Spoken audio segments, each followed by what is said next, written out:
Welcome to Sleep Audiobooks. If you would like our Better Sleep Quick Guide filled with proven techniques to improve sleep, sign up to our mailing list at sleepaudiobooks.com and we'll send the PDF as a thank you. Subscribing and leaving a comment helps this channel more than you know, so please feel free to offer suggestions for future audiobooks or to just say hi. Thank you for listening. We hope you have an excellent night's sleep. This is Sleep Audiobooks.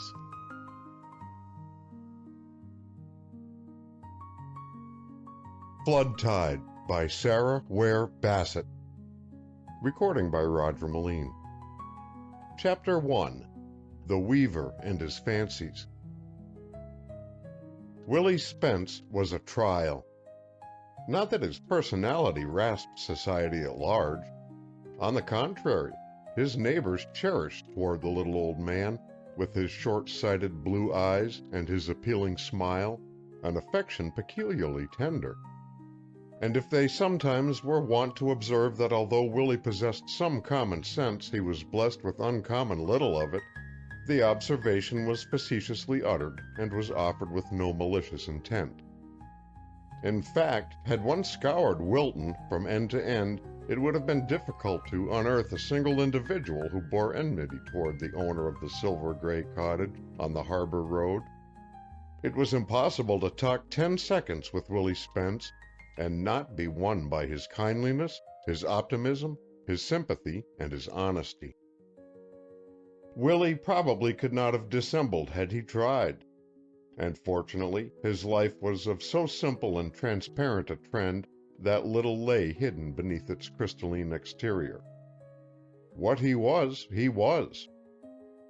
When baffled by phenomena, he would scratch his thin locks and with a smile of endearing candor frankly admit, "I don't know." When, on the other hand, he knew himself to be master of a debated fact, no power under heaven could shake the tenacity with which he clung to his beliefs. There was never any compromise with truth on Willie's part. A thing was so, or it was not. This reputation for veracity, linked as it was with an ingenuous goodwill toward all mankind, had earned for Willie Spence such universal esteem and tenderness that whenever the stooping figure with its ruddy cheeks, soft white hair, and gentle smile made its appearance on the sandy roads of the hamlet, it was hailed on all sides with the loving and indulgent greetings of the inhabitants of the village. Even Celestina Morton, who kept house for him and who might well have lost patience at his defiance of domestic routine, worshipped the very soil his foot touched. There was, of course, no denying that Willie's disregard for the meal hour had become what she termed chronicle and severely taxed her forbearance, or that since she was a creature of human limitations, she did at times protest when the chowder stood forgotten in the tureen until it was of Arctic temperature. Nor had she ever acquired the grace of spirit to amiably view freshly baked popovers shrivel neglected into nothingness. Try as she would to curb her tongue under such circumstances, she occasionally would burst out, "I do wish, Willie Spence, you'd quit your dreamin' and come to dinner." For answer, Willie would rise hastily and stand arrested, a bit of string in one hand and the hammer in the other, and peering reproachfully over the top of his steel-bowed spectacles, would reply, "Law, Teeny, you wouldn't begrudge me my dreams, would you? They're about all I've got. If it weren't for the things I dream, I wouldn't have nothing." The wistfulness in the sensitive face would instantly transform Celestina's irritation into sympathy and cause her to respond, "Nonsense, Willie. What are you talking about? Ain't you got more friends than anybody in this town? Nobody's poor so long as he has good friends." "Oh, 'tain't being poor I mind," laughed Willie, now quite himself again. "It's knowin' nothin' and bein' nothin' that discourages me. If I'd only had the chance to learn somethin' when I was a youngster, I wouldn't have to be goin' it blind now like I do." "There's time, Celestina," added the man solemnly. when I really believe I've got stuff inside me that's worthwhile, if only I knew what to do with it. Pshaw! Ain't you using what's inside you all the time to help the folks of this town out of their troubles? I'd like to know how they'd get along if it weren't for you. Ain't you doctoring and fixing up things for the whole of Cape Cod from one end to the other, day in and day out? I call that amounting to something in the world if you don't. Willie paused thoughtfully. I do quite a batch of tinkering, that's true, admitted he, brightening. And I'm right down glad to do it, too. Don't think I ain't. Still, I can't help knowing there's better ways to go at it than blundering along as I have to, and sometimes I can't help wishing I knew what the right way is. There must be folks that know how to do in half the time what I do by makeshift and fussing. Sometimes it seems a pity there never was anybody to steer me into finding out the kind of things I've always wanted to know. Celestina began to rock nervously. Being of New England fiber, and classing as morbid all forms of introspection, she always so dreaded to have the conversation drift into a reflective channel that whenever she found Willie indulging in reveries, she was wont to rout him out of them, tartly reproaching herself for having even indirectly been the cause of stirring him up. Next time I'll set the chowder back on the stove and say nothing, she would vow inwardly. I'd much better have waited till his dream was over and done with. Suppose I am put out a bit, 'twon't hurt me. If I don't care enough for Willie to do something for him once in a while, good as he's always been to me, I'd oughter be ashamed of myself. Hence it is easily seen that neither to Wilton in general, nor to Celestina in particular, was Willie Spence a trial. No, it was to himself that Willie was the torment. I plague myself most to death, Teeny, he would not infrequently confess when the two sat together at dusk in the little room that looked out on the reach of blue sea. It's getting all these idees that drives me distracted. 'Tain't that I go hunting 'em, they come to me, hitting me broadside like as if they'd been shot out of a gun. There's times, ambled on the quiet voice, when they'd wake me out of a sound sleep and give me no peace till I've got up and tended to 'em. That notion of hitching a string to the slide in the stove door so's you could open the draft without stirring out of your chair, that took me in the night. There weren't no waiting till morning. Long ago I learned that. Once the idea has a hold of me, there's nothing to do but haul myself out of bed, even if it's midnight and colder than a devil, and try out that notion. The plan was a good one. It saved lots of steps, put in Celestina. It had to be done, Teeny, Willie answered simply. That's all there was to it. Good or bad, I had to carry it to a finish if I didn't sleep another wink that night. The assertion was true. Celestina could vouch for that.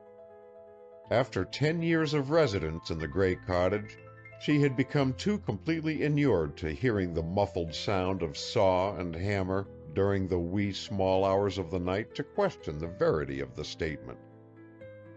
Therefore, she was quite ready to agree that there was no peace for Willie, or herself either, until the particular burst of genius that assailed him had been transformed from a mirage of the imagination to the more tangible form of tacks and strings. For strings played a very vital part in Willie Spence's inspirational world. Indeed, when Celestina had first come to the weathered cottage on the bluff to keep house for the lonely little bachelor, and had discovered that cottage to be one gigantic spider's web, her initial impression was that strings played far too important a part in the household. What a labyrinthine entanglement the dwelling was! Had a mammoth silkworm woven his airy filaments within its interior, the effect could scarcely have been more grotesque.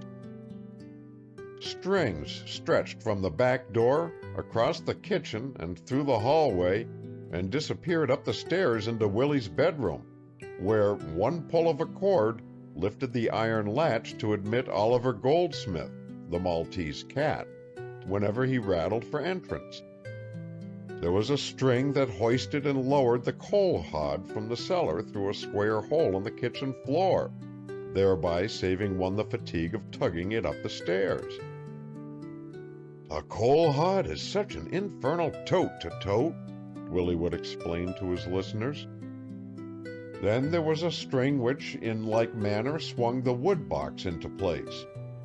Other strings opened and closed the kitchen windows, unfastened the front gate, rang a bell in Celestina's room, and whisked Willie's slippers forth from their hiding place beneath the stairs, not to mention myriad red, blue, green, yellow, and purple strings that had their goals in the ice chest, the pump, the letter box, and the storm door, and in connection with which objects they silently performed mystic benefactions.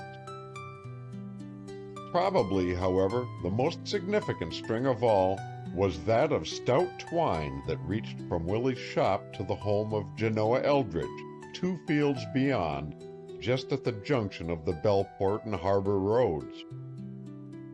This string not only linked the 2 cottages, but sustained upon its taut line a small wooden box that could be pulled back and forth at will and convey from one abode to the other not only written communications, but also such diminutive articles as pipes, tobacco, spectacles, balls of string, boxes of tacks, and even tools of moderate weight. By means of this primitive special delivery service, Jan Eldridge could be summoned post-haste whenever an especially luminous inspiration flashed upon Willie's intellect, and could assist in helping to make the dream a reality. For it was always through Willie's plastic imagination that these creative visions flitted. In all his 70 years, Jan had been beset by only one outburst of genius, and that had pertained to whisking an extra blanket over himself when he was cold at night. How much pleasanter to lie placidly between the sheets and have the blanket miraculously appear without the chill and discomfort of arising to fetch it, he argued. But alas, the magic spell had failed to work. Instead, the strings had wrenched the corners from the age-worn covering, thereby arousing Mrs. Eldridge's ire. Moreover, although Jan had not confessed it at the time, the blanket, while in process of locomotion, had for some unfathomable reason dragged in its wake all the other bedclothes, freeing them from their moorings and submerging his head in a smothering weight of disorganized sheets and counterpanes, only to leave his poor shivering body a prey to the unfriendly elements. An attack of lumbago that rendered him helpless from January until March followed, and had decided Jan that inventors were born, not made. Thereafter, he had been content to abandon the realm of research to his comrade and allow Willie to furnish the inspiration for further creative ventures. Nevertheless, his retirement from the spheres of discovery did not prevent him from zealously assisting in the mechanical details that rendered Willie's schemes material. Jan not only possessed a far more practical type of mind than did his friend, but he was also a more skillful workman, and therefore in the carrying out of any plan his aid was indispensable. He was moreover content to be the lesser power, looking up to Willie's ability with admiration, and asserting with unfeigned sincerity to everyone he met that Willie Spence had not only been born with the engine, but he had the nuity to go with it. "Why," Jan would often declare with spirit, "in my opinion, Willie has every whit as much call to write XYZ and all them other letters after his name as any of those fellers that graduate from colleges. He's a wonder, Willie Spence is, a walkin' wonder. Some day he's going to make his mark, too, and cause the folks in this town to set up and take notice. See if he don't." Willie's neighbors had long since tired of waiting for the glorious moment of his fame to arrive, and although they had too genuine a regard for the little old inventor to state publicly what they really thought of the strings, the nails, the spools, the wires, and the pulleys, in private they did not hesitate to denounce derisively the scientist's contrivances and assert that some fine day the house on the bluff would come to dire disaster. "Somebody's going to get hung or strangled on one of them contraptions Willie's rigged up," Captain Phineas Taylor prophesied impressively to Zenas Henry as the two men sat smoking in the lee of the woodpile. "You watch out and see if they don't." Indeed, there was no denying that Celestina was continually catching hairpins, hooks, and buttons in the strings, or that some such dilemma as had been predicted had actually occurred, for one day, while alone in the house, a pin fastening the back of her print gown had become inextricably entangled in the maze amid which she moved, and fearing Willie's wrath if she should sunder her fetters, she had been forced to stand captive and helplessly witness a newly made sponge cake burn to a crisp in the oven. She had hoped the ignominious episode would not reach the outside world, but as Wilton was possessed of a miraculous power for finding out things, the story filtered through the community, affording the village a laugh and the opportunity to affirm with ominous shakings of the head that it was only because the Lord looked out for fools and little children that a worse evil had not long ago befallen the Spence household. Willie accepted the banter in good part.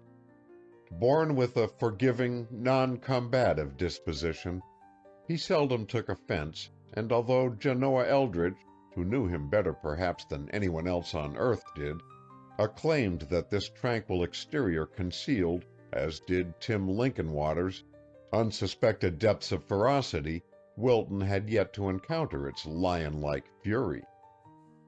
Instead, the mild little inventor, with his spools and his pulleys, his bits of wire, and his measureless reaches of string, pursued his peaceful though tortuous way, and if his abode became transformed into a magnified cobweb, only himself and Celestina were inconvenienced thereby. To Celestina, inconvenience was second nature, since from the moment of her birth it had been her lot in life. Arriving in the world prematurely, she had found nothing prepared for her coming, and had been forced to put up with such makeshifts for comfort as could be hurriedly scrambled together. From that day until the present instant, the same fate had shadowed her path. Perhaps it was in her stars. Her parents had been of dilatory habits, and by the time a crib with the necessary pillows and bedding had been secured, and she had drawn a few peaceful breaths therein, a new baby had arrived, and she had been ousted from her resting place, and compelled to surrender to it the more recent comer. Ever since, she had been shunted from pillar to post, sleeping on cots, on couches, in folding beds, and in hammocks, and keeping her meager possessions in pasteboard boxes tucked away beneath tables and bureaus. Poised on the ragged edge of domesticity, she continued throughout her girlhood to look forward with hope to an eventual state of permanence. When she was 18, however, her mother died, and in the task of bringing up 6 brothers and sisters younger than herself, all considerations for her personal ease were forgotten. 10 years passed, and her father was no more. Then, gradually, one after another, the family she had so patiently reared took wing, leaving Celestina a lonely spinster of 50, homeless and practically penniless. This cruel lack of responsibility on the part of her relatives resulted less from a want of affection than from a supreme misunderstanding of their older sister. So completely had Celestina learned to efface her personality and her inclinations, that they reasoned she was utterly without preferences, that she lacked the homing instinct, and was quite as happy in one place as in another. Having thus washed their hands of her, they proceeded to sell the Morton homestead, and each one pocket his share of the proceeds. Very scanty this inheritance was, so scanty that it compelled Celestina to begin a rotation around the village, where, in return for shelter, she filled in domestic gaps of various kinds. She helped here, she helped there, she took care of babies, nursed the sick, comforted the aged. On she moved from house to house, no enduring foundation ever remaining beneath her feet. No sooner would she strike her roots down into a congenial soil than she would be forced to pluck them up again and find new earth to which to cling. She might have married a dozen times during her youth, had not her conscience deterred her from deserting her father and the children left to her care. In fact, one persistent swain who refused to take no for an answer had begged Celestina to wait and pray over the matter. "I never trouble the Lord with things I can settle myself," replied she, firmly. "I can't go marryin', and that's all there is to it." Other offers had been declined with the same characteristic firmness, until now the golden season of mating time was past. And although she was still a pretty little woman, the stamp of spinsterhood was unalterably fixed upon her. Wilton, in the meantime, had long ago lost sight of the uncomplaining self-sacrifice it had previously lauded, and explained Celestina Morton's unwedded state by declaring that she was too easy-going to make anybody a good wife. This criticism came perhaps more loudly from the female faction of the town than from the male. However that may be, the stigma, merited or unmerited, had become so firmly branded upon Celestina that it could not be effaced. She may to some extent have brought it upon herself, for certain it was that she never kicked against the pricks or tried to shape her circumstances more in accordance with her liking. Undoubtedly, had she accepted her lot less meekly, she might have commanded a greater measure of attention and sympathy. Still, if she had not been of a more or less plastic nature, and surrendered herself patiently to her destiny, it is a question whether she would have survived at all. It was this mutability, this power to detach herself from her environment and view it with the stoical indifference of a spectator, that caused Wilton, with its harsh New England standards, to characterize Celestina as easy-going. In fact, this popularly termed flaw in her makeup was what had acted as an open sesame to every door at which she knocked and had kept a roof above her head. She had been just 60 years of age when Willie Spence's sister had died and left him alone in the wee cottage on the harbor road. And all Wilton had begun to speculate as to what was to become of him. Willie was as dependent as an infant. The village gossips who knew everything knew that. From childhood he had been looked after, first by his mother, then by his aunt, and lastly by his sister. And when death had removed in succession all three of these props, leaving the little old man at last face to face with life, his startled blue eyes had grown large with terror. What was to become of him now? Not only did Willie himself helplessly raise the interrogation, but so did all Wilton. Of course, he could go and board with the Eldridges, but that would mean renting or selling the silver-gray cottage where he had dwelt since birth, and would be a tragic severing of all ties with the past. Moreover, and a fact more potent than all the rest, it would mean dismantling the house of the web that for years he had spun, the symbols of dreams that had been his chief delight. Should he go to the Eldridges, there could be no more inventing, for Jan's wife, was a hard, practical woman who had scant sympathy with Willie's ideas. Nevertheless, one redeeming consideration must not be lost sight of. She was a famous cook, a very famous cook.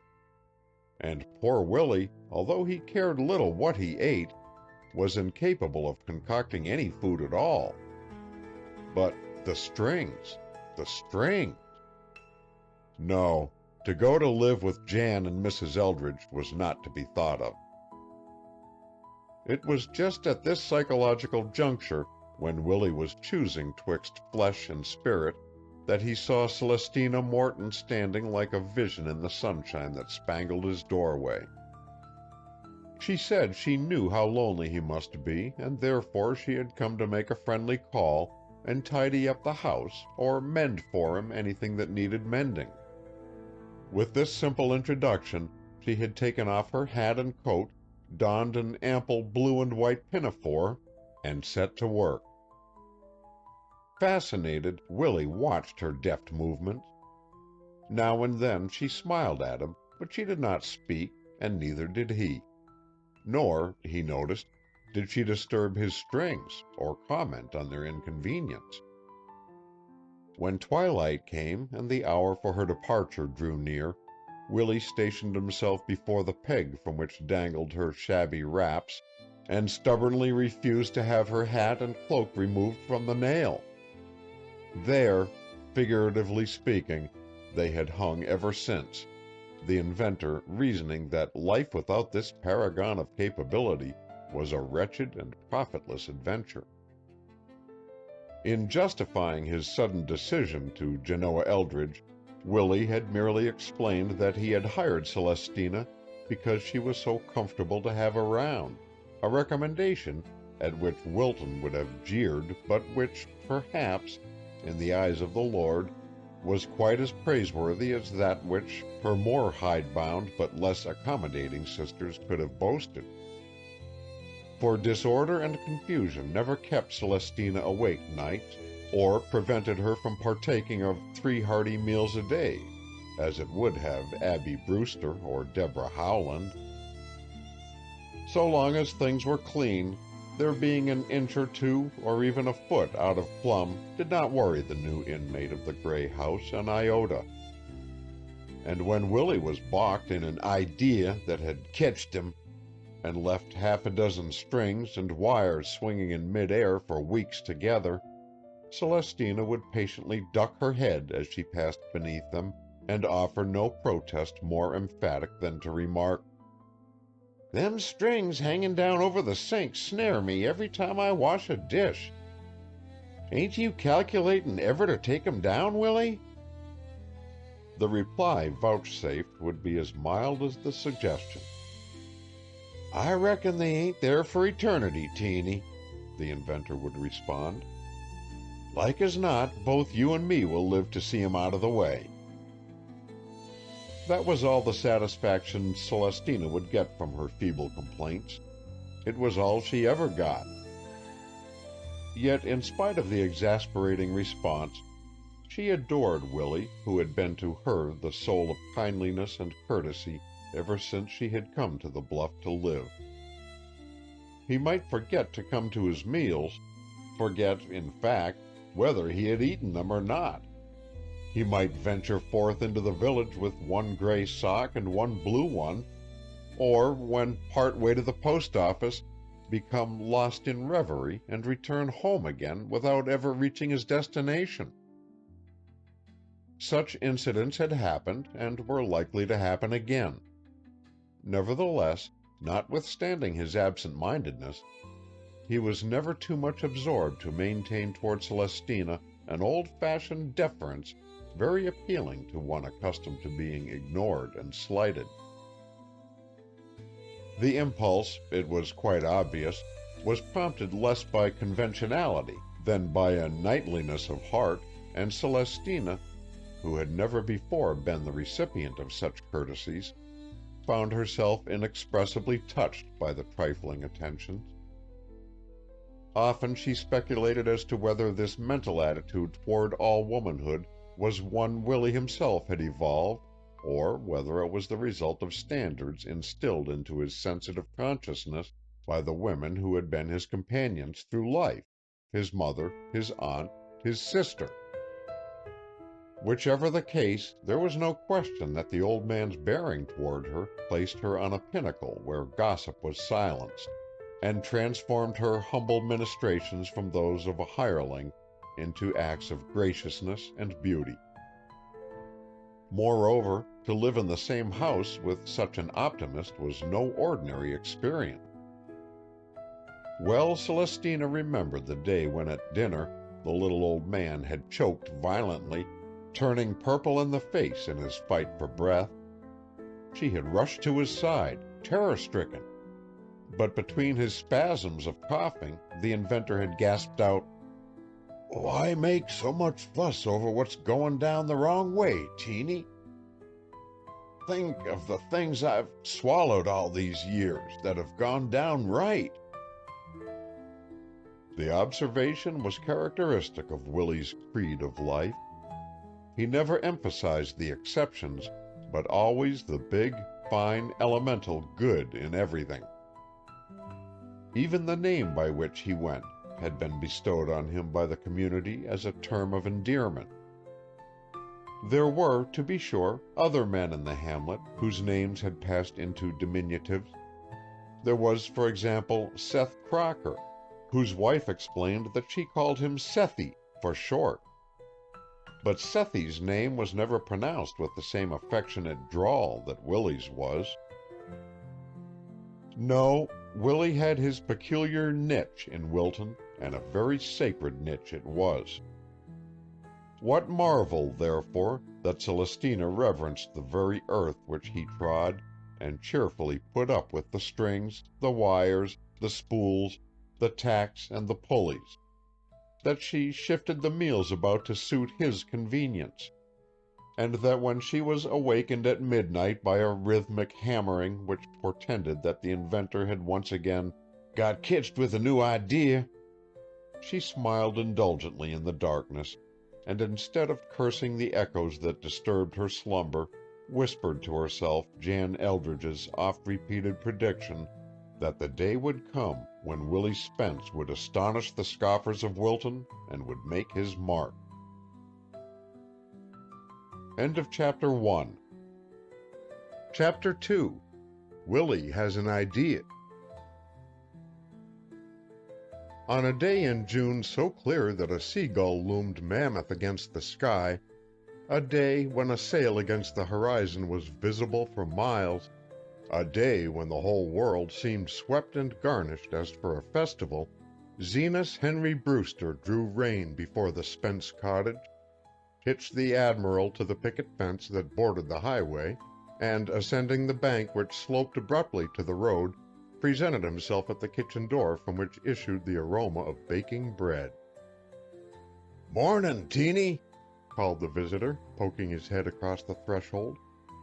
"Willie anywheres about?" Celestina, who was washing the breakfast dishes, glanced up at the lank figure with a start. "Law, Zenas Henry, what a turn you gave me!" she exclaimed. "I never heard a footfall. Yes, Willie's outside somewheres. He and Jan Eldridge have been tinkerin' with the pump since early mornin'. They've had it apart 100 times, I guess, and like as not, they're round there now pullin' it to pieces for the 101th. Zenas Henry grinned. "That's a queer to-do," he remarked. "What's got all the pumps? Bewitched, I reckon. Ours ain't workin' for a cent either, and I drove around thinkin' I'd fetch Willie home with me to have a look at it. He's got a knack with such things, and I calculate he'd know what's the matter with it. Darned if I do." The man began to move away across the grass. Celestina, however, who was in the mood for gossip, had no mind to let him escape so easily. "How's your folks?" questioned she, dropping her dishcloth into the pan and following him to the door. "Oh, we're all right," returned Zenas Henry with a backward glance. "Captain Benjamin's shoulder pesters him some about layin'. but I tell him he can't expect rain and fog not to bring rheumatism." "That's so," agreed Celestina. "What a spell of weather we've had. Guess it's about over now, though. I'm sorry Benjamin's shoulder should hector him so. We're getting old, Zenas Henry, that's the plain truth of it, and must cheerfully take our share of aches and pains, I suppose. Are Captain Phineas and Captain Jonas well?"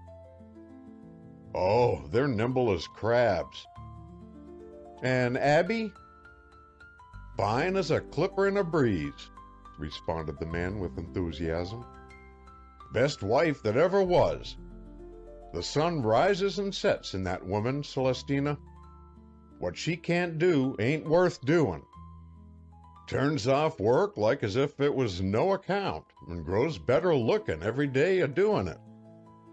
Celestina laughed. "I reckon you didn't make no mistake getting married, Zenas Henry," mused she. "Mistake?" repeated Zenas Henry. "And no mistake taking in the child, either," went on Celestina, unheeding the interruption. She saw his face soften, and a glow of tenderness overspread it.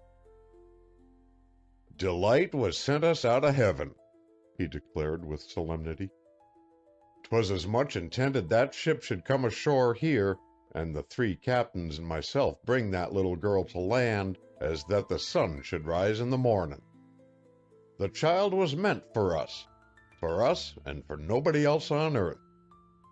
Was she our own daughter, we couldn't be fonder of her than we are.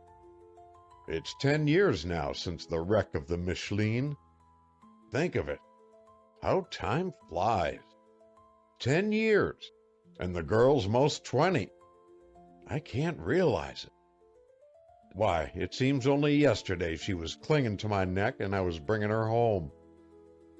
She's grown to be a regular beauty," Celestina observed. "I suppose she has. Folks seem to think so," replied Zenas Henry. "But it wouldn't make an ounce of difference to me how she looked. I'd love her just the same. I reckon she'll never seem to me anyhow like she does to other people. Still, I ain't so blind that I don't know she's pretty. Her hair is wonderful, and she's got them big brown eyes and pink cheeks. I'm proud as Tophet of her. If it weren't for Abby, I figure the 3 captains and I would have the child clean spoiled. But Abby's always kept a firm hand on us, and prevented us from putting nonsensical notions into Delight's head. Much of the way she's turned out is due to Abby's common sense. Well, the girl's a mighty nice one," concluded Zenas Henry. "There's none to match her." "You're right there," Celestina assented cordially. "She's 1 in 100, in 1,000. She has the sweetest way in the world with her, too. A body couldn't see her and not love her. I guess there's many a young feller along the Cape thinks so, too, or I'm much mistaken," added she slyly. "She must have a score of beaux." "Beaux!" snapped Zenas Henry, wheeling abruptly about. "Indeed she hasn't. Why, she's nothing but a child yet." "She's most 20. You said so yourself just now." "Who? 20? What's 20?" Zenas Henry cried derisively.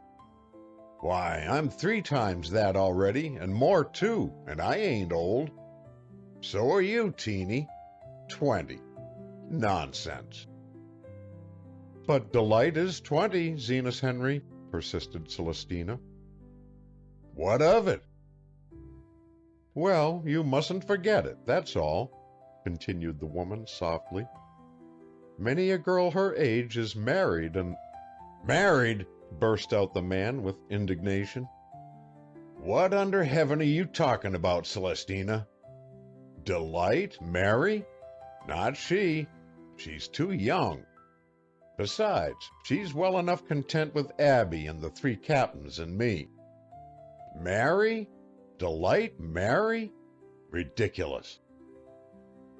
But you don't mean to say you expect a creature as pretty as she is not to marry, said Celestina, aghast.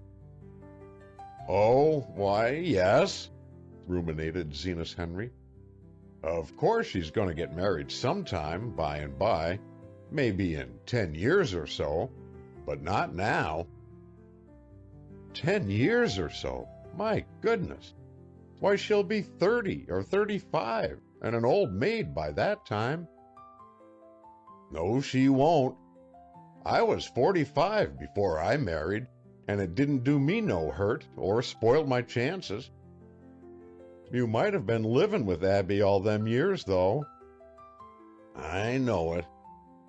He paused thoughtfully. Yes, he reflected aloud. I've often thought what a pity it was Abby and I didn't have our first youth together. It took me half a lifetime to find out how much I needed her. You wouldn't want Delight should do that, ventured Celestina. Delight? We ain't discussing Delight, retorted Zenas Henry, promptly on the defensive. Delight's another matter altogether. She's nothing but a baby. There's no talk of her marrying for a long spell yet. Peevishly, he kicked the turf with the toe of his boot. Although he said no more, it was quite evident that he was much irritated. Well, he presently observed in a calmer tone, I reckon I'll go round and waylay Willie. Celestina, leaning against the door-frame, watched the gaunt, loose-jointed figure stride out into the sunshine and disappear behind the corner of the house. What a day it was! From beneath the lattice that arched the entrance to the cottage and supported a rambler rose bursting into bloom, she could see the bay, blue as a sapphire and scintillating with ripples of gold. A weather-stained scow was making its way out of the channel, and above it circled a screaming cloud of tern that had been routed from their nesting place on the margin of white sand that bordered the path to the open sea. Mingling with their cries and the rhythmic pulsing of the surf, the clear voices of the men aboard the tug reached her ear. It was flood tide, and the water that surged over the bar stained its reach of pearl to jade green and feathered its edges with snowy foam. It was no weather to be cooped up indoors doing housework. Idly Celestina loitered, drinking in the beauty of the scene. The languor of summer breathed in the gentle, pine-scented air and rose from the warm earth of the garden. Voluptuously she stretched her arms and yawned. Then, straightening to her customary erectness, she went into the house, being probably the only woman in Wilton who that morning had abandoned her domestic duties long enough to take into her soul the benediction of the world about her. It was such detours from the path of duty that had helped to win for Celestina her pseudonym of easy-going. Perhaps this very vagrant quality in her nature was what had aided her in so thoroughly sympathizing with Willie in his sporadic outbursts of industry. For Willie was not a methodical worker any more than was Celestina. There were intervals, it is true, when he toiled steadily, feverishly, all day long and far into the night, forgetting either to eat or sleep. Then would follow days together when he simply pottered about, or did even worse and remained idle in the sunny shelter of the grape arbor. Here, on a rude bench constructed from a discarded four-poster, he would often sit for hours, smoking his corncob pipe and softly humming to himself. But when genius went awry and his courage was at a low ebb, strings, wires, and pulleys having failed to work, he would neither smoke nor sing, but with eyes on the distance would sit immovable as if carved from stone. Today, however, was not one of his settin' days. He had been up since dawn, had eaten no breakfast, and had even been too deeply preoccupied to fill and light the blackened pipe that dangled limply from his lips.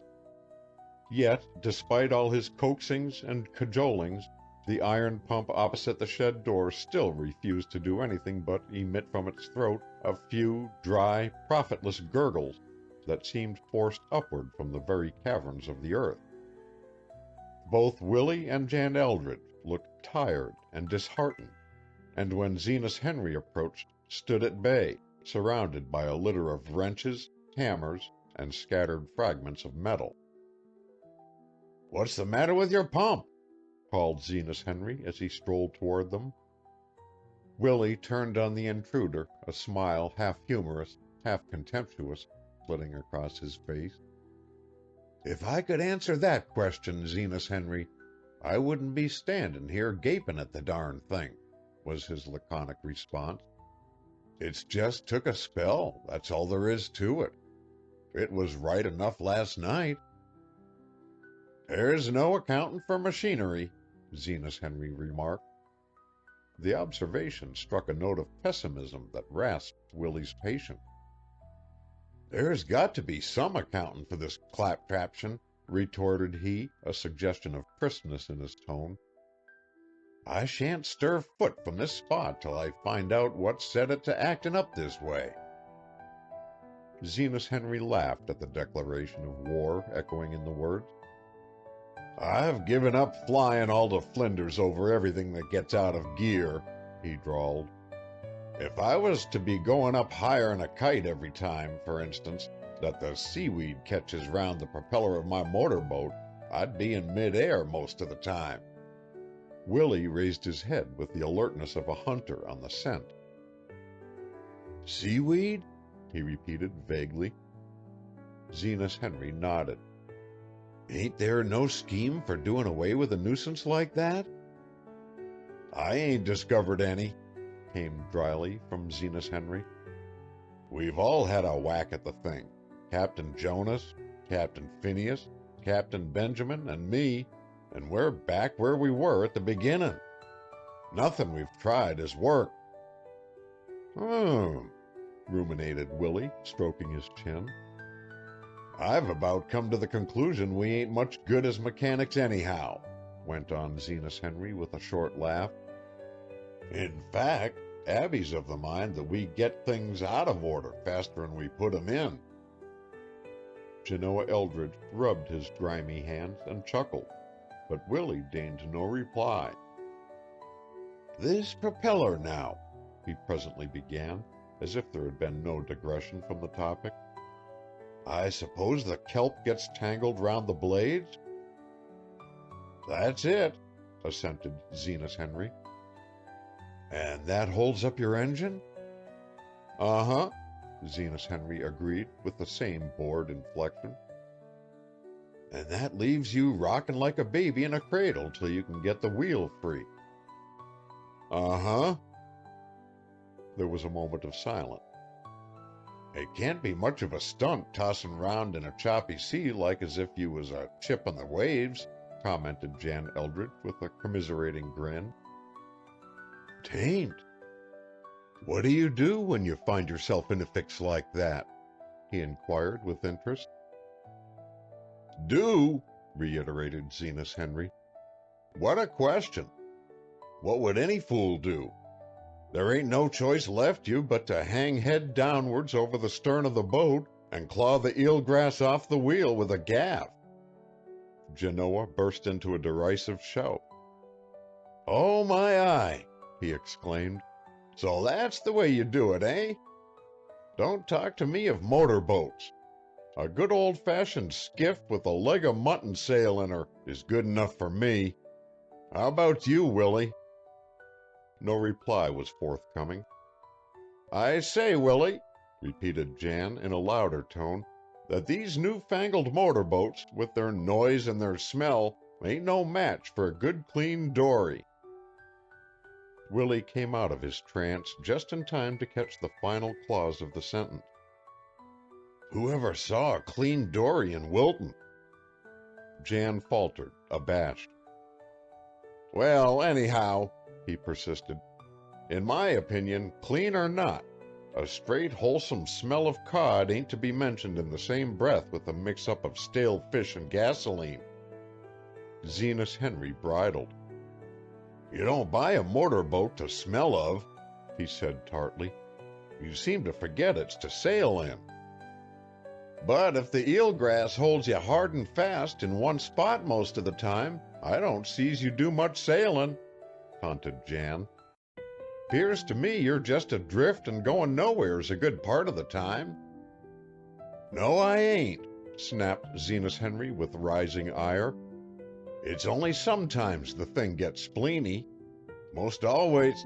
Then it warn't you I saw pitching in the channel for a couple of hours yesterday afternoon? Commented the tormentor. No, that is, let me think a minute, meditated Zenas Henry. Yes, I guess it was me after all, he admitted with reluctant honesty. The tide brought in quite a batch of weeds, and they washed up round the boat before I could get out of their way. Quicker'n a wink, we were neatly snarled up in 'em. Captain Jonas and Captain Phineas tried to get clear, but somehow they ain't got much knack for freeing the wheel. So we did linger in the channel a spell. Linger, put in Willie. I shouldn't call bobbing up and down in one spot for 2 mortal hours lingering. I'd call it nearer being hypnotized. Zenas Henry was now plainly out of temper. He was well aware that Wilton had scant sympathy with his motorboat, the first innovation of the sort that had been perpetrated in the town. Hadn't you better turn your attention from motorboats to pumps? He asked testily. I reckon I had, Zenas Henry, Willie answered, unruffled by the thrust. As you say, if you chose to wind yourself up in the eelgrass, it's none of my affair. Turning his back on his visitor, he bent once more over the pump and adjusted a leather washer between its rusty joints. Now let's give her a try, Jan, he said as he tightened the screws. If that don't fetch her, I'm beat. By this time Jan's faith had lessened, and although he obediently raised the iron handle and began to ply it up and down, it was obvious that he did not anticipate success. But contrary to his expectations, there was a sudden subterranean groan, followed by a rumble of gradually rising pitch. Then from out the stubbed green spout, a stream of water gushed forth and trickled into the tub beneath. Hooray! Shouted Jan. There she blows, Willie. Ain't you the dabster, though? The inventor did not immediately acknowledge the plaudits heaped upon him, but it was evident that he was gratified by his success, for as he wiped the beads of perspiration from his forehead, he sighed deeply. If I hadn't been such a blame fool, I'd 'a' known what the matter was in the first place, he remarked. Well, if we knew as much when we're born as we do when we get ready to die, what would be the use of living 70-odd years? In spite of his irritation, Zenas Henry smiled. I don't suppose you're feeling like tackling another pump today, he ventured with hesitation. Ours up at the White Cottage has gone on a strike, too. Instantly, Willie was interested. What's got yours? He asked. Blessed if I know. We've took it all to pieces and ain't found nothing out with it, and now to save our souls we can't put it together again, Zenas Henry explained. I drove round, thinking that maybe you'd go back with me and have a look at it. Course I will, Zenas Henry, Willie said without hesitation. I'd admire to. A pump that won't work is like a fish line without a hook. Good for nothing. Have you got room in your team for Jan, too? Sure. Then let's start along, said the inventor, stooping to gather up his tools. But he had reckoned without his host, for as he swept them into a jagged piece of sailcloth and prepared to tie up the bundle, Celestina called to him from the window. Where are you going, Willie? She demanded. Up to Zenas Henry's to mend the pump. But you can't go now, objected she. It's 10 o'clock, and you ain't had a mouthful of breakfast this morning. The little man regarded her blankly. Ain't I et nothin'? He inquired with surprise. No. Don't you remember you got up early to go fishin', and then you found the pump wasn't workin', and you've been wrestlin' with it ever since? So I have. A sunny smile of recollection overspread the old man's face. Ain't you hungry? I don't know, considered he without interest. Maybe I am. Yes, now you speak of it, I will own to feelin' a mite holler. Can't you hand me a snack to eat as I go along? You'd much better come in and have your breakfast properly. Oh, I don't want nothin' much, the altruist protested. Just fetch me out a slice of bread or a doughnut. We've got to get at that pump of Zenas Henry's. I'm itchin' to know what's the matter with it. Celestina looked disappointed. I've been savin' your coffee for you since 7 o'clock, murmured she reproachfully. That was very kind of you, Teeny, Willie responded with an ingratiating glance into her eyes. You just keep it hot a spell longer and I'll be back. Likely I won't be long. You've been working 5 hours on your own pump. 5 hours? Pshaw, you don't say so, mused the tranquil voice. Think of that. And it didn't seem no time. Well, it's a pumpin' now, Celestina. The mild face beamed with satisfaction, and Celestina had not the heart to cloud its brightness by annoying him further. That's capital, she declared. Here's your bread and butter, Willie, and here's some apple turnovers for you, and Jan, and Zenas Henry. They'll be nice for you going along in the wagon. Then, turning to see Jan, she whispered in a pleading undertone, Do watch, Jan, that Willie don't lay that bread down somewheres and forget it. Maybe if he sees the rest of you eatin', he'll remember to eat himself. If he don't, though, remind him, for he's just as liable to bring it back home again in his hand. Keep your eye on him. Jan nodded understandingly, and climbing into the dusty wagon, the 3 men rattled off over the sandy road. Willie dropped his tools into the bottom of the carriage, but the slice of bread remained untouched in his fingers. Now that triumph had brought a respite in his labors, he seemed silent and thoughtful. It was not until the Admiral had turned in at the Brewster gate that he roused himself sufficiently to observe with irrelevance, Speakin' about that propeller of yours, Zenas Henry, it must be no end of a temper rasper. Zenas Henry slapped the reins over the horse's flank and waited breathlessly, hoping some further comment would come from the little inventor. But as Willie remained silent, he at length could restrain his impatience no longer and ventured with diffidence, Suppose you ain't got any notion what we could do about it, have you, Willie? The old man shrugged his shoulders. No, not the ghost, was his terse reply. That night, however, Celestina was awakened from her dreams by the ring of a hammer. She rose and lighted her candle, tiptoed into the hall. It was 1 o'clock, and she could see that Willie's bedroom door was ajar and the bed untouched. With a little sigh, she blew out the flame in her hand and crept back beneath the shelter of her calico comforter. She knew the symptoms only too well. Willie was once again ketched by an idea. End of Chapter 2. Chapter 3. A New Arrival. The new idea, whatever it was evidently not one to be hastily perfected, for the next morning when Celestina went downstairs, she found the jaded inventor seated moodily in a rocking chair before the kitchen stove, his head in his hands. "Law, Willie, are you up already?" she asked, as if unconscious of his nocturnal activities.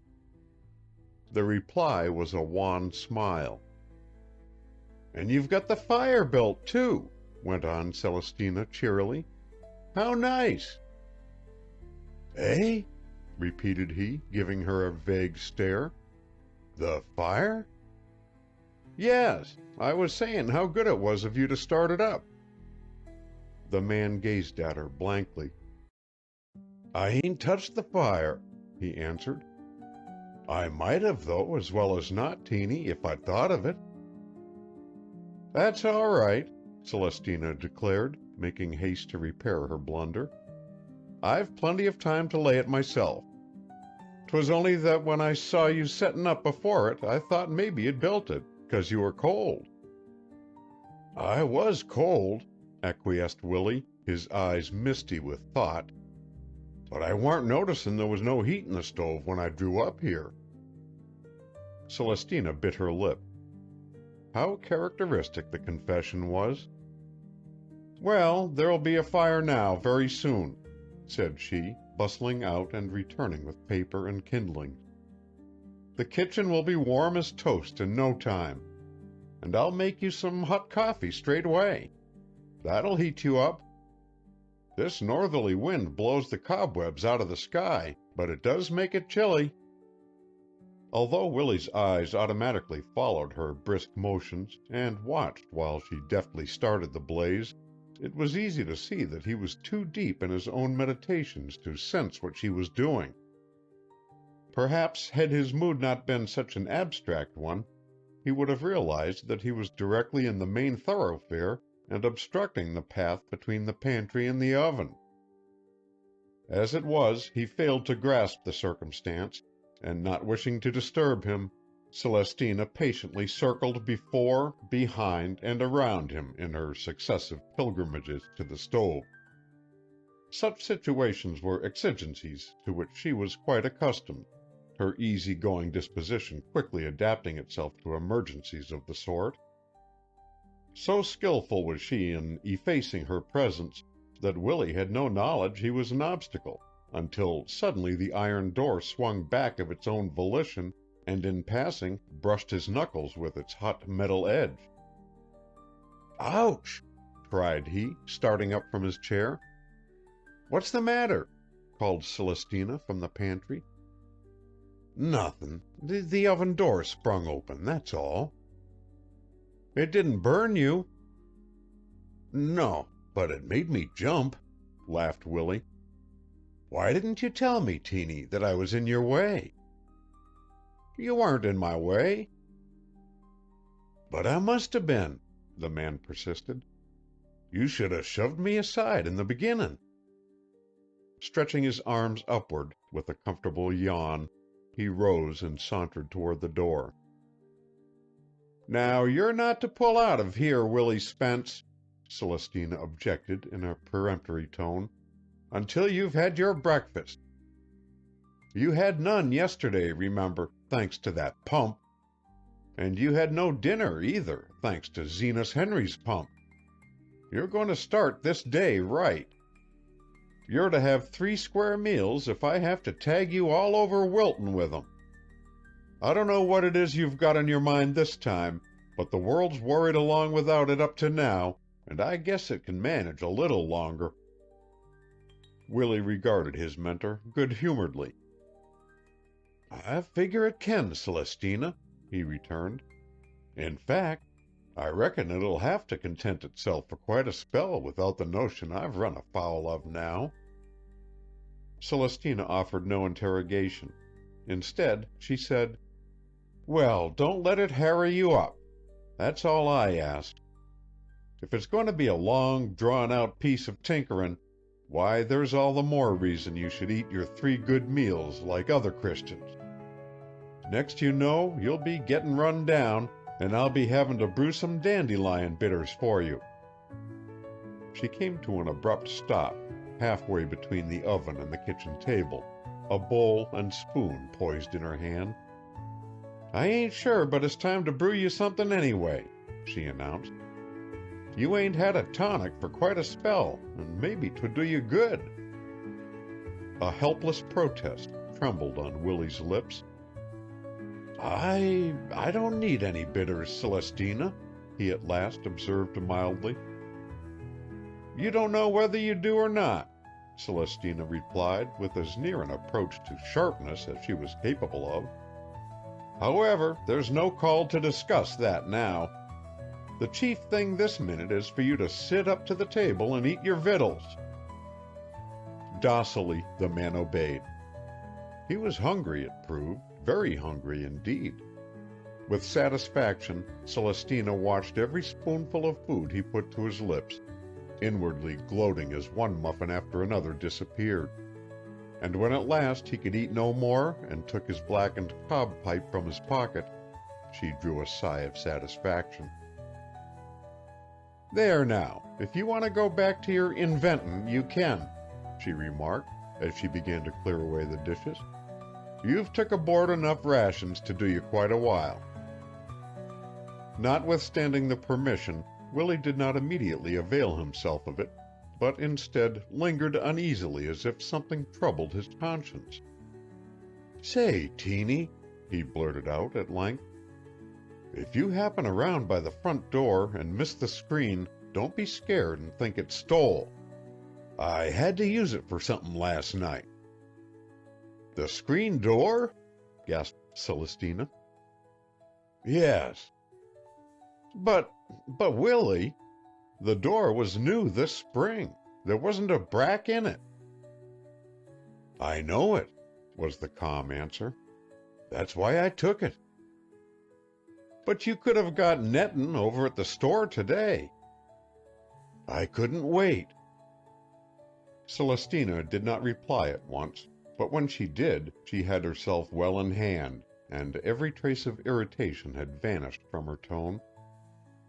"Well, we don't often open that door anyway," she reflected aloud, "so I guess no harm's done. It's a full year since anybody's come to the front door, and like as not 'twill be another before—" A jangling sound cut short the sentence. "What's that?" exclaimed she, aghast. "It's a bell." "I never heard a bell like that in this house." "It's a bell I rigged up one day when you were gone to the junction," exclaimed Willie hurriedly. "I thought I told you about it." "You didn't." "Well, no matter now," he went on soothingly. "I meant to." "Where is it?" demanded Celestina. "It's in the hall. It's a new front door bell, that's what it is," proclaimed the inventor, his voice lost in a second deafening peal. "My soul, it's enough to wake the dead," gasped Celestina with hands on her ears. "I should think it could be heard from here to Nantucket.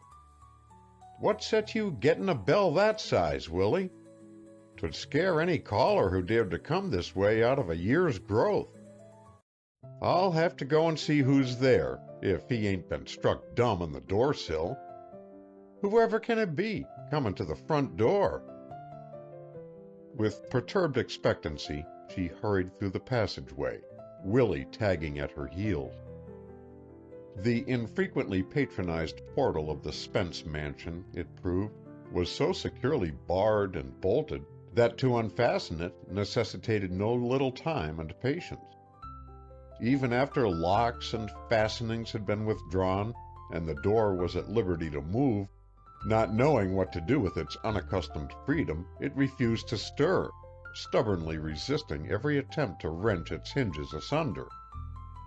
It was not until the man and woman inside had combined their efforts and struggled with it for quite an interval that it contrived to creak apart far enough to reveal through a 4-inch crack the figure of a young man who was standing patiently outside.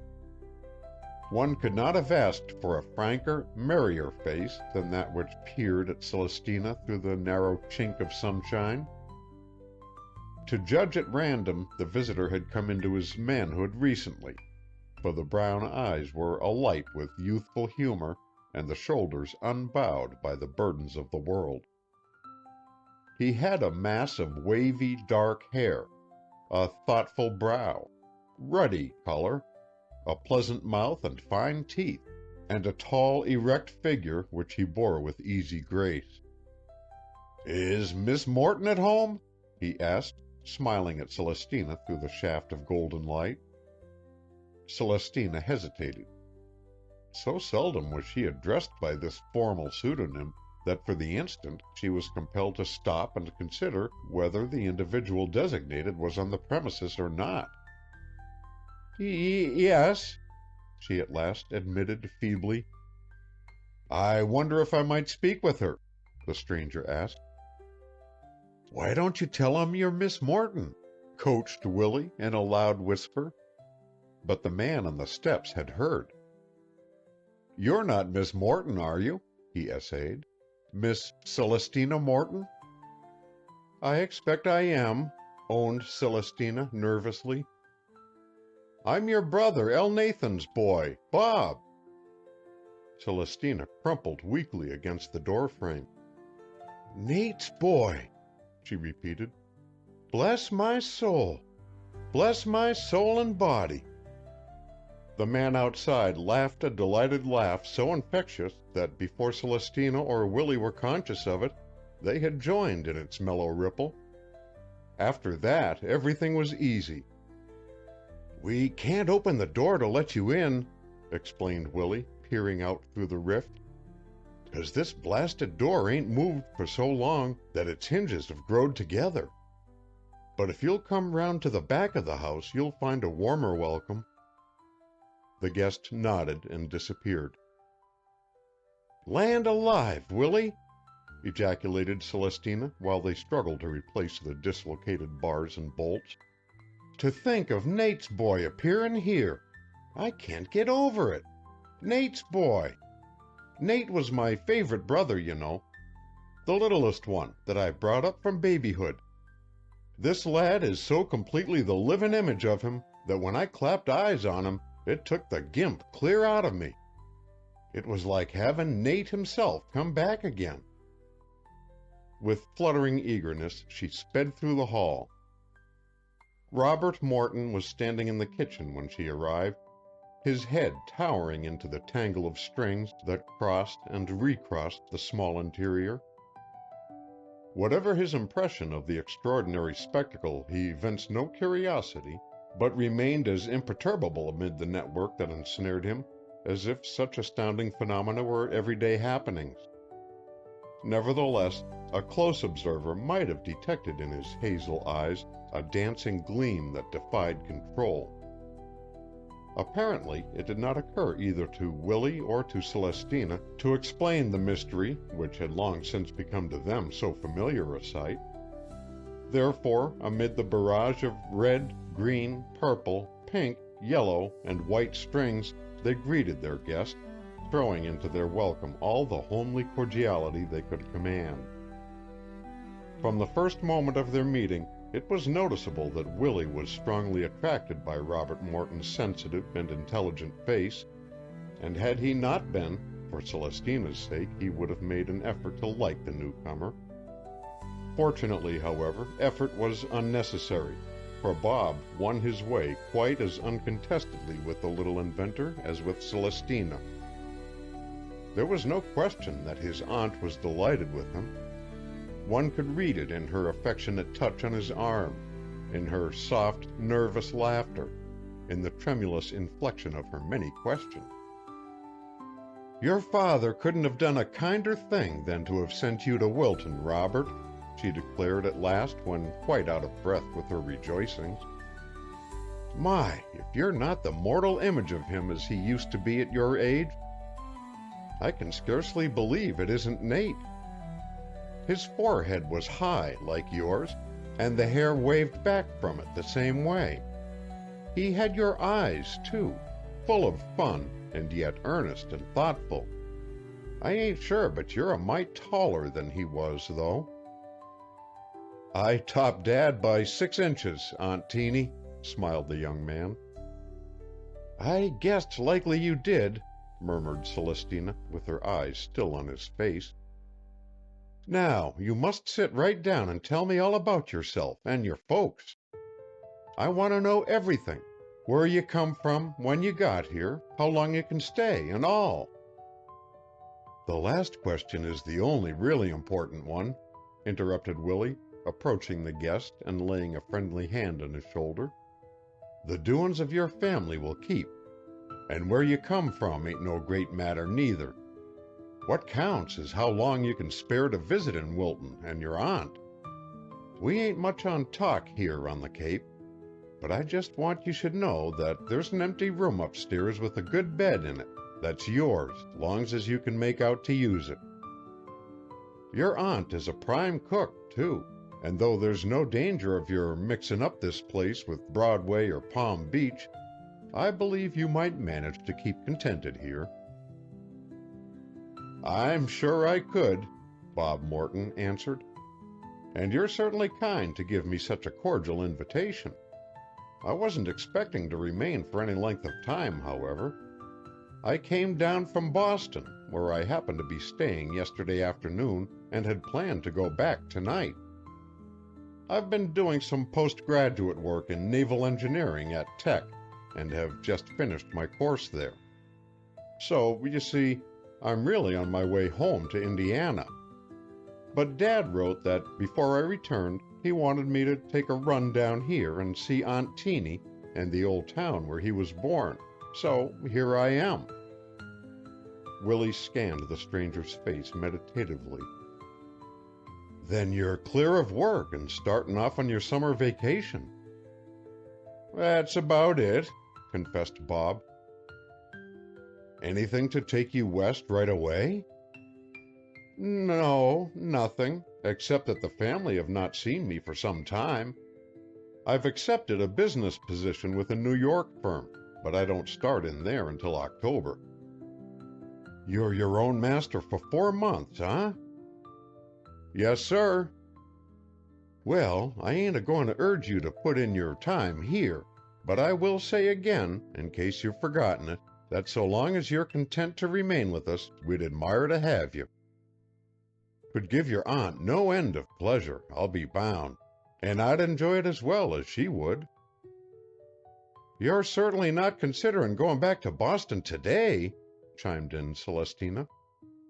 "I was," laughed Bob. "You may as well put that notion right out of your head," said Willie, "for we shan't let you carry out no such crazy scheme." "But to come launching down on you this way," began the younger man. "You ain't come launchin' down," objected his aunt with spirit. "We ain't got nothin' to do but inventin', and I reckon that can wait." Glancing playfully at Willie, she saw a sudden light of eagerness flash into his countenance. But Bob, not understanding the allusion, looked from one of them to the other in puzzled silence. "All right, Aunt Teeny," he at last announced. "If you and Mr. Spence really want me to, I should be delighted to stay with you a few days.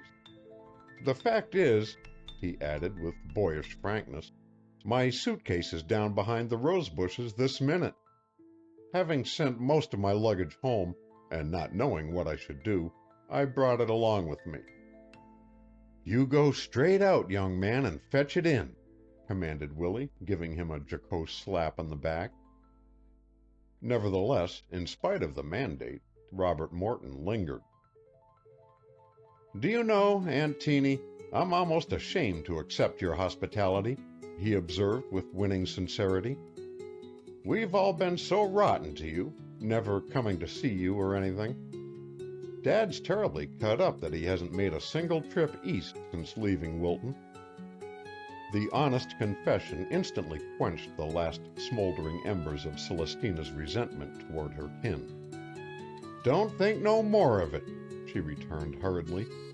"Your father's been busy, likely, and so have you. And anyhow, men ain't much on follerin' up their relations or writin' to 'em. So don't say another word about it. I'm sure I've hardly given it a thought." That the final assertion was false, Robert Morton read in the woman's brave attempt to control the pitiful little quiver of her lip. Nevertheless, he blessed her for her deception. "You're a dear, Aunt Teeny," he exclaimed heartily, stooping to kiss her cheek. "Had I dreamed half how nice you were, wild horses couldn't have kept me away from Wilton." Celestina blushed with pleasure. Very pretty she looked standing there in the window, her shoulders encircled by the arm of the big fellow who, towering above her, looked down into her eyes so affectionately. Willie couldn't but think as he saw her what a mother she would have made for some boy. Possibly something of the same regret crossed Celestina's own mind, for a shadow momentarily clouded her brow, and to banish it she repeated with resolute gaiety, "Do go straight out and bring in that suitcase, Bob, or some straggler may steal it. And put out of your mind any notion of going to Boston for the present. I'll show you which room you're to have so's you can unpack your things, and while you're washing up I'll get you some breakfast. You ain't had none, have you?" "No, but really, Aunt Teeny, I'm not—" "Yes, you are. Don't think it's any trouble, for it ain't. Not a mite." Willie beamed with good will. "You've landed just in time to sit down with us," he remarked. "We ain't had our breakfast either." Celestina wheeled about with astonishment. Willie's hospitality must have burst all bounds if it had lured him, who never deviated from the truth, into uttering a falsehood monstrous as this. One glance, however, at his placid face, his unflinching eye, convinced her that, swept away by the interest of the moment, the little old man had lost all memory of whether he had breakfasted or not. She did not enlighten him. "Maybe it ain't honest to let him go on thinking he's had nothing to eat," she whispered to herself. "But if all them muffins and oatmeal and coffee don't do nothing toward reminding him he's et once, I ain't going to do it. This second meal will make up for the breakfast he missed yesterday. I ain't deceiving him. I'm simply squaring things up." End of Chapter 3. Chapter 4. The Green-Eyed Monster Entered. Before the morning had passed, Bob Morton was as much at home in the little cottage that faced the sea as if he had lived there all his days. His property was spread out in the old mahogany bureau upstairs. His hat dangled from a peg in the hall, and he had exchanged his city clothes for the less conventional outing shirt and suit of blue serge, both of which transformed him into a figure amazingly slender and boyish. For 2 hours he and Celestina had rehearsed the family history from beginning to end, and now he had left her to get dinner, and he and Willie had betaken themselves to the workshop, where they were deep in confidential conversation. "You see," the inventor was explaining to his guest, "it's like this. It ain't so much that I want to bother with these notions as that I have to. They get me by the throat, and there's no shaking 'em off. Only yesterday, for example, I got ketched with an idea about a boat." He broke off, regarding his listener with sudden suspicion. Bob waited. Evidently, Willie's scrutiny of the frank countenance opposite satisfied him, for dropping his voice, he continued in an impressive whisper, "About a motorboat, this idea was." Glancing around as if to assure himself that no one was within hearing, he hitched the barrel on which he was seated nearer his visitor. "There's a sight of plague with motorboats among these shoals," he went on eagerly. "What with the eelgrass that grows along the inlets and the kelp that's washed in by the tide after a storm, the propeller of a motorboat is snarled up a good bit of the time. Now my scheme," he announced, his last trace of reserve vanishing, "is to box that propeller somehow, if so be as it can be done, and—" The voice trailed off into meditation. Robert Morton, too, was silent. "You would have to see that the wheel was kept free," he mused aloud after an interval. "I know it." "And not check the speed of the boat." "Right you are, mate," exclaimed Willie with delight. "And not hamper the swing of the rudder." "You have it! You have it!" Willie shouted, rubbing his hands together and smiling broadly. "It's all them things I'm up against. I believe the trick might be turned, though, replied young Morton, rising from the nail keg in which he was sitting and striding about the narrow room. It's a pretty problem, and one it would be rather good fun to work out. I'd need to rig up a model to experiment with, I suppose, reflected Willie. Oh, we could fix that easily enough, Bob cried with rising enthusiasm. We? Sure, I'll help you. The announcement did not altogether reassure the inventor, and Bob laughed at the dubious expression of his face. Of course, I'm only a dry-land sailor, he went on to explain good-humoredly, and I do not begin to have had the experience with boats that you have. I did, however, study about them some at Tech, and perhaps— Study about them, repeated Willie, unable wholly to conceal his skepticism and scorn. Again the younger man laughed. I realize that is not like getting knowledge firsthand, he continued with modesty, but it seemed the best I could do. As to this plan of yours, 2 heads are sometimes better than 1, and between us I believe we can evolve an answer to the puzzle. That'll be prime, Willie ejaculated, now quite comfortable in his mind. And when we get the answer to the riddle, Jan Eldridge will help us. You ain't met Jan yet, have you? He's the salt of the earth, Genoa Eldridge is. Him and me are the greatest chums you ever saw. He maybe has his peculiarities like the rest of us. Who ain't? You'll likely find him kinda sharp-tongued at first, but he don't mean nothing by it. And he's quick, too. Goes up like a rocket at a minute's notice. Folks down in town insist, in addition, that he's jealous as a girl, but I've yet to see signs of it. For all his little crochets, you'll like Jan Eldridge. You can't help it. We're none of us angels when it comes to that. Hush! Broke off Willie warningly. I believe that's him now. Didn't you see a head go past the window? I thought I did. Then that's Jan. Nobody else would be coming across the dingle. Now, not a word of this motorboat business to him, cautioned Willie, dropping his voice. I never tell Jan about my ideas till I get 'em well worked out, for he's no great shakes at inventin'. There was an instant of guilty silence, and then the 2 conspirators beheld a freckled face, crowned by a mass of rampant sandy hair, protrude itself through the doorway. Hey, Willie, called the newcomer, unmindful of the presence of a stranger. Well, how do you find yourself today? Ready to tackle another pump? With simulated indignation, Willie bristled. Pump, he repeated. Don't you dare so much as to mention pumps in my hearing for 6 months, Genoa Eldridge. I've had my fill of pumps for one spell. The freckled face in the door expanded its smile into a grin that displayed the few scattered teeth adorning its owner's jaws. No, went on the inventor, I ain't attacking no pumps today.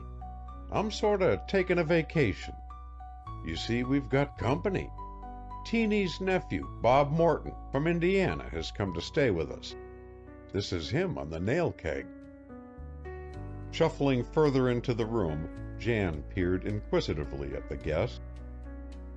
So, you're Teeny's nephew, eh? He commented, examining the visitor's countenance with curiosity. Well, well, to think of some of Teeny's relations turning up at last. Not that it ain't high time, I'll say that. Now, which of the Mortons do you belong to, young man? L. Nathan. I might have known first glance, for you're like him as his tintype. Bob laughed. Aunt Teeny thinks I am too. She'd oughter know, was the dry comment. She had the plague of bringing him up from the time he could toddle. I'm glad some of you have finally got round to coming to see her. You've been long enough doing it. I ain't so sure, though, but if I was in her place, I'd—" There, Jan," interrupted Willie nervously. "Why go digging up the past? The lad is here now, and—" "But they have been the devil of a while taking notice of Teeny," Genoa persisted, not to be coaxed away from his subject. "Why, 'twas only the other day when we was working out here that you yourself said the way her folks had neglected her was outrageous." "And it was, too, Mr. Eldridge," confessed Bob, flushing. "Our whole family have treated Aunt Teeny shamefully. There is no excuse for it." Before the honest admission of blame, Jan's mounting wrath grudgingly calmed itself. "Well," he grumbled in a more conciliatory tone, "as Willie says, maybe it's just as well not to go bringin' to life what's buried already. Like as not, there may have been some good reason for your folks never comin' back to Wilton after once they'd left the place. Indiana's the devil of a distance away, almost at the other end of the world, ain't it? You might as well live in China as Indiana. I never could see anyway what took people out of Wilton. There ain't a better spot on earth to live than right here. Yet, for all that, every one of the Mortons, 'cept Teeny, who showed her good sense in my opinion, went flocking out of this town quick as they was growed, like as if they was a lot of swarmin' bees. I doubt myself, too, if they're a whit better off for it. Your father, now, what does he make out to do in Indiana?" "Father is in the grain business," replied Bob, with a smile. "The grain business, is he? And likely he sets in an office all day long, in out of the fresh air," continued Jan with contempt. "Plumb foolish, I call it, when he could be livin' in Wilton and fishin' and clammin' and enjoyin' himself. That's the way with so many folks. They go kitin' off to the city to make money enough to buy one of them automobiles. You won't catch me with an automobile. No, nor a motorboat, neither. Nor any other of them dern things that's goin' to set me livin' like as if I was shot out of the cannon's mouth. What's the good of bein' whizzed through life as if old Nick himself was at your heels, workin' faster, eatin' faster, dyin' faster? I see nothin' to it, nothin' at all." At the risk of rousing the philosopher's resentment, Bob burst into a peal of laughter. "But ain't it so now, I ask you? Ain't it just as I say?" insisted Genoa Eldridge. "Argue as you will, what's the gain in it?" To the speaker's apparent disappointment, the citizen from Indiana did not accept the challenge for argument, but instead observed pleasantly, "I'll wager you will outlive all us city people, Mr. Eldridge." "Course I will," was the old man's confident retort. "I'll be a sailin' in my dory when the whole lot of you motorboat folks are under the sod. You see if I ain't. And speakin' of motorboats, Willie, I suppose you ain't done nothin' towards tacklin' Zenas Henry's tribulations with that propeller, have you?" The question was unexpected, and Willie colored uncomfortably. He was not good at dissembling. "'Twould mean quite a bit of thinkin' to get Zenas Henry out of his troubles," returned he evasively. "'Tain't so simple as it looks." Moving abruptly to the workbench, he began to overturn at random the tools lying upon it. Something in this unusual proceeding arrested Jan's attention, causing him to glance with suspicion from Robert Morton to the inventor, and from the inventor back to Robert Morton again. The elder man was whistling "Tenting Tonight," an air that had never been a favorite of his, and the younger, with self-conscious zeal, was shredding into bits a long curl of shavings. Jan eyed both of them with distrust. "I figure we're going to have a spell of fine weather now," remarked Willie with jaunty artificiality. The offhand assertion was too casual to be real. Cloud and fog were not dealt with in this cursory fashion in Wilton. It clinched Jan's doubts into certainty. Something was being kept from him, something of which this stranger, who had only been in the town a few hours, was cognizant. For the first time in 50 years, another had usurped his place as Willie's confidant. It was monstrous. A tremor of jealous rage thrilled through his frame, and he stiffened visibly. "I reckon I'll be jogging along home," said he, moving with dignity toward the door. "But you've only just come, Jan," protested Willie. "I didn't come for nothing but to leave this hammer," Jan answered, placing the implement on the long bench before which his friend was standing.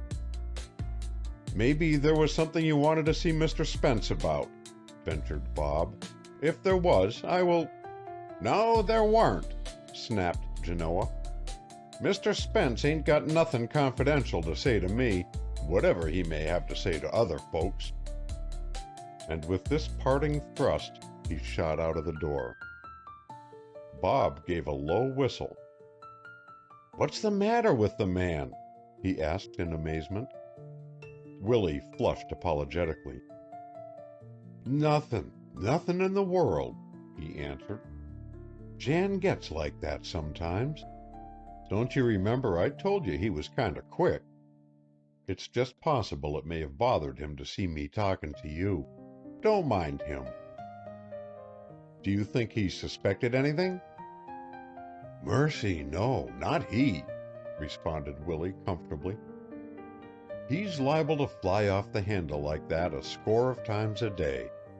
Don't you worry about him. He'll be back before the morning's over."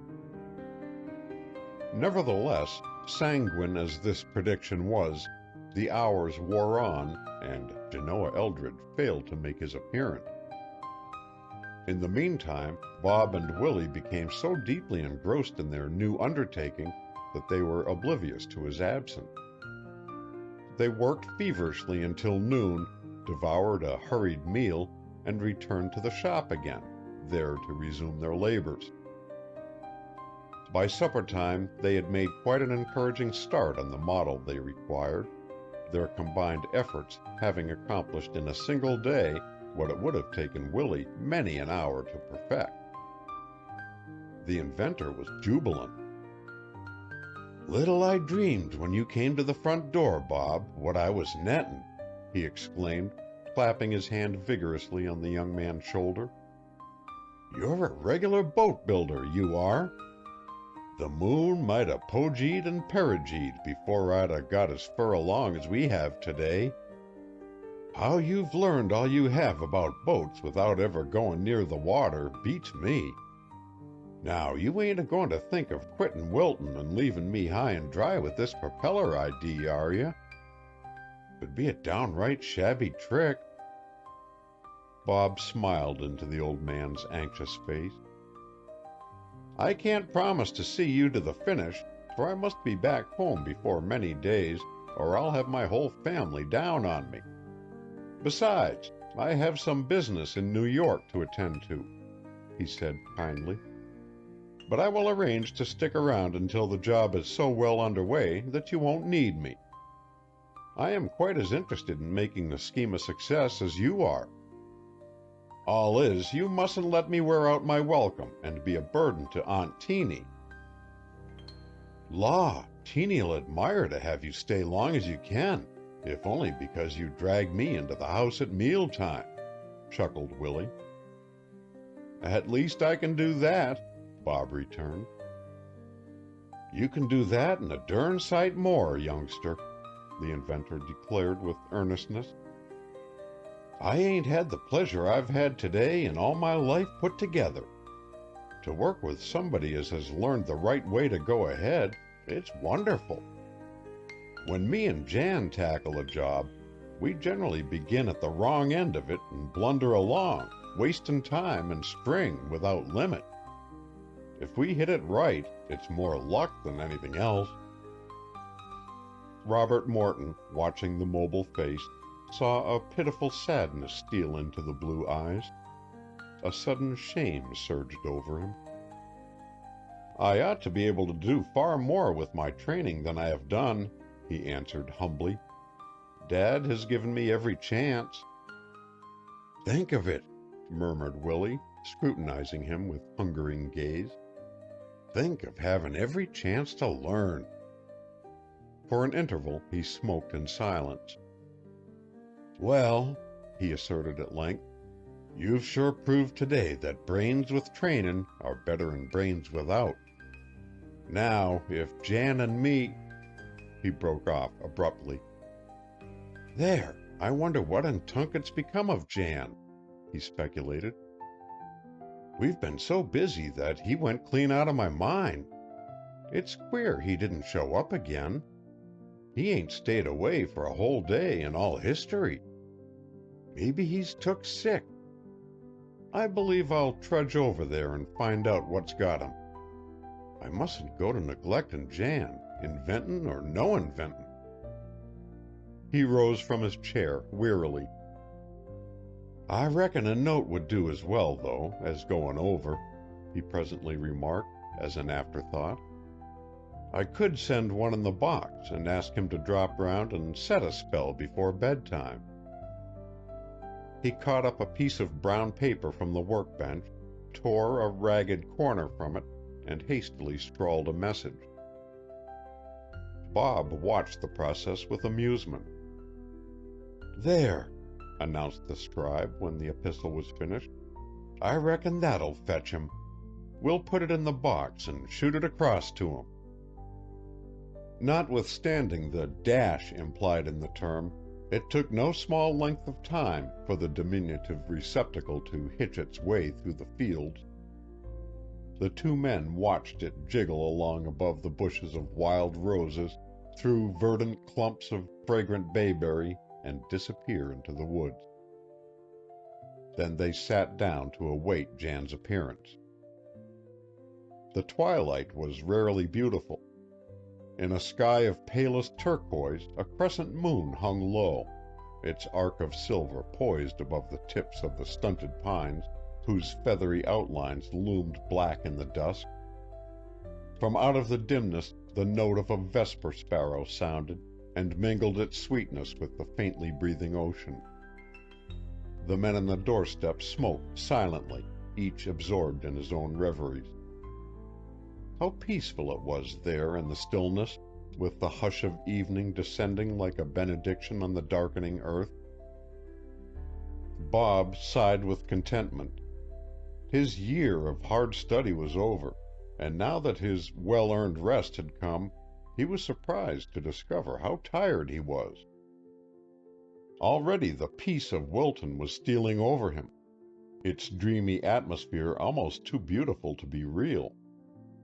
From where he sat he could see the trembling lights of the village jewelling the rim of the bay like a circlet of stars. A man might do worse, he reflected, than remain a few days in this sleepy little town. He liked Willie and Celestina, too. Indeed, he would have been without a heart not to have appreciated their simple kindliness. Why should he hurry home? Would not his father rejoice should he be content to stay and make his aunt a short visit? There was no need to bind himself for any definite length of time. He would merely drift, and when he found himself becoming bored, flee. To be sure, about the last thing he had intended when setting forth to the Cape was to linger there. He had come hither with unwilling feet solely to please his parents, and having paid his respects to his unknown relative, he meant to depart west as speedily as decency would permit, reasoning that it would be a mutual relief when the visit was over. But a single day in the cozy little house at the water's edge had served to convince him how erroneous had been his premises. Instead of being tiresome, his Aunt Celestina was proving a delightful acquisition, toward whom he already found himself cherishing a warm regard. And what a cook she was! After months of city food, her bread, pies, and cookies were ambrosial. As for Willie, Bob had never before beheld so gentle, ingenuous, and lovable a personality. Undoubtedly, the little inventor had genius. What a pity he had been cheated of the opportunity for cultivating it. There was something pathetic in the way he reached out for the knowledge life had denied him. It reminded one of a patient child who asks for water to slake his thirst. If, for some inscrutable reason, fortune had granted him, Robert Morton, the chance denied this grouping soul, was it not almost an obligation that, insofar as he was able, he should place at the other's disposal the fruits of the education that had been his? Presumably, this motorboat idea would not amount to much, for if such an invention were plausible and of value, doubtless a score of nautical authorities would have seized upon it long before now. But to work at the plan would give the gentle dreamer in the silver-gray cottage happiness, and after all, happiness was not to be despised. If together he and Willie could make tangible the notion that existed in the latter's brain, the deed was certainly worth the doing.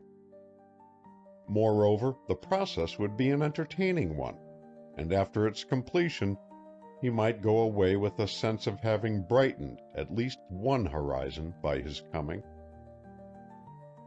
Thus reasoned Robert Morton as in the peace of that June evening he casually shuffled the cards of fate, little suspecting that already a factor in his destiny stronger than any of his arguments was soon to make its influence felt and transform Wilton into a magnet so powerful that against its spell he would be helpless as a child.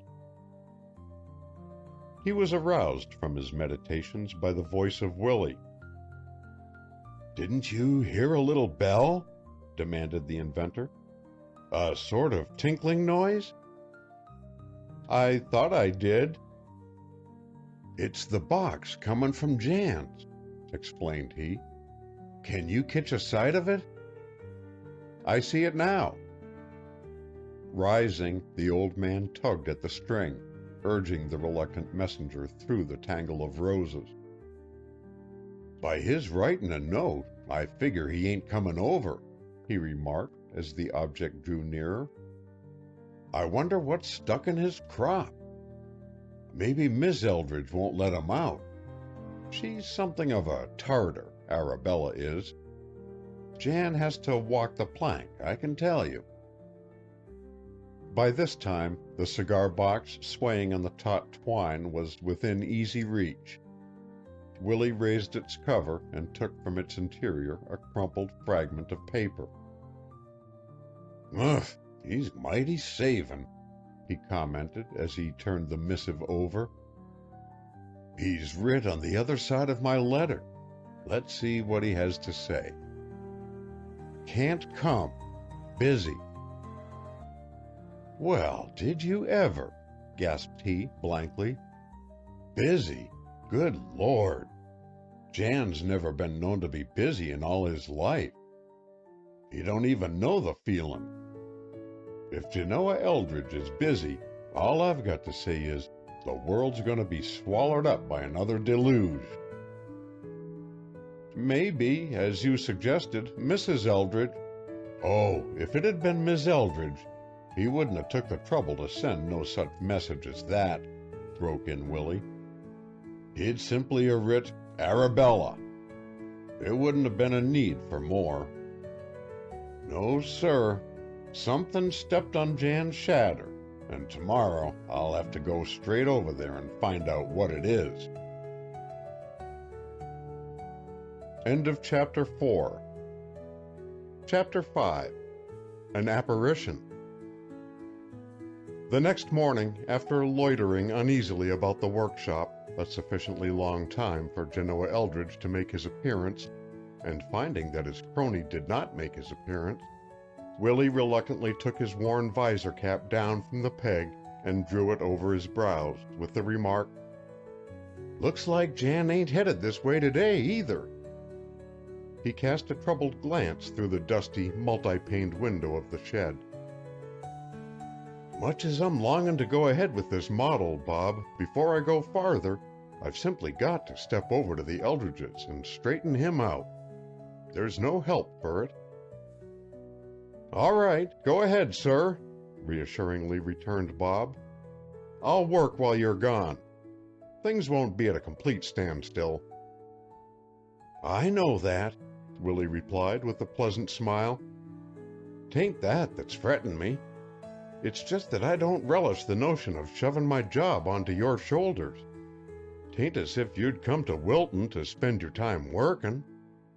Celestina hinted last evening she was afraid you bid fair to get but mighty little rest out of your vacation. 'Twas unlucky, she thought, that you hove into port just when I happened to be ketched with a bigger idea than common." "Nonsense," Bob protested heartily. "Don't you and Aunt Teeny give yourselves any uneasiness about me. I'm happy. I enjoy fussing around the shop with you, Mr. Spence. I'd far rather you took me into what you're doing than left me out. Besides, I don't intend to work every minute while I'm here. Some fine day I mean to steal off by myself and explore Wilton. I may even take a day's fishing." "That's right, youngster, that's right," ejaculated Willie. "That's the proper spirit.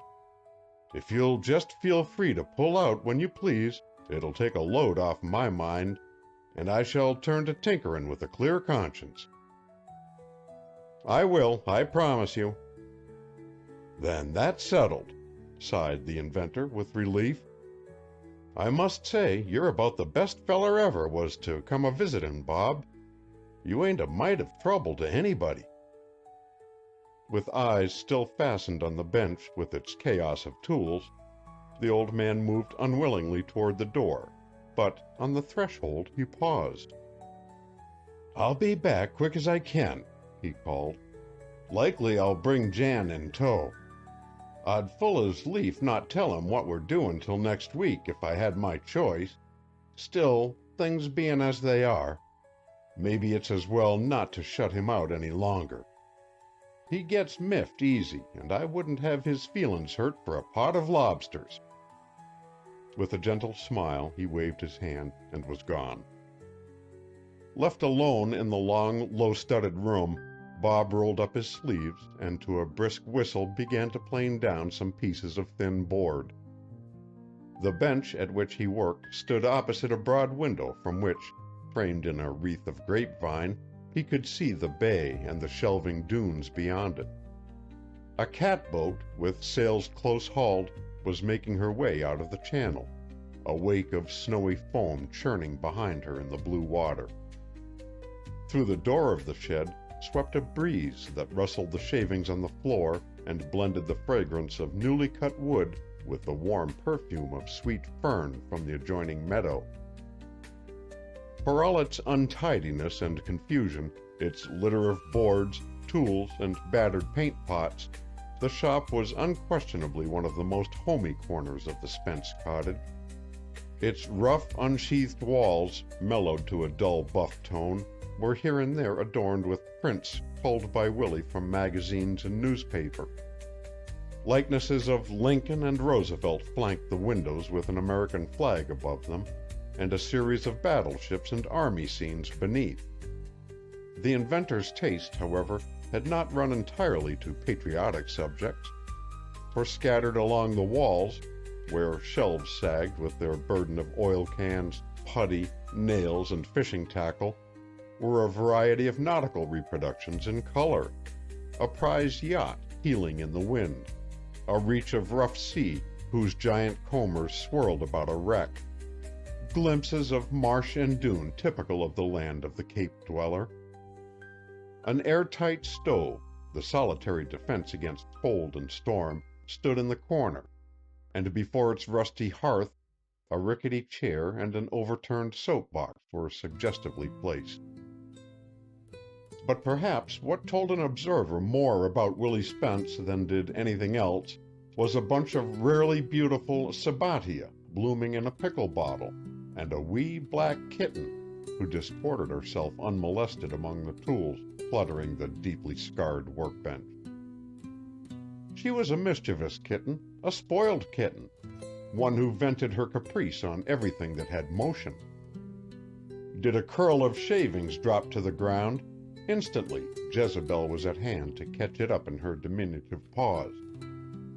Toss it from her, steal up and fall upon it again, and dragging it between her feet, roll over and over with it in a mad orgy of delight. A shadow, a string, a flicker of metal was the signal for a frolic. Let one's mood be austere as a monk's. With a single twist of her absurdly tiny body, this small creature shattered its gravity to atoms. There was no such thing as dignity in Jezebel's presence. Already 3 times Bob Morton had lifted the mite off the table, and 3 times back she had come, leaping in the path of his gleaming plane as if its metallic whir and glimmering reflections were designed solely for her amusement. In spite of his annoyance, the man had laughed, and now, stooping, he caught up the tormentor and held her aloft. "You minx!" he cried, shaking the sprite gently. "What do you think I am here for? To play with you?" The kitten blinked at him out of her round blue eyes. "You'll be getting your fur mittens cut off the next thing you know," went on Bob severely. "Scamper out of here." He set the little creature on the floor, aimed her toward the doorway, and gave her a stimulating push. With a coquettish leap headlong into the sunshine darted Jezebel, only to come suddenly into collision with a stranger who had crossed the grass and was at that instant about to enter the workshop. The newcomer was a girl, tall and slender, with lustrous masses of dark hair that swept her cheek in wind-tossed ringlets. She had a complexion vivid with health, an undignified little nose, and a mouth whose short upper lip lent to her face a half-childish, half-pouting expression. But it was in her eyes that one forgot all else, eyes large, brown, and softly deep, with a quality that held the glance compellingly.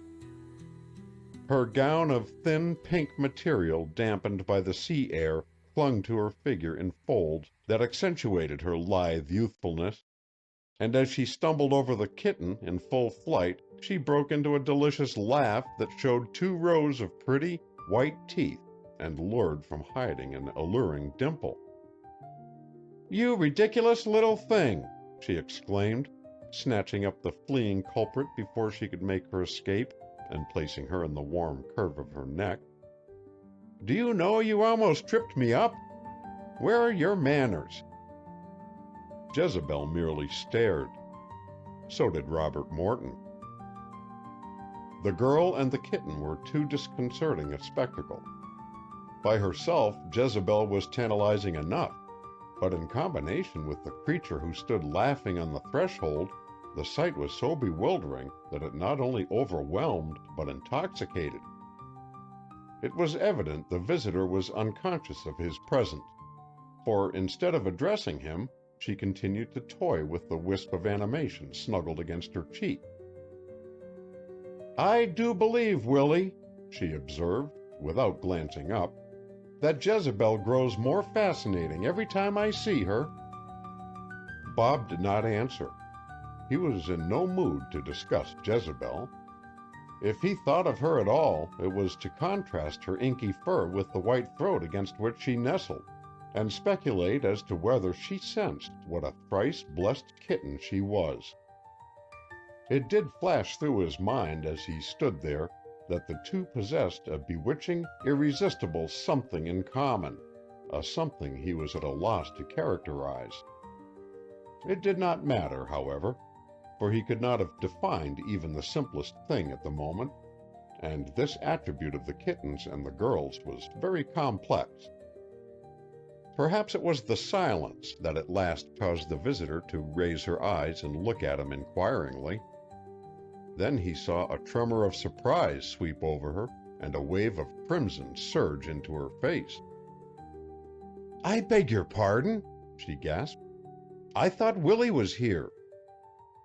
"Mr. Spence has stepped over to the Eldridges. I'm expecting him back every instant," Bob returned. The girl's lashes fell. They were long and very beautiful as they lay in a fringe against her cheek, yet, exquisite as they were, he longed to see her eyes again. "I'm Miss Morton's nephew from Indiana," the young man managed to stammer, feeling some explanation might bridge the gulf of embarrassment. "I am visiting here." "Oh!" Persistently she studied the toe of her shoe. If Bob had thought her appealing before, now, demure against the background of budding apple trees, with a shaft of sunlight on her hair and the kitten cuddled against her breast, she put to rout the few intelligent ideas remaining to the young man. Wonderingly, helplessly, he watched while she continued to caress the minute creature in her arms. "Are you staying here long?" she asked at length, gaining courage to look up. Yes. That is, I hope so," Bob answered with sudden fervor. "You like Wilton, then?" "Tremendously." "Most strangers think the place has great beauty," observed his guest innocently. "There's more beauty here in Wilton than I ever saw before in all my life," burst out Bob, then stopped suddenly and blushed. His listener dimpled. "Really?" she remarked, raising her delicately arched brows. "You are enthusiastic about the Cape, aren't you?" "Some parts of it." "Where else have you been?" The question came with disturbing directness. "Oh, why, Middleborough, Tremont, Buzzard's Bay, and Harwich," answered the man hurriedly. As he named the list, he was conscious that it smacked rather too suggestively of a brakeman's, and he saw she thought so too, for she turned aside to hide a smile. "You might sit down, won't you?" he suggested, eager that she should not depart. Flecking the dust from the soap-box with his handkerchief, he dragged it forward and placed it near the workbench.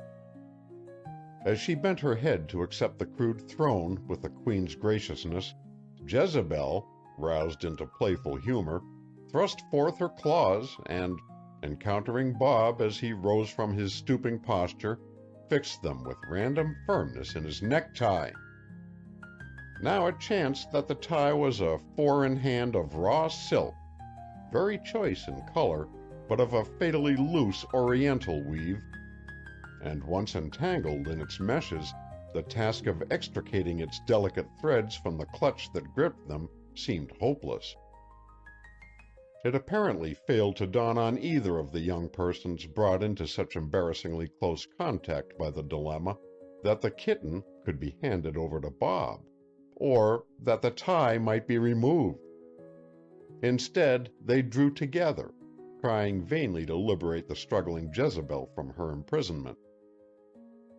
It was not a simple undertaking, and to add to its difficulties, the ungrateful beast, irritated by their endeavors, began to protest violently. "She'll tear your tie all to pieces," cried the stranger. "No matter, I don't mind, if she doesn't scratch you." "Oh, I am not afraid of her. If you can hold her a second longer, I think I can free the last claw." As the girl toiled at her precarious mission, Bob could feel her warm breath fan his cheek and could catch the fragrant perfume of her hair. So far as he was concerned, Jezebel might retain her hold on his necktie forever. But alas, the slim white fingers were too deft, and he heard at last a triumphant, "There!" At the same instant the offending kitten was placed on the floor. "You little monkey!" cried the man, smiling down at the furry object at his feet. "Isn't she?" echoed the visitor sympathetically. "There she goes, the imp. What is left of your tie? Let me look at it." "It's all right, thank you.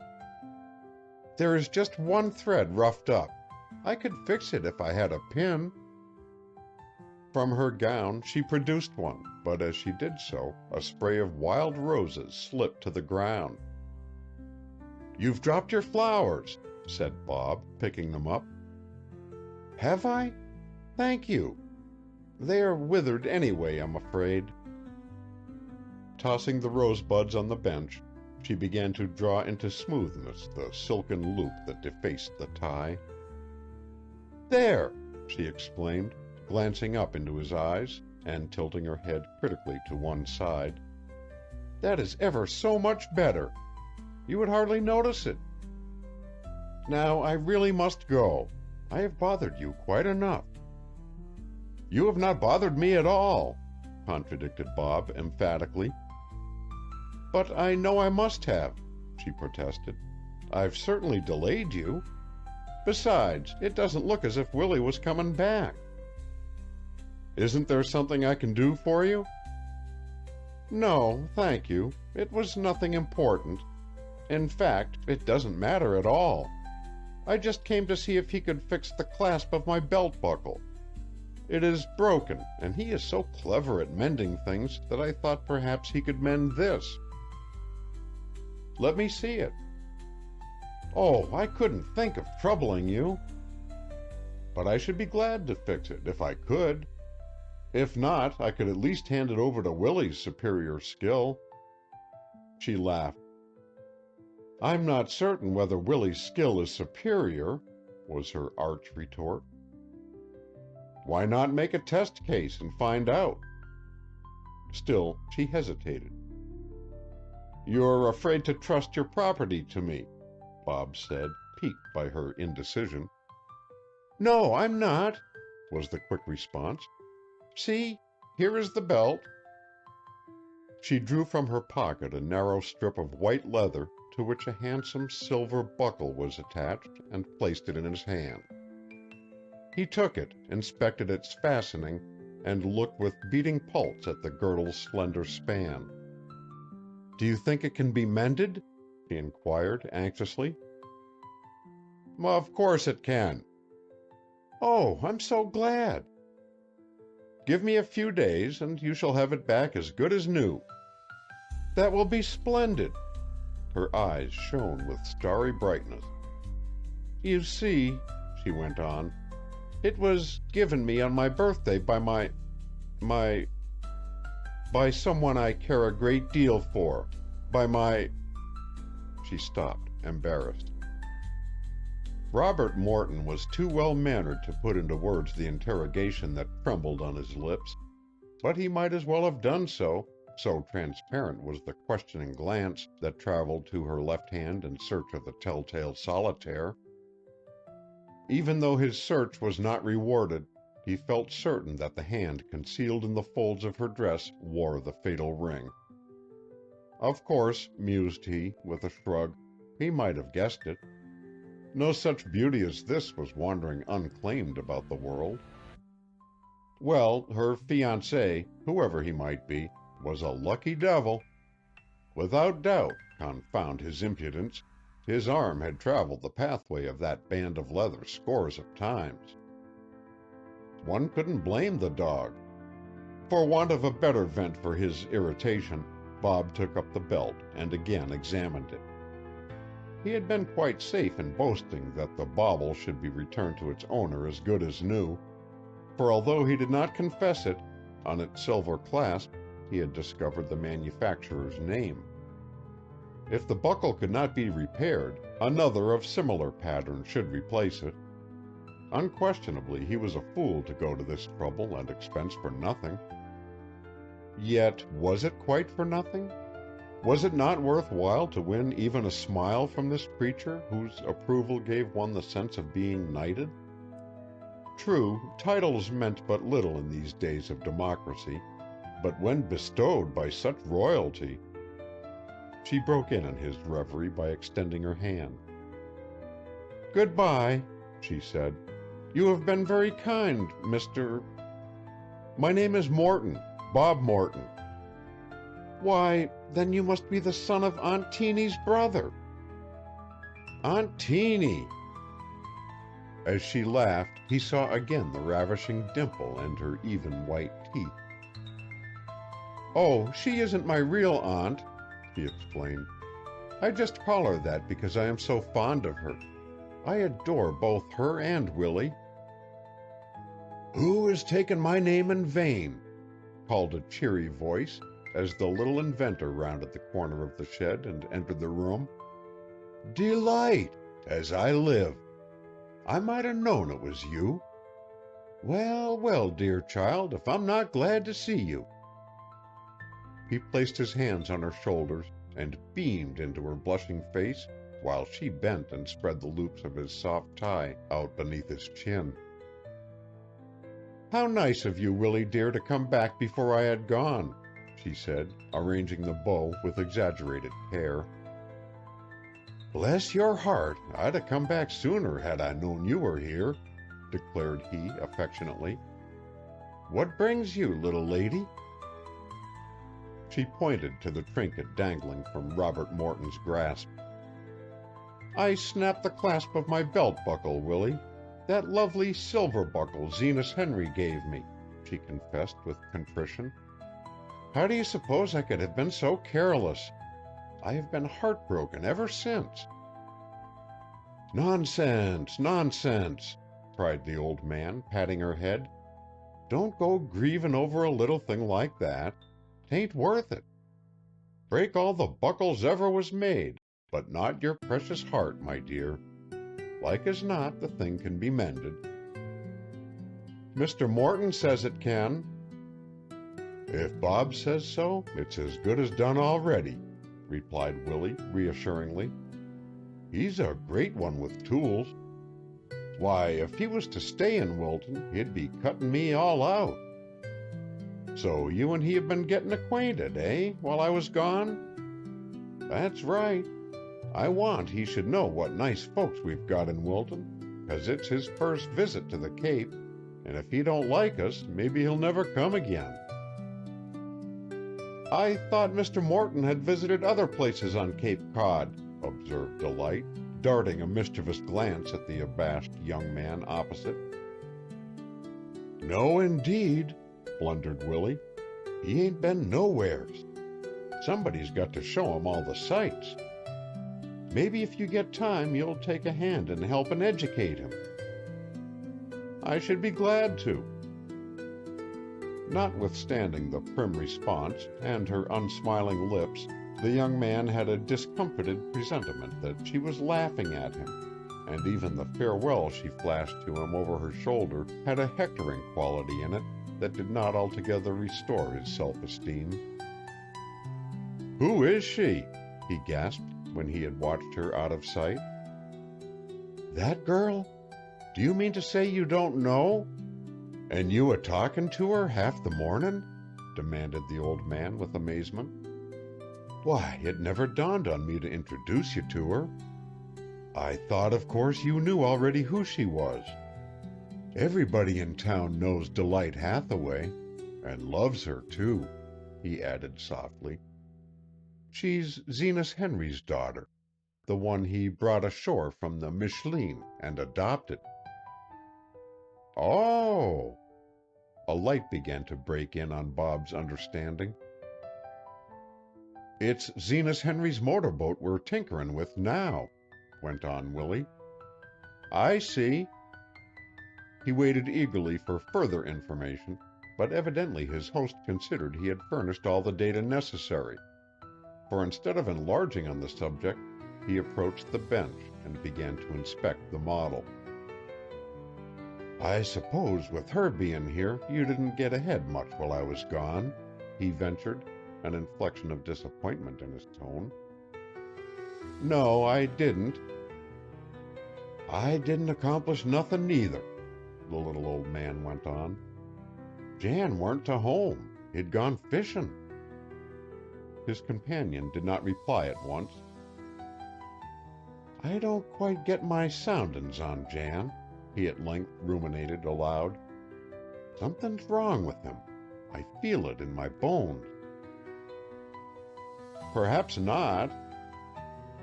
"There is, I tell you. I know Genoa Eldridge from crown to heel, and it ain't like him to go off fishin' by himself." "I shouldn't fret about it if I were you," Bob said, in an attempt to comfort the disquieted inventor. "I'm sure he'll turn up all right." Had the conversation been of a three-master in a gale, of buried treasure, or of the ultimate salvation of the damned, the speaker would at that moment have been equally optimistic. The universe had suddenly become too radiant a place to harbor calamity. Wilton was a paradise like the first Eden, a garden of smiles, of dimples, of blushing cheeks, and of silver buckles. He began to whistle softly to himself. Then, sensing that Willie was still unconvinced by his sanguine prediction, he added, "And even if Mr. Eldridge shouldn't come back, I guess you and I could manage without him." "That's all very well up to a certain point, youngster," was the retort. "But who's going to see me through this job after you've taken wing?" He pointed tragically to the beginnings of the model.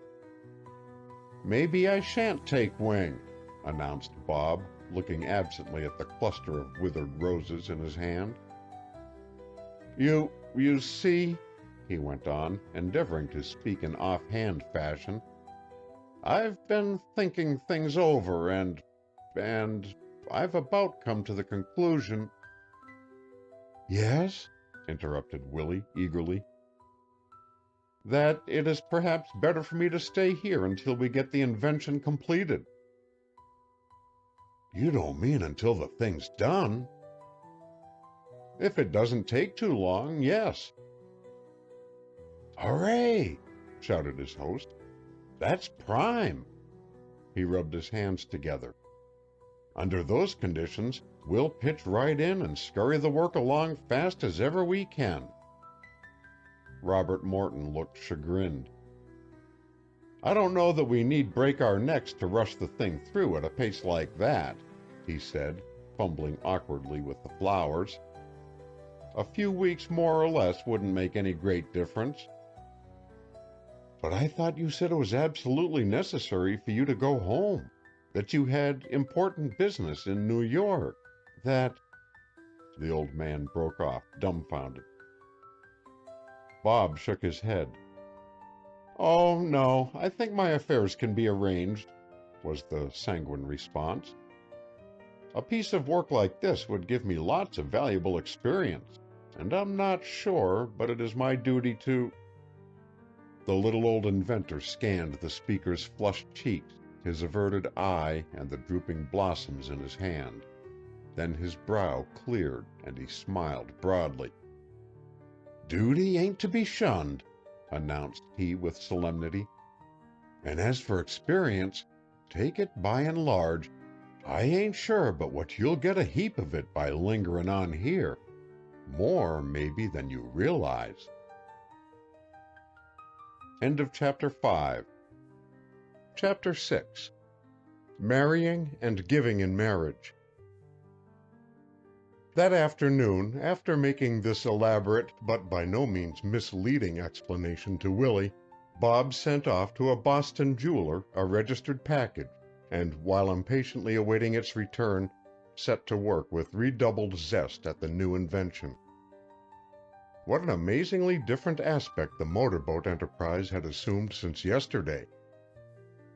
Then his one idea had been to humor Willie's whim, and in return for the old man's hospitality, lend such aid to the undertaking as he was able. But now Zenas Henry's launch had suddenly become a glorified object, sacred to the relatives of the divinity of the workshop, and how and where the flotsam of the tides ensnared it was of colossal importance. Into solving the nautical enigma Robert Morton now threw every ounce of his energy, and while at work artfully drew from his companion every detail he could obtain of Delight Hathaway's strange story. He learned how the Micheline had been wrecked on the Wilton Shoals in the memorable gale of 1910, how the child's father had perished with the ship, leaving his little daughter friendless in the world, how Zenas Henry and the 3 aged captains had risked their lives to bring the little one ashore, and how the Brewsters had taken her into their home and brought her up. It was a simple tale and simply told, but the heroism of the romance touched it with an epic quality that gripped the listener's imagination and sympathies tenaciously. And now the waif snatched from the grasp of the covetous sea had blossomed into this exquisite being, this creature beloved, petted, and well-nigh spoiled by a proudly exultant community. For although legally a member of the Brewster family, Willie explained, the girl had come to belong, in a sense, to the entire village. Had she not been cast an orphan upon its shores, and were not its treacherous shoals responsible for her misfortune?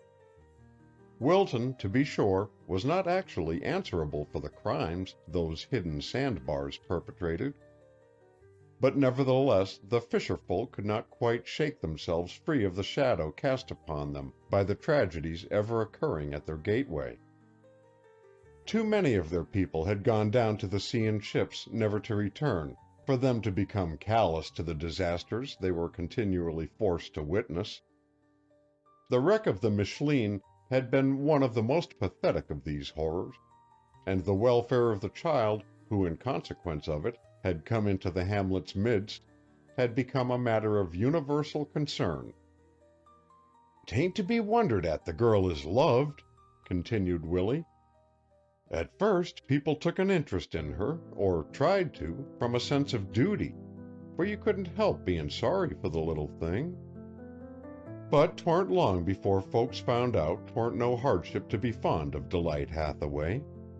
She was livin' sunshine, that's what she was. Wherever she went, be it one end of town or t'other, she brought happiness.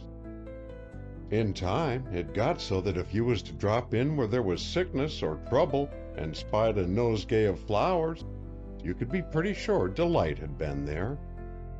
Why, Lyman Bierce's father, old Lyman, that's so crabbed with rheumatism that it's a cross to live under the same roof with him, will calm down gentle as a dove when Delight goes to read to him.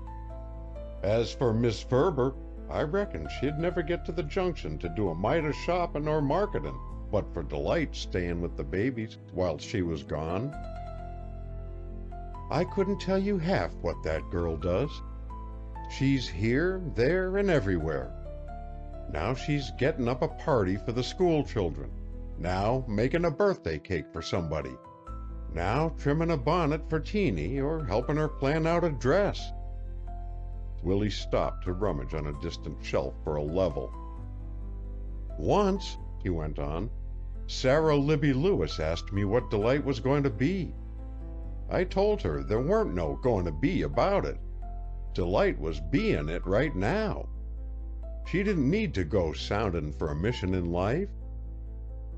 I take it you are not in favor of careers for women, Mr. Spence, observed Robert Morton, who had been eagerly drinking in every word the old man uttered.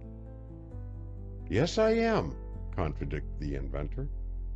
There's times when a girl needs a career, but there's other times when to desert one's plain duty and go hunting a callin' is criminal.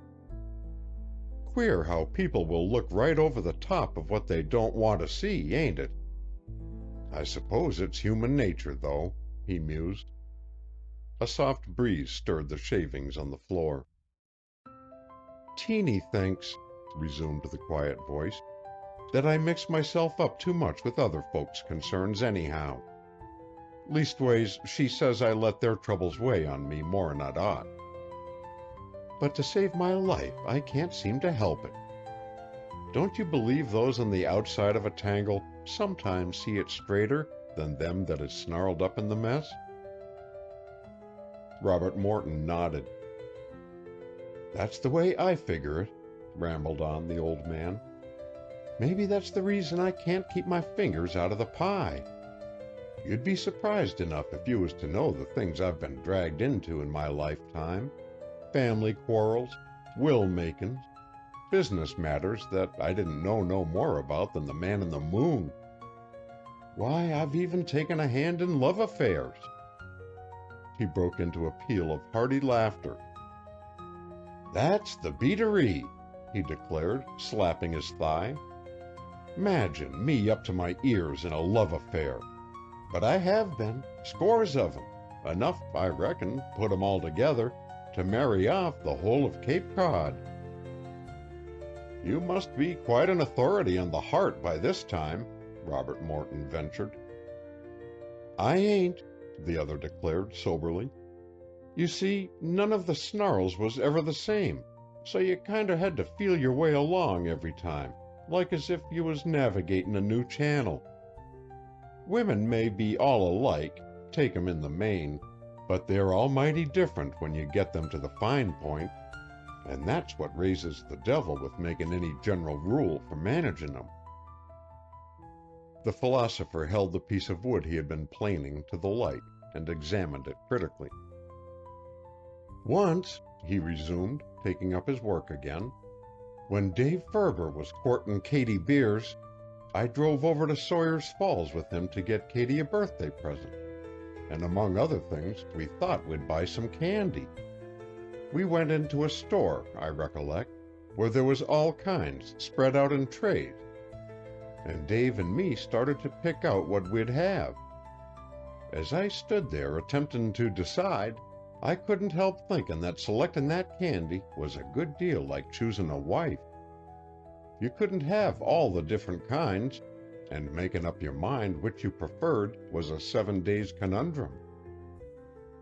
The little inventor took off his spectacles, wiped them, and replaced them upon his nose.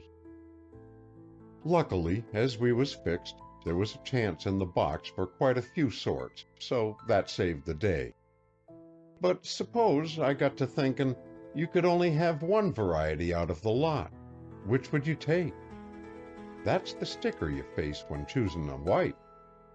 Suppose, for instance, I was pinned down to nothing but caramels. The caramel is a good, square, sensible, dependable candy. You can see through the paper exactly what you're getting. There's nothing concealed or lurking in a caramel.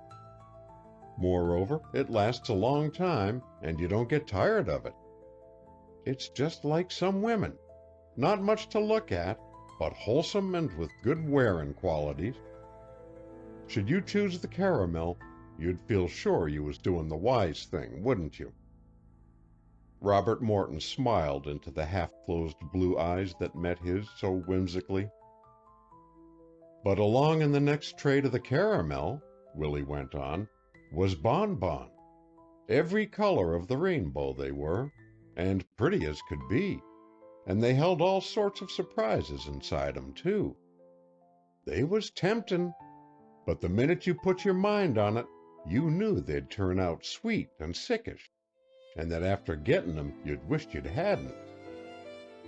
There's plenty of women like that in the world. Maybe you ain't seen 'em, but I have." "Yes." "Besides these, there was dishes of sparklin' jelly things on the counter that the girls said weren't much use, gone in no time. They were just meant to dress up the box. I called 'em brainless candies, just silly and expensive, and if you look around you'll find women can match 'em. And along with 'em you can put the candied violets and sugared rose leaves that only make a man out of pocket and ain't a mite of use to 'em." Willie scanned his companion's face earnestly. "Finally, after running the collection over, it kind of comes down to a choice between caramels or chocolates. Even then, I still stood firm for the caramel, there being no way of making sure what I'd get inside the chocolate. I weren't willing to go it blind, I told Dave.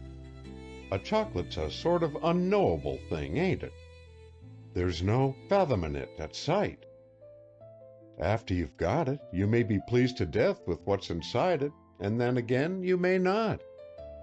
So we settled mostly on caramels for Katie.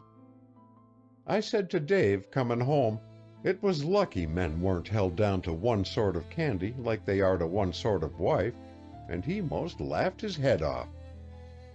Then he asked me what kind of sweet I thought Katie was, and I told him I reckoned she was the caramel variety, and he said he thought so too.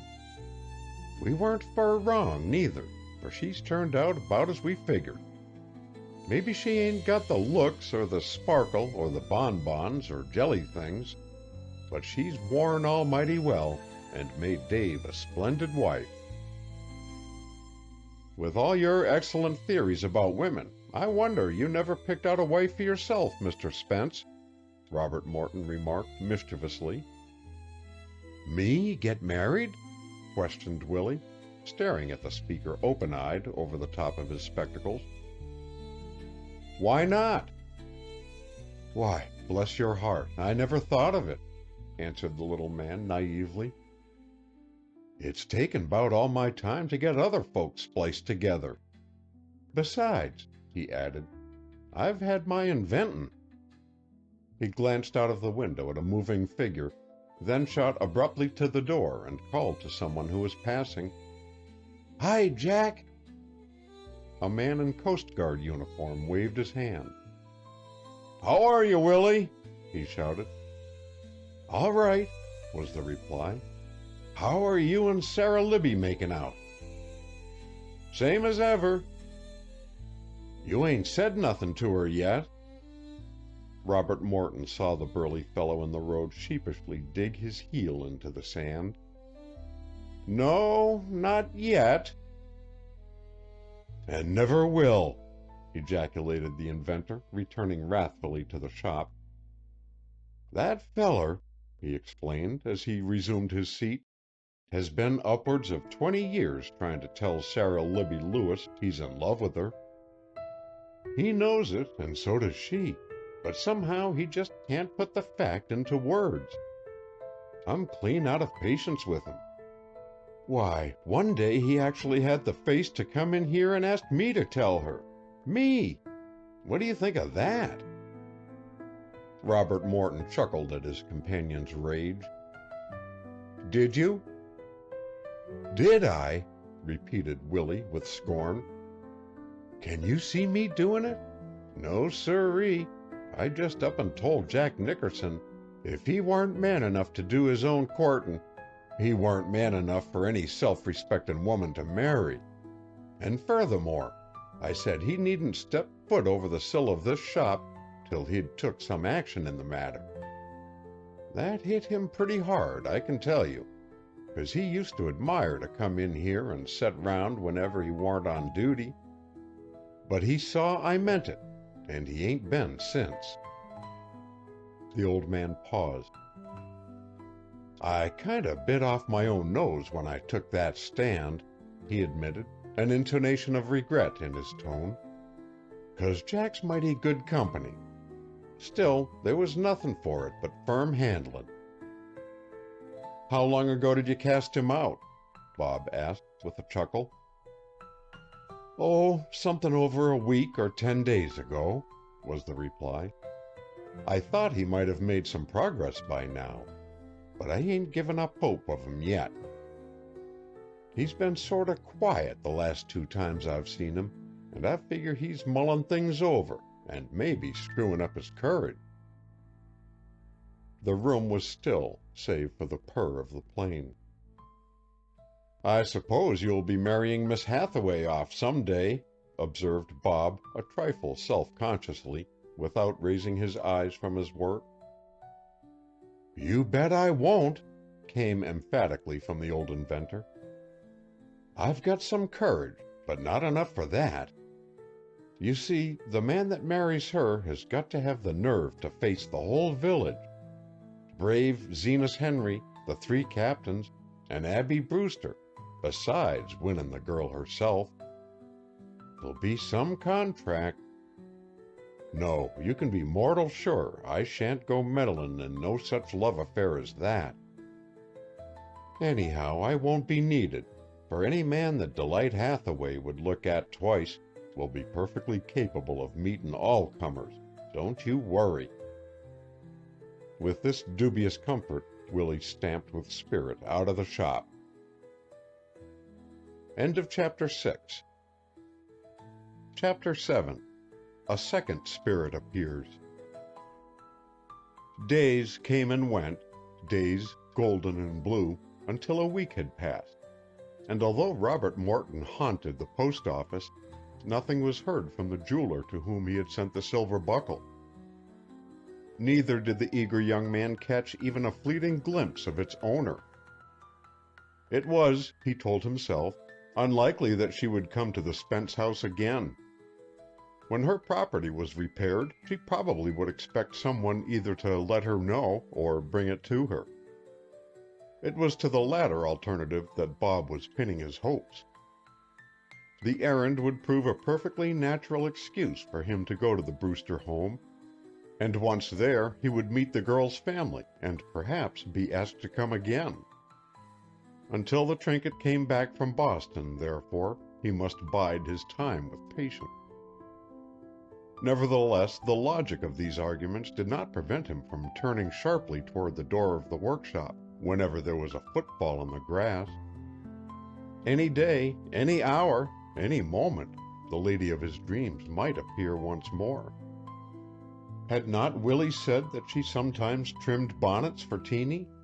And was it not possible, yea, even likely, that his aunt might be needing a bonnet right away? Women were always needing bonnets, argued the young man vaguely.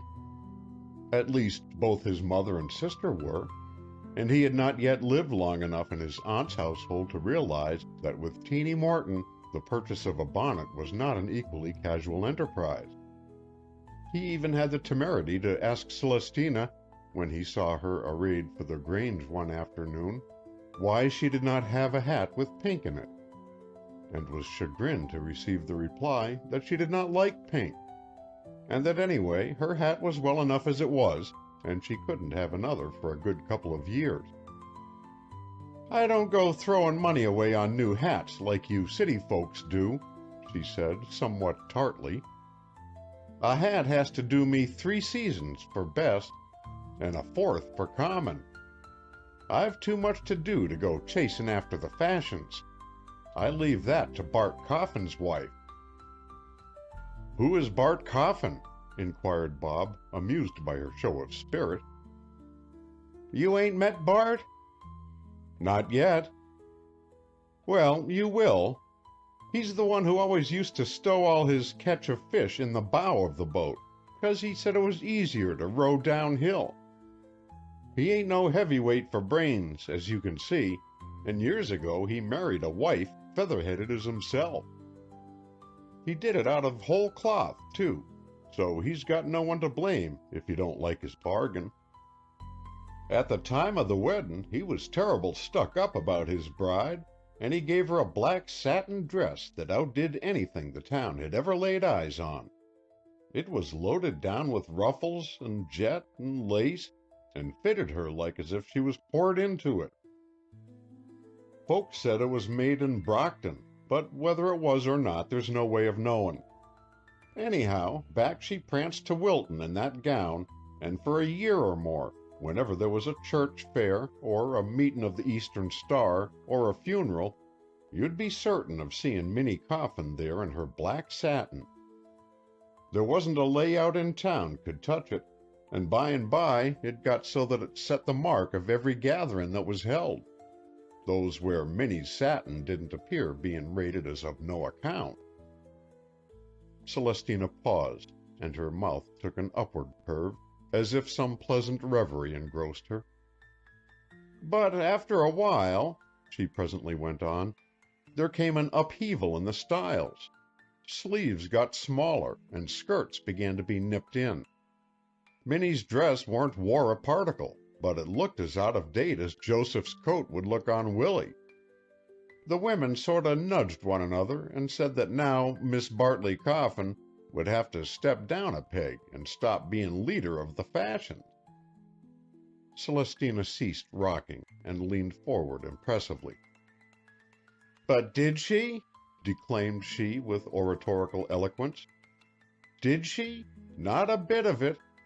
Minnie got pictures and patterns from Boston, scanted the skirt, took in the sleeves, made a wide girdle with the breadth she took out of the front, and there she was again, high-steppin' as ever." Robert Morton laughed with appreciation. "Since then," continued Celestina, "for at least 15 years she's been making that dress over and over. Now she'll get a new breadth of goods or a couple of breadths, turn the others upside down or cut 'em over, and by keeping everlastingly at it, she contrives to look like the pictures in the papers most of the time. It's maddening to the rest of us.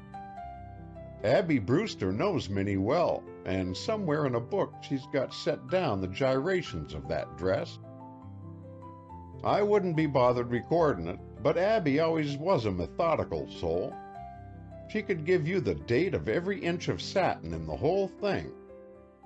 Just now there's 1914 sleeves, the front breadths are 1918, the back ones 1911. Most of the waist is January 1912, with a June 1913 vest. Half the girdle is made out of 1910 satin, and half out of 1919. Of course, there's lights when the black don't all look the same. Still, unless you got close up, you wouldn't notice it, and Minnie Coffin keeps on setting the styles for the town like she always has." The narrator paused for breath. "She's making it over again right now," she announced, rising from her chair and moving toward the pantry. "You can always tell when she is, 'cause she pulls down all her front curtains and won't come to the door when folks knock. The shades was down when Abby and me drove by there last week, and to make sure, Abby got out and tapped to see if anybody came to let us in, but nobody did.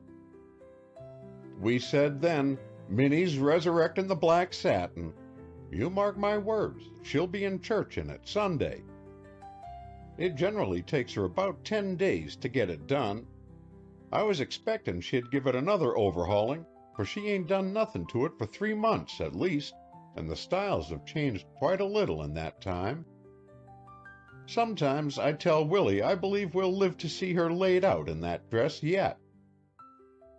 "You can bet Bart would draw a sigh of relief if we did," chimed in the inventor. "Why, the money that woman spent pulling that darn thing to pieces and putting it together again is a caution. Bart said you'd be dumbfounded if you could know what he's paid out. If the coffin lid was once clamped down on the pest, he'd raise a hallelujah, poor fella." "Willie!" gasped the horrified Celestina. "Oh, I ain't saying he'd be glad to see Minnie goin'," the little old man protested. "But that black satin has been a bone of contention ever since the day it was bought. To begin with, it cost about 10 times what Bart calculated 'twould. He told me that himself. And it's been running up in money ever since. When he got it, he kind of figured 'twould be an investment, something like one of them 20-year endowments, and that for nigh on to a quarter of a century Minnie wouldn't need much of anything else. But his reckoning was agog. It's been nothing but that black satin all his married life. Let alone the price of continually reinforcing it, the wear and tear on Minnie's nerves when she's tinkering with it is something awful. Bart says that dress ain't never out of her mind. She's rasped and peevish all the time, planning how she can fit the pieces in to look like the pictures. It's worse than fussing over the cut-up puzzles folks do. Sometimes at night she'll wake him out of a sound sleep to tell him she's just thought how she can eke new sleeves out of the side panels, or make a pleated front for the waist out of the girdle. I guess Bart don't get much rest during making over spells. I saw him yesterday at the post office, and he was glum as an oyster, and when I asked him was he sick, All he said was he hoped there'd be no black satins in heaven. "I told you she was fixin' it over," cried Celestina triumphantly. "So you was at the store, was you, Willie? You didn't say nothin' about it." "I forgot I went," confessed the little man. "Let me see. I believe 'twas more nails took me down." "Did you get any mail?" "No. Yes. I dunno. 'Pears like I did get somethin'.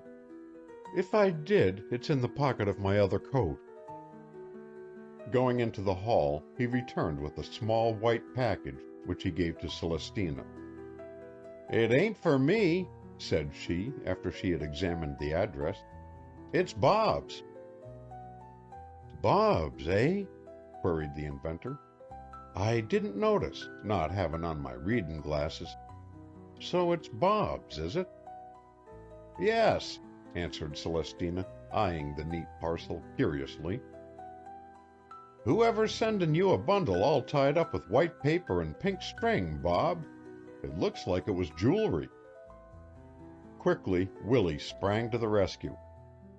"Oh, Bob's been gettin' some repairin' done for the Brewsters," explained he. "Delight's buckle was broke, and knowin' the best place to send it, he mailed it up to town." "Oh," responded Celestina, glancing from one to the other with a half-satisfied air. "Let's have the thing out and see how it looks, Bob," Willie went on. Blushingly, Robert Morton undid the box. Yes, there amid wrappings of tissue paper, on a bed of blue cotton wool, rested the buckle of silver, its burnished surface sparkling in the light. He took it out and inspected it carefully. "It is all O.K.," observed he, with an attempt at indifference. "See what a fine piece of work they made of it." The old man took from the table drawer a long leather case, drew out another pair of spectacles, which he exchanged for the ones he was already wearing, and after scrutinizing the buckle and scowling at it for an interval, he carried it to the window. "What's the matter?" Bob demanded, instantly alert. "Isn't the repairing properly done?" "'Tain't the repairin' I'm lookin' at," Willie returned slowly. "I've no quarrel with that." Still he continued to twist and turn the disk of silver, now holding it at arm's length, now bringing it close to his eye with a puzzled intentness. Robert Morton could stand the suspense no longer. "What's wrong with it?" he at last burst out.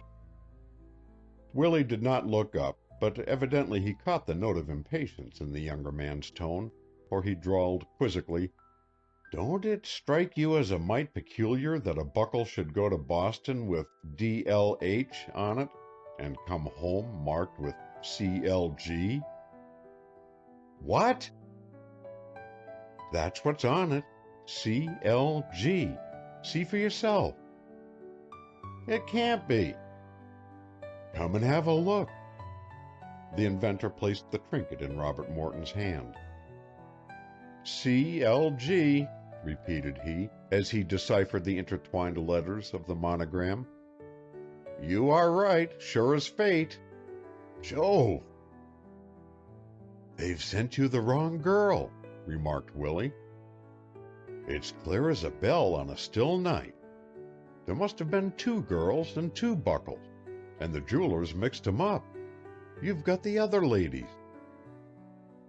"That's a nice mess," Bob ejaculated irritably.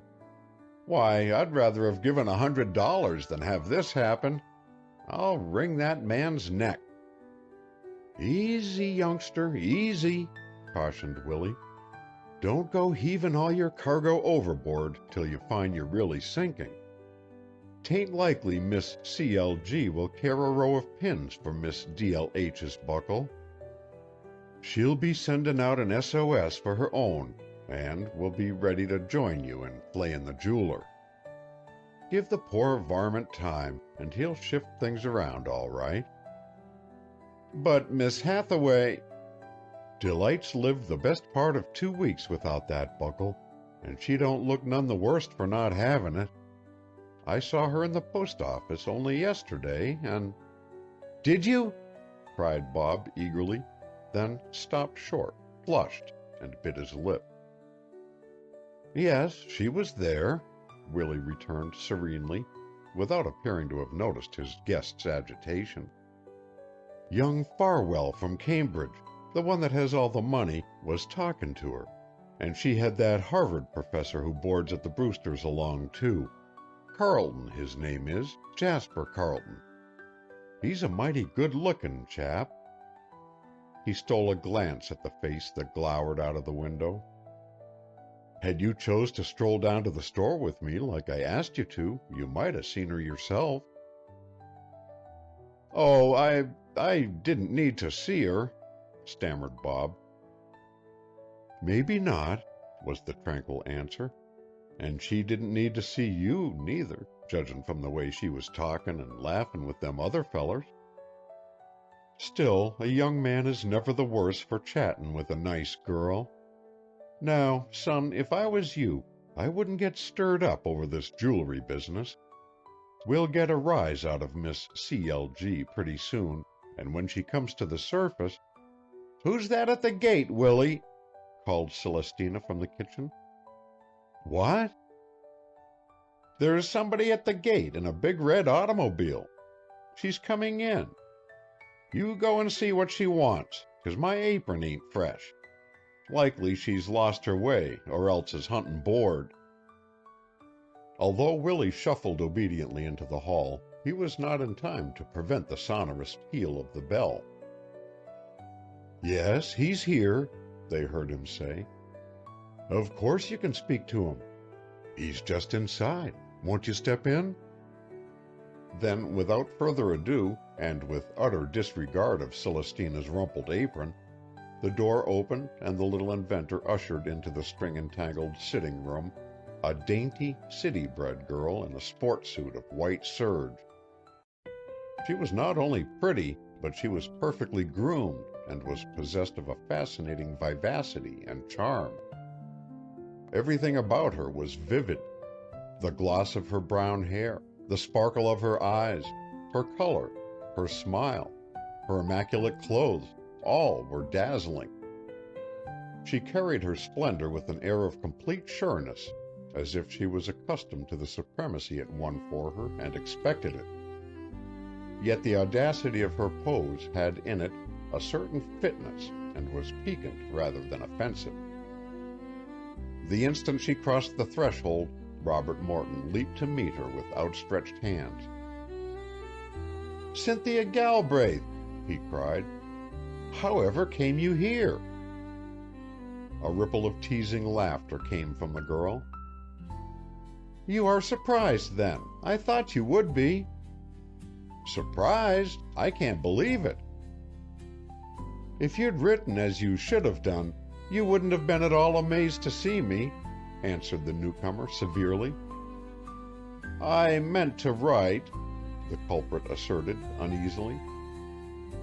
"Maybe you will inform me what you are doing on Cape Cod," went on the lady in an accusing tone. "How did you know I was here?" "You can't guess?" "No, I haven't a glimmer." From the pocket of her shell-pink sweater she drew forth a small white box of startlingly familiar appearance. "Does this belong to you?" demanded she. Beneath the mockery of her eyes, Robert Morton could feel the color mount to his temples. "Well, well," he said, with a ghastly attempt at gaiety, "so you were C.L.G. "Naturally. Didn't the initials suggest the possibility?" "No, yes. That is, I hadn't thought about it," he floundered.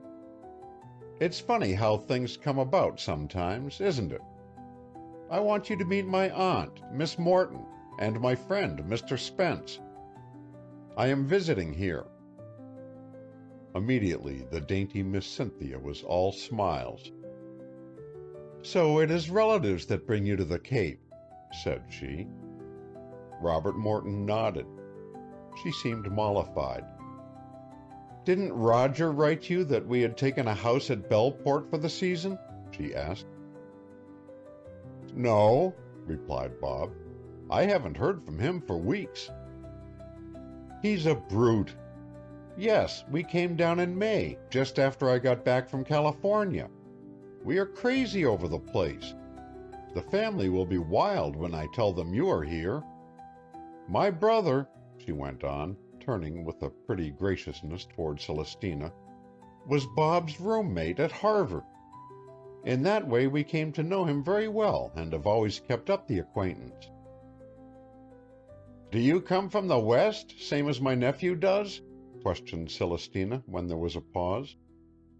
The little lady raised her eyebrows deprecatingly.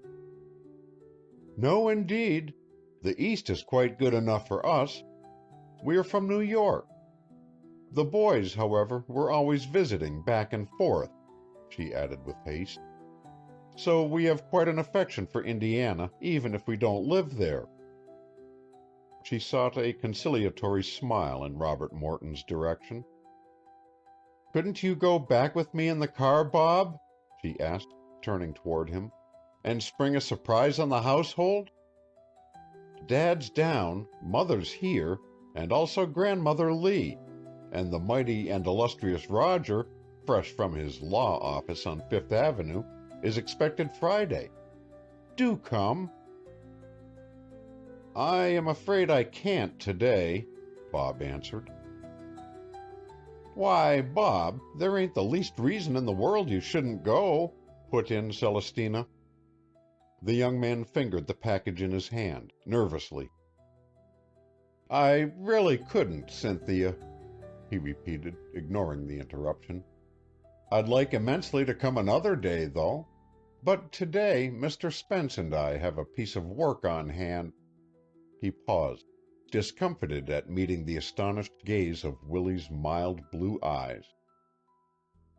"Of course you know best," Cynthia replied, drawing in her chin with some hauteur. "I shouldn't think of urging you." "I'd be bully glad to come another day," reiterated Robert Morton, fully conscious he had offended his fair guest, yet determined to stand his ground. "Tell the affluent Roger to slide over in his racer sometime, when he has nothing better to do, and get me." "He will probably only be here for the weekend," retorted Cynthia coldly. "Sunday, then. Why not Sunday? Mr. Spence and I do not work Sundays." "All right, if you positively won't come today. But I don't see why you can't come now, and Sunday, too." "I couldn't do that, dear lady." "Well, Sunday, then, if that is the earliest you can make it." She smiled an adieu to Willie and Celestina, and with her little head proudly set, preceded Bob to her car. But although the great engine throbbed and purred, it was some time before it left the gate and flashed its way down the high road toward Bellport. After it had gone, and Bob was once more in the house, Celestina had a score of questions with which to greet him. How remarkable it was the owner of the missing jewelry should be someone he knew. The Galbraiths must be well-to-do. What was the brother like? Did he favor his sister? These and numberless other inquiries like them furnished Celestina with conversation for the rest of the day. Willie, on the contrary, was peculiarly silent, and although his furtive glance traveled at frequent intervals over his young friend's face, he made no comment concerning Miss Cynthia L. Galbraith and her silver buckle. End of Chapter 7. Chapter 8. Shadows. In the meantime, the two men resumed their labors in the shop, touching shoulders before the bench where their tools lay. They planed and chiseled and sawed together as before, but as they worked, each was conscious that a barrier of sudden reserve had sprung up between them, obstructing the perfect confidence that had previously existed. At first, the old inventor tried to bridge this gulf with trivial jests, but as these passed unnoticed, he at length lapsed into silence. Now and then, as he stole a look at his companion, he thought he detected in the youthful face a suppressed nervousness and irritation that found welcome vent in the hammer's vigorous blow. Nevertheless, as the younger man vouchsafed no information regarding the morning's adventure, Willie asked no questions. He would have given a great deal to have satisfied himself about Cynthia Galbraith. It was easily seen that her family were persons of wealth and position, with whom Robert Morton was on terms of the greatest intimacy. It even demanded no very skilled psychologist to perceive the girl's sentiment toward his guest, for Miss Galbraith was a petulant, self-willed creature who did not trouble to conceal her preferences. Her attitude was transparent as the day. But with what feeling did Robert Morton regard her? That was the burning question the little man longed to have answered. Wearily he sighed. Alas, human nature was a frail, incalculable phenomenon. How was it likely a young man with his fortune to make would regard a girl as rich and attractive as Cynthia Galbraith, especially if her brother chanced to be his best friend, and all her family reached forth welcoming arms to him? Willie was not a matchmaker. Had he been impugned with the accusation, he would have denied it indignantly. Nevertheless, he had been mixed up in too many romances not to find the relation between the sexes a problem of engrossing interest. Furthermore, of late, he had been doing a little private castle building, the foundations of which now abruptly collapsed into ruins at his feet. The cornerstone of this dream structure had been laid the day he had first seen Robert Morton and Delight Hathaway together. What a well-mated pair they were!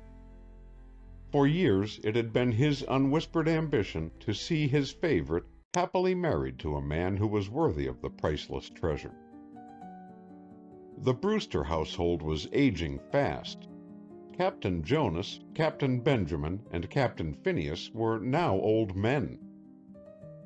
Even Zenas Henry's hair had thinned and whitened above his temples, and Abby, once so tireless, was becoming content to drop her cares on younger shoulders. Yes, Wilton was growing old, thought the inventor sadly, and he and Celestina were unquestionably keeping pace with the rest. In the natural course of events, before many years, Delight would be deprived of her protectors and be left alone in the great world to fend for herself.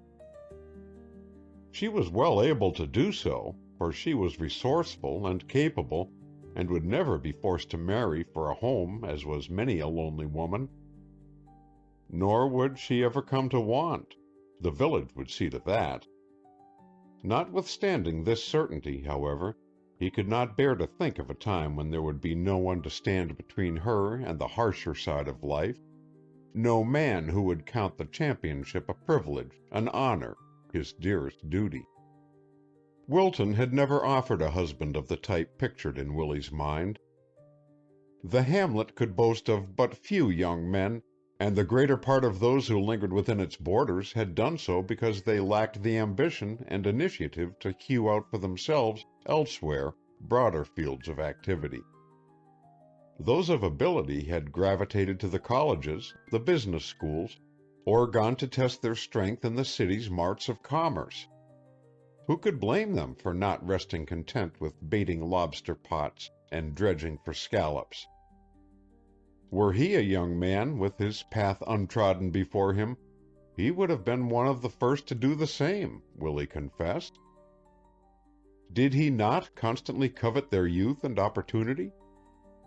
Nevertheless, praiseworthy as their motive had been, the fact remained that nowhere in the village was there a man the peer of Delight Hathaway. Rare in her girlish beauty, rarer yet in her promise of womanhood, what a prize she would be for him who had the fineness of fiber to appreciate the guerdon. Willie was wont to attest that he himself was not a marrying man, Yet, notwithstanding the assertion, deep down within the fastness of his soul he had had his visions, visions pure, exalted, and characteristic of his sensitively attuned nature. They were the exquisite secrets of his life, the unfulfilled dreams that had kept him holy, a part of the divine in him, echoes of hungers and longings that reached unsatisfied into a world other than this. Earth had failed to consummate the loves and ambitions of the dreamer. His had been a flattened, warped, starved existence whose perfecting was not of this sphere. And as without bitterness he reviewed the glories that had passed him by, he prayed that these bounties might not also be denied her who, rounding into the full splendor of her womanhood, was worthy of the best heaven had to bestow. From her childhood he had watched her virtues unfold, and none of their potentialities had gone unobserved by the quiet little old man. Through the beauty of his own soul he had been enabled to translate the beauties of another, until gradually Delight Hathaway had come to symbolize for him universal woman, the prototype of all that was purest, most selfless, most tender, most to be revered, watched over, beloved. Yet for all his worship, the girl remained for him very human, a creature with bewitching and appealing ways. In the same spirit in which he rejoiced in the tint of a rose petal, or the shell-like flush of a cloud at dawn, did he find pleasure in the crimson that colored her cheek, in the perfection of her features, in the shadowy, fathomless depths of her eyes. Father, brother, lover, artist, at her shrine he offered up a composite devotion which sought only her happiness. With such an attitude of mind to satisfy, was it a marvel that in the matter of selecting a husband for his divinity, Willie was difficult to please? Or that he studied with a criticism quite as jealous as Zenas Henry's own every male who crossed the girl's path? Yet with all his idealism, Willie was a keen observer of life, and from the first moment of their meeting he had detected in Robert Morton qualities more nearly akin to his standards than he had discovered in any of the other outsiders who had come into the hamlet. There was, for example, the son of the Farwells who owned the great colonial mansion on the Point, Billy Farwell, with his racing car and his dogs and his general air of elegance and idleness. Delight had known him since she was a child. And there was Jasper Carleton, the scholarly scientist, years the girl's senior, who annually came to board with the Brewsters during the vacation months. Both of these men paid court to the village beauty, Billy with a half-patronizing, half-audacious assurance born of years of intimacy, and the professor with that old-fashioned reserve and deference characteristic of the older generation. There were days when the two caused Willie such perturbation of spirit that he would willingly have knocked their heads together, or cheerfully have wrung their necks. Delight unhesitatingly acknowledged that she liked both of them, and harmlessly coquetted first with the one, then with the other, until the old inventor was at his wits' end to fathom which she actually favored, or whether she seriously favored either of them. Yet irreproachable as were these suitors, to place a man of Bob Morton's attributes in the same category with them seemed absurd. Why, he was head and shoulders above them mentally, morally, physically, from whichever angle one viewed him. Moreover, blood will tell. And was he not of the fine old Morton stock? Whatever the Carleton forebears might be, young Farwell's ancestry was not an enviable one. Yes, Willie had settled Delight's future to his entire satisfaction, and for nights had been sleeping peacefully, confident that with such a husband as Robert Morton, her happiness and good fortune would be assured. And then, like a thunderbolt out of the heavens, had come this Cynthia Galbraith, with her fetching clothes, her affluence, and her air of proprietorship. By what right had she acquired her monopoly of Bob Morton, and was its exclusiveness gratifying or irksome to its recipient? Might not this strange young man, concerning whom Willie was forced to own he actually knew nothing, be playing a double game, and the frankness of his face belie his real nature? And was it not possible that his annoyance and irritation were caused by having been trapped in it? Well, avowed Willie, he would see that Delight encountered this Don Giovanni but seldom, at least until he gave a more trustworthy account of himself than he had vouchsafed up to the present moment. Contrary to the common law, the guest must be rated as guilty until he had proved himself innocent.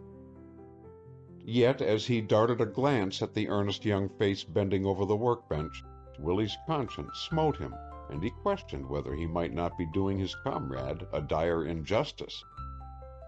The thought caused him to flush uncomfortably, and he flushed still redder when Bob suddenly straightened up and met his eye. Both men stood alert, held tensely by the same sound. It was the low music of a girlish voice humming a snatch of song, and it was accompanied by the soft crackling of the needles that carpeted the grove of pine between the Spence and Brewster houses. In another instant, Delight Hathaway strolled slowly out of the wood and entered the workshop. With her coming, a radiance of sunshine seemed to flood the shabby room. She nodded a greeting to Bob, then went straight to Willie, and placing her hands affectionately on his shoulders, looked down into his face. They made a pretty picture, the bent old man with his russet cheeks and thin white hair, and the girl erect as an arrow and beautiful as a young Diana. The little inventor lifted his mild blue eyes to meet the haunting eyes of Hazel. "Well, well, my dear," he said, as he covered one of her hands with his own worn brown one. "So you have come for your buckle, have you? It is all done, honey, and good as the day when 'twas made. Bob has it in his pocket for you this minute." By a strange magic, the truth and sunlight of the girl's presence had for the time being dispelled all baser suspicions, and Willie smiled kindly at the man beside him. Holding out the crisp white package, Robert Morton came forward. Delight looked questioningly from the box with its immaculate paper and the neat pink string to its giver. "He found he couldn't fix it himself," explained Willie, immediately interpreting the interrogation. "Neither him or I were guns enough for the job. So Bob got somebody he knew of to tinker it up." "That was certainly very kind," returned Delight with gravity. "If you will tell me what it cost, I—" Again the old man stepped into the breach. "Oh, I figure it weren't much," said he with easy unconcern. "The feller who did it was used to mendin' jewelry and knew just how to set about it, so it didn't put him out of his way none." "Yes," echoed Bob, with a grateful smile toward Willie. "It made him no trouble at all." The two men watched the delicate fingers unfasten the package.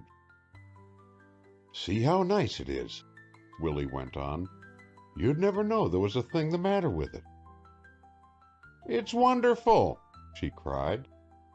Her pleasure put to flight the old inventor's last compunction at his compromise with truth.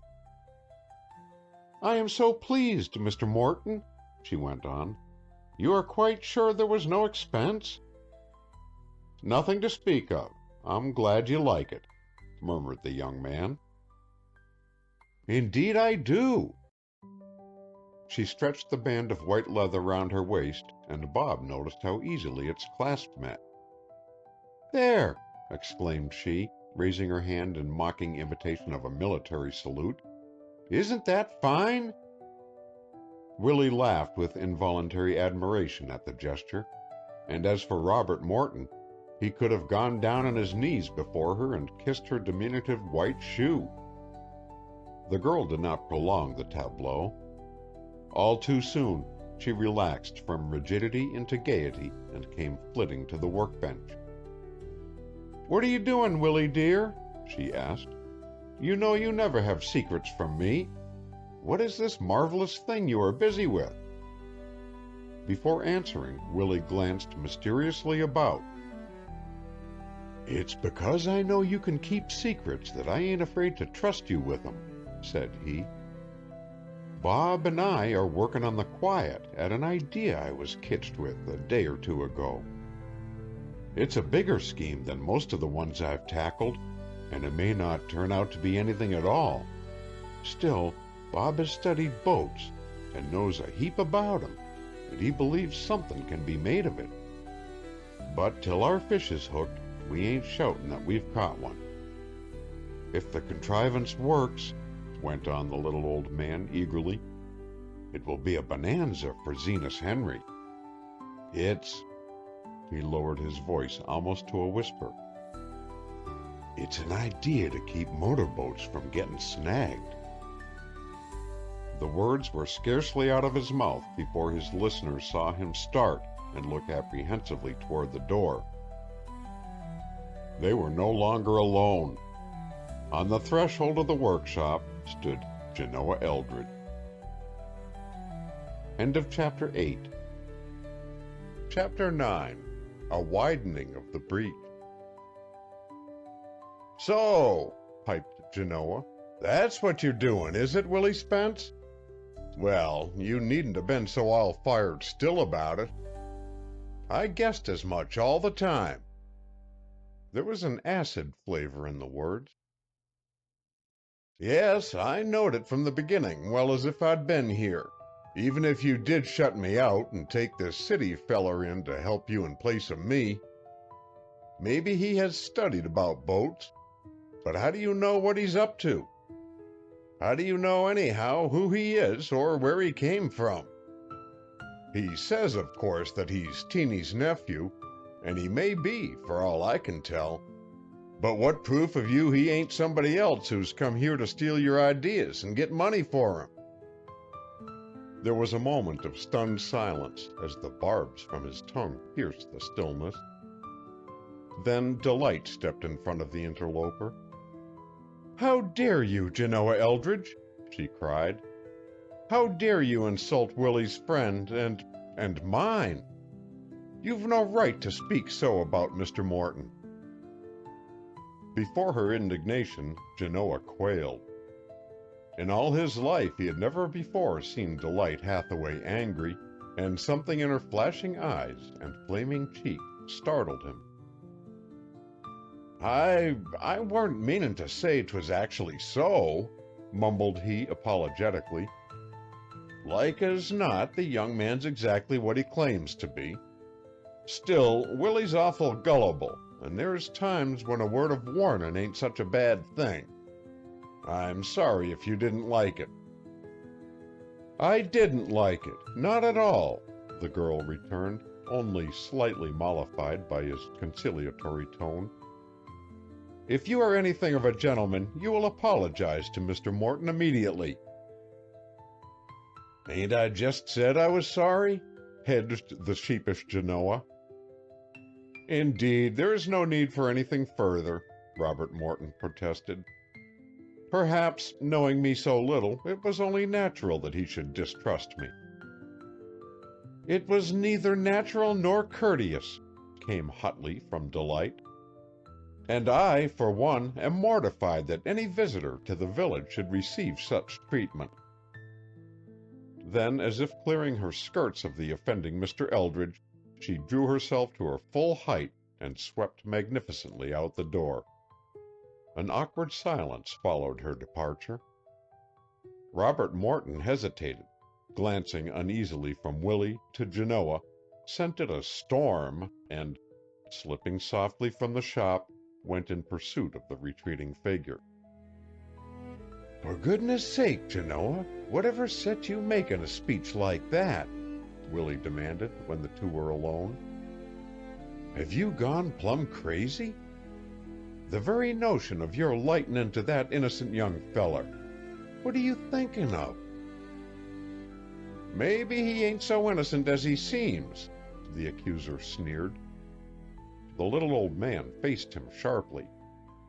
Come, he persisted. Let's have this thing out. What do you know about him? What do you? Retorted Genoa, evading the question.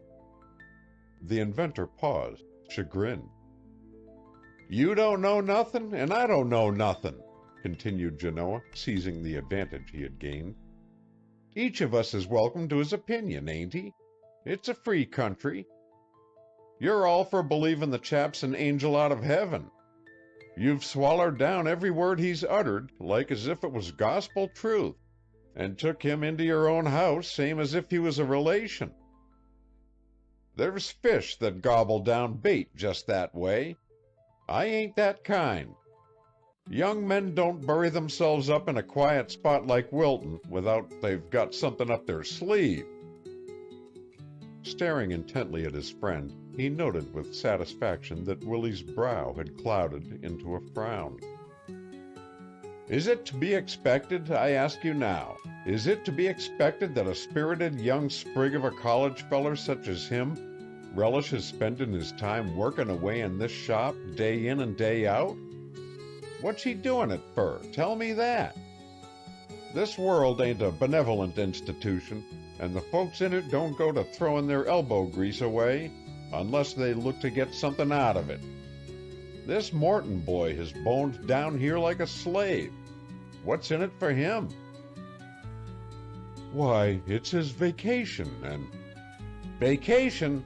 Interrupted Genoa scornfully. You call it a vacation, do you, for him to be working away here with you? You honestly think he hankers after doing it? He said he did.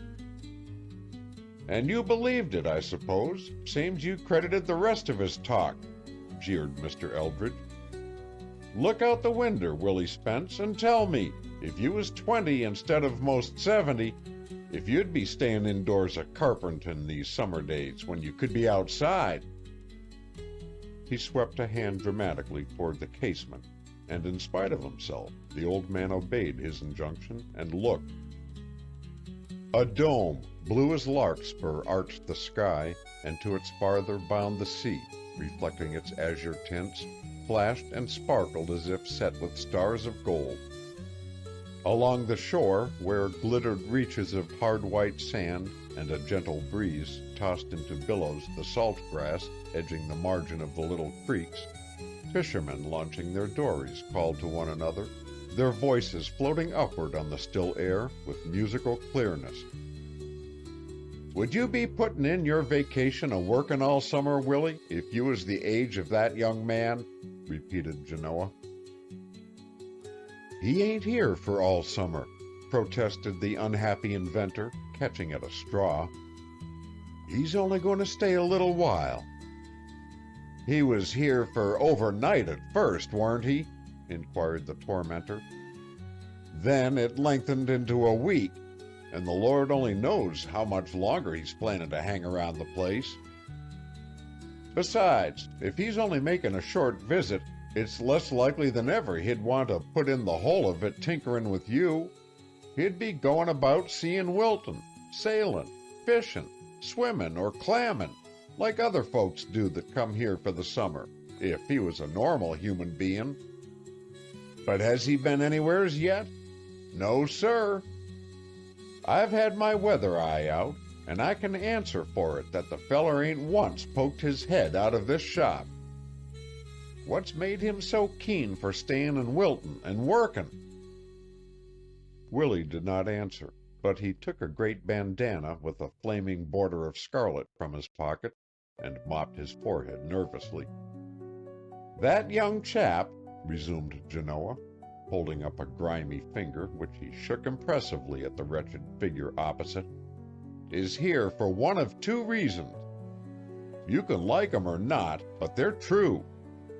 He's either here to steal your ideas from you, or he's got his eye on Delight Hathaway. He saw his victim start violently. Maybe it's the one, maybe it's the other, I ain't saying, announced Genoa with malicious pleasure. It may even be both reasons put together. He's aiming for some landing place, you can be certain of that, and I'm warning you as a friend to look out for him, that's all." I don't believe it," burst out the little inventor, his benumbed faculties beginning slowly to assemble themselves. "Why, there ain't a finer, better-spoken young man to be found than Bob Morton." Genoa caught up the final phase with derision. "The better spoken he is, the more watchin' he'll bear," remarked he. "There's many a villain with an oily gift of gab." "I'll not believe it," Willie reiterated. Mr. Eldridge shrugged his shoulders. "Take it or leave it," he said. "You're welcome to your own way. Only don't say I didn't warn you." Flinging this parting shot backward into the room, Genoa Eldridge passed out into the rose-scented sunshine. With a sad look in his eyes, Willie let him go, watching the tall form as it strode waist-high through the brakes and sweet fern that patched the meadow. It was his first real quarrel with Genoa.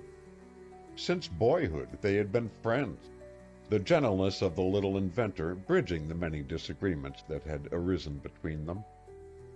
Now had come this mammoth difference, a divergence of standard too vital to be smoothed over by a gloss of cajolery. Willie was angry through every fiber of his being.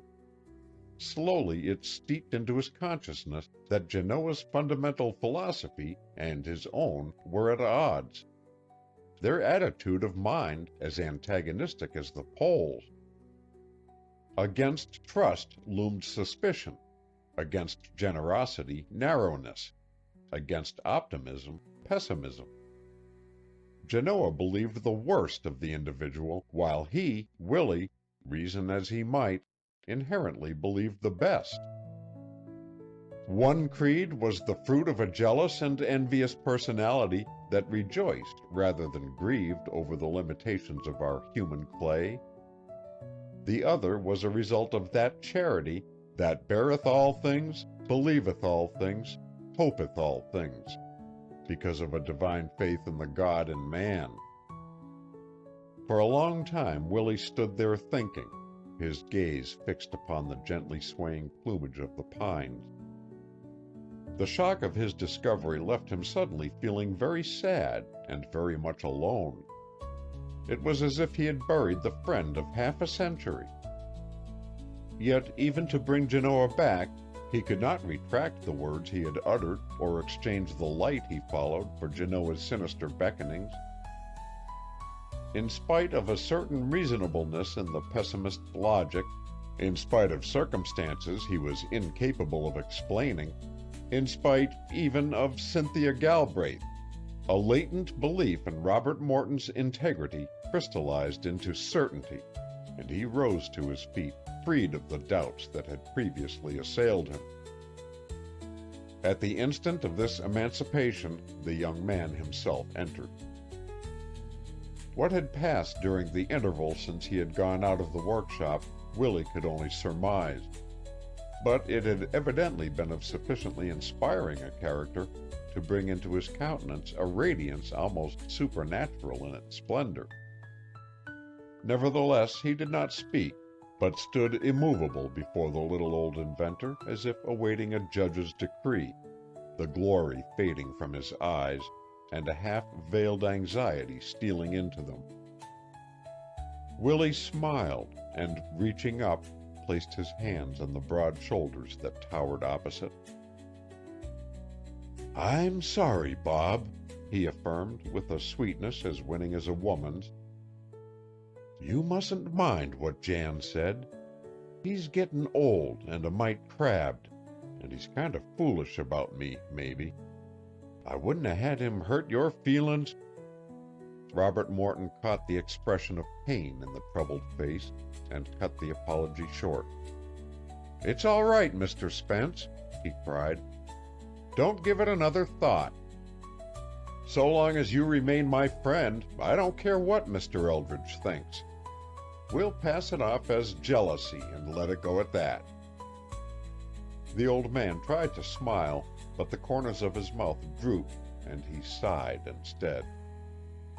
To have Genoa's weaknesses thus nakedly set forth by another was a very different thing from recognizing them himself, and instinctively his loyalty rose in protest. "Maybe 'twas jealousy," he replied. "Folks have always stood out that Genoa was jealous. But somehow I'd rather think 'twas trying to look after me and my affairs that misled him. Suppose we call it a sort of slab-sided friendliness." "We'll call it anything you like," assented Bob with a happy laugh. This time Willie laughed also. "So she stood by you, did she?" queried he with quick understanding. "Yes." "'Twas like her." "It was like both of you." The old man raised a hand in protest against the gratitude the remark implied. "Delight ain't often wrong. She's a fair dealer." Then he added significantly, "Them as ain't fair with her deserve no salvation." "Hanging would be too good for the man who was not square with a girl like that," came from Robert Morton, with an emphasis unmistakable in its sincerity. End of Chapter 9. Chapter 10. A Conspiracy. On Sunday morning, when a menacing east wind whipped the billows into foam and a breath of storm brooded in the air, the Galbraith's great touring car rolled up to Willie's cottage, and from it stepped not only Robert Morton's old college chum, Roger Galbraith, but also his father, a finely built, middle-aged man whose decisive manner and quick speech characterized the leader and dictator. He was smooth-shaven after the English fashion, and from beneath shaggy iron-gray brows a pair of dark eyes, piercing in their intensity, looked out. The face was lined as if the stress of living had drawn its muscles into habitual tensity, and except when a smile relieved the setness of the mouth, his countenance was stern to severity. His son, on the other hand, possessed none of his father's force of personality. Although his features were almost a replica of those of the older man, they lacked strength. It was as if the second impression taken from the type had been less clear-cut and positive. The eyes were clear rather than penetrating, the mouth and chin handsome but mobile. Even the well-rounded physique lacked the rugged qualities that proclaimed its developments to have been the result of a Spartan combat with the world, and instead bore the more artificial sturdiness acquired from sports and athletics. Nevertheless, Roger Galbraith, if not the warrior his progenitor had been, presented no unmanly appearance. Neither self-indulgence nor effeminacy branded him. In fact, there was in his manner a certain magnetism and warmth of sympathy that the elder man could not boast, and it was because of this asset he had never wanted for friends and probably never would want for them. Through the talisman of charm he would exact from others the service which the more autocratic nature commanded.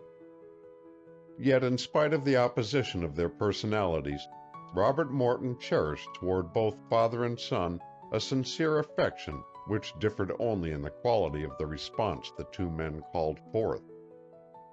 Mr. Galbraith he admired and revered. Roger he loved. Had he but known it, each of the Galbraiths in their turn esteemed Robert Morton for widely contrasting reasons. The New York financier found in him a youth after his own heart, a fine student and hard worker who had fought his way to an education because necessity confronted him with the choice of going armed or unarmed into life's fray. Although comfortably off, Mr. Morton Sr. was a man of limited income, whose children had been forced to battle for what they had wrested from fortune. Success had not come easily to any of them, and the winning of it had left in its wake a self-reliance and independence surprisingly mature. Ironically enough, this power to fend for himself, which Mr. Galbraith so heartily endorsed and respected in Bob, was the very characteristic of which he had deprived his own boy, the vast fortune the capitalist had rolled up, eliminating all struggle from Roger's career.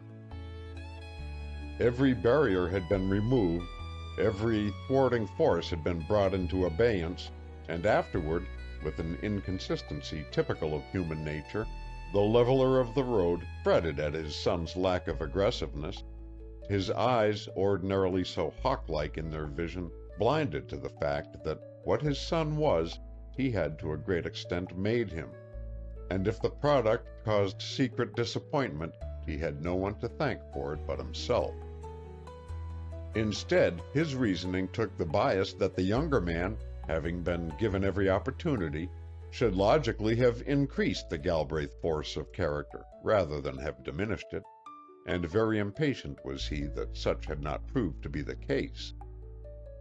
Robert Morton was much more akin to the Galbraith stock, the financier argued. He had all the dog-like persistency, the fighter's love of the game, the courage that will not admit defeat. Although he would not have confessed it, Mr. Galbraith would have given half his fortune to have interchanged the personalities of the two young men. Could Roger have been blessed with Bob's attributes, the dream of his life would have been fulfilled. Money was a potent slave. In the great man's hands it had wrought a magician's marvel. But this miracle, alas, it was powerless to accomplish. Roger was his son, his only son, whom he adored with instinctive passion, for whom he coveted every good gift, and in whose future the hopes of his life were bound up. Long since he had abandoned expecting the impossible. He must take the boy as he was, rejoicing that heaven had sent him as good a one. Yet, notwithstanding this philosophy, Mr. Galbraith never saw the two young men together, that the envy he stifled did not awaken, and the question rise to his lips, "Why could I not have had such a son?" The interrogation clamored now as he came up the walk to the doorway where Robert Morton was standing. "Well, my boy, I'm glad to see you," exclaimed he with heartiness. "You're looking fit as a racer." "And feeling so, Mr. Galbraith," smiled Bob. "You are looking well yourself." "Never was better in my life." As he stood still, sweeping his keen gaze over his surroundings, a telegraphic glance of greeting passed between the two classmates. "How are you, old man?" said Roger. "Bully, Kipper. It's great to see you again," was the reply. That was all, but they did not need more to assure each other of their friendship. "You have a wonderful location here, Bob," observed Mr. Galbraith, who had been studying the view. "I never saw anything finer. What a site for a hotel!" Robert Morton could not but smile at the characteristic comment of the man of finance. "You would have trouble rooting Mr. Spence out of this spot, I'm afraid," said he. "Mr. Spence?" "He is my host. My aunt, Miss Morton, is his housekeeper." Robert Morton had learned never to waste words when talking with Mr. Galbraith. "I see. I should be glad to meet your aunt and Mr. Spence." "I know they would like to meet you too, sir. They're just inside. Won't you come in?" Leading the way, Bob threw open the door into the little sitting room. In anticipation of the visit, Celestina had arrayed herself in a fresh print dress and ruffled apron, and had compelled Willie to replace his jumper with a suit of homespun and flatten his locks into water-soaked rigidity. By the exchange, both persons had lost a certain picturesqueness, which Bob could not but deplore. Nevertheless, the fact did not greatly matter, for it was not toward them that the capitalist turned his glance. Instead, his swiftly moving eyes traveled with one sweep over the cobweb of strings that enmeshed the interior, and without regard for etiquette, he blurted out, "Heavens, what's all this?" The remark, so genuine in its amazement, might under other conditions have provoked resentment, but now it merely raised a laugh. "I don't wonder you ask, sir," replied Willie, stepping forward good-humoredly. "'Tain't a common sight, I'll admit. We get used to it here and think nothing about it, but I reckon it must strike outsiders as tarnal queer." "What are you trying to do?" queried the capitalist, still too much interested to heed conventionalities. Simply and with artless naivete, Willie explained the significance of the strings while the New Yorker listened, and as the old man told his story, it was apparent that Mr. Galbraith was not only amused, but was vastly interested. "I say, Mr. Spence, you should have been an inventor," he exclaimed when the tale was finished. He saw a wistful light come into the aged face. "I mean," he corrected hastily, "you should have a workshop with all the trappings to help you carry out your schemes." "Oh, Mr. Spence has a workshop," Robert Morton interrupted. "The nicest kind of a one." "Would you like to see it?" inquired Willie. "I should, very much." "I'm afraid it's no place to take you, sir," objected Celestina, horrified at the suggestion. "It ain't been swept out since the deluge. Willie won't have it clean. He says he'd never be able to find anything again if it was." Mr. Galbraith laughed. "Workshops do not need cleaning, do they, Mr. Spence?" said he. "I remember the chaos my father's tool house always was in. It never was in order, and we all liked it the better because it wasn't." Celestina sighed and turned away. "Ain't it just the irony of fate," murmured she to Bob, "that after slicking up every room in the house so's 'twould be presentable, Willie would tow them folks from New York out into the woodshed. I might have saved myself the trouble." Robert Morton slipped a comforting arm around her ample waist. "Never you mind, Aunt Teeny," he whispered. "The Galbraiths have rooms enough of their own to look at. But they haven't a workshop like Willie's." He patted her arm sympathetically, and then, giving her a reassuring little squeeze to console her, followed his guests. It had not crossed his mind until he went in pursuit of them that if they visited the shop, they must perforce be brought face to face with Willie's latest invention, still in its embryo state. And it was evident that, in the pride of entertaining such distinguished strangers, the little old man had also forgotten it. For as Bob entered, he caught sight of him fumbling awkwardly with a piece of sailcloth, snatched up in a hurried attempt to conceal from view this last child of his genius. He had not been quick enough, however, to elude the capitalist's sharp scrutiny, and before he could prevent discovery, the eager eyes had lighted on the unfinished model on the bench. "What are you up to here?" demanded Richard Galbraith. There was no help for it. Willie never juggled with the truth, and even if he had been accustomed to do so, it would have taken a quicker-witted charlatan than he to evade such an alert questioner. Therefore, in another moment, he had launched forth on a full exposition of the latest notion that had laid hold upon his fancy. Mr. Galbraith listened until the gentle drawling voice had ceased. "By Jove!" he ejaculated. "You've got an idea here. Did you know it?" The inventor smiled. "Bob and I kinder thought we had," returned he, modestly. "Bob is helping you?" "Oh, I'm only putting in an oar," the young man hastened to say. "The plan was entirely Mr. Spence's. I'm simply working out some of the details." "Bob knows a good deal more about boats than perhaps he'll own," Mr. Galbraith asserted to Willie. I fancy you've found that out already. You are fortunate to have his aid." "Almighty fortunate," Willie agreed. Then, glancing narrowly at his visitor, he added, "Then you think there's some likelihood that a scheme such as this might work? 'Tain't a plumb crazy notion?" "Not a bit of it. It isn't crazy at all. On the contrary, it should be perfectly workable, and if it proved so, there would be a mine of money in it." "You don't say!" It was plain that the comment contained less enthusiasm for the prospective fortune than for the endorsement of the idea. The New Yorker, however, said nothing more about the invention.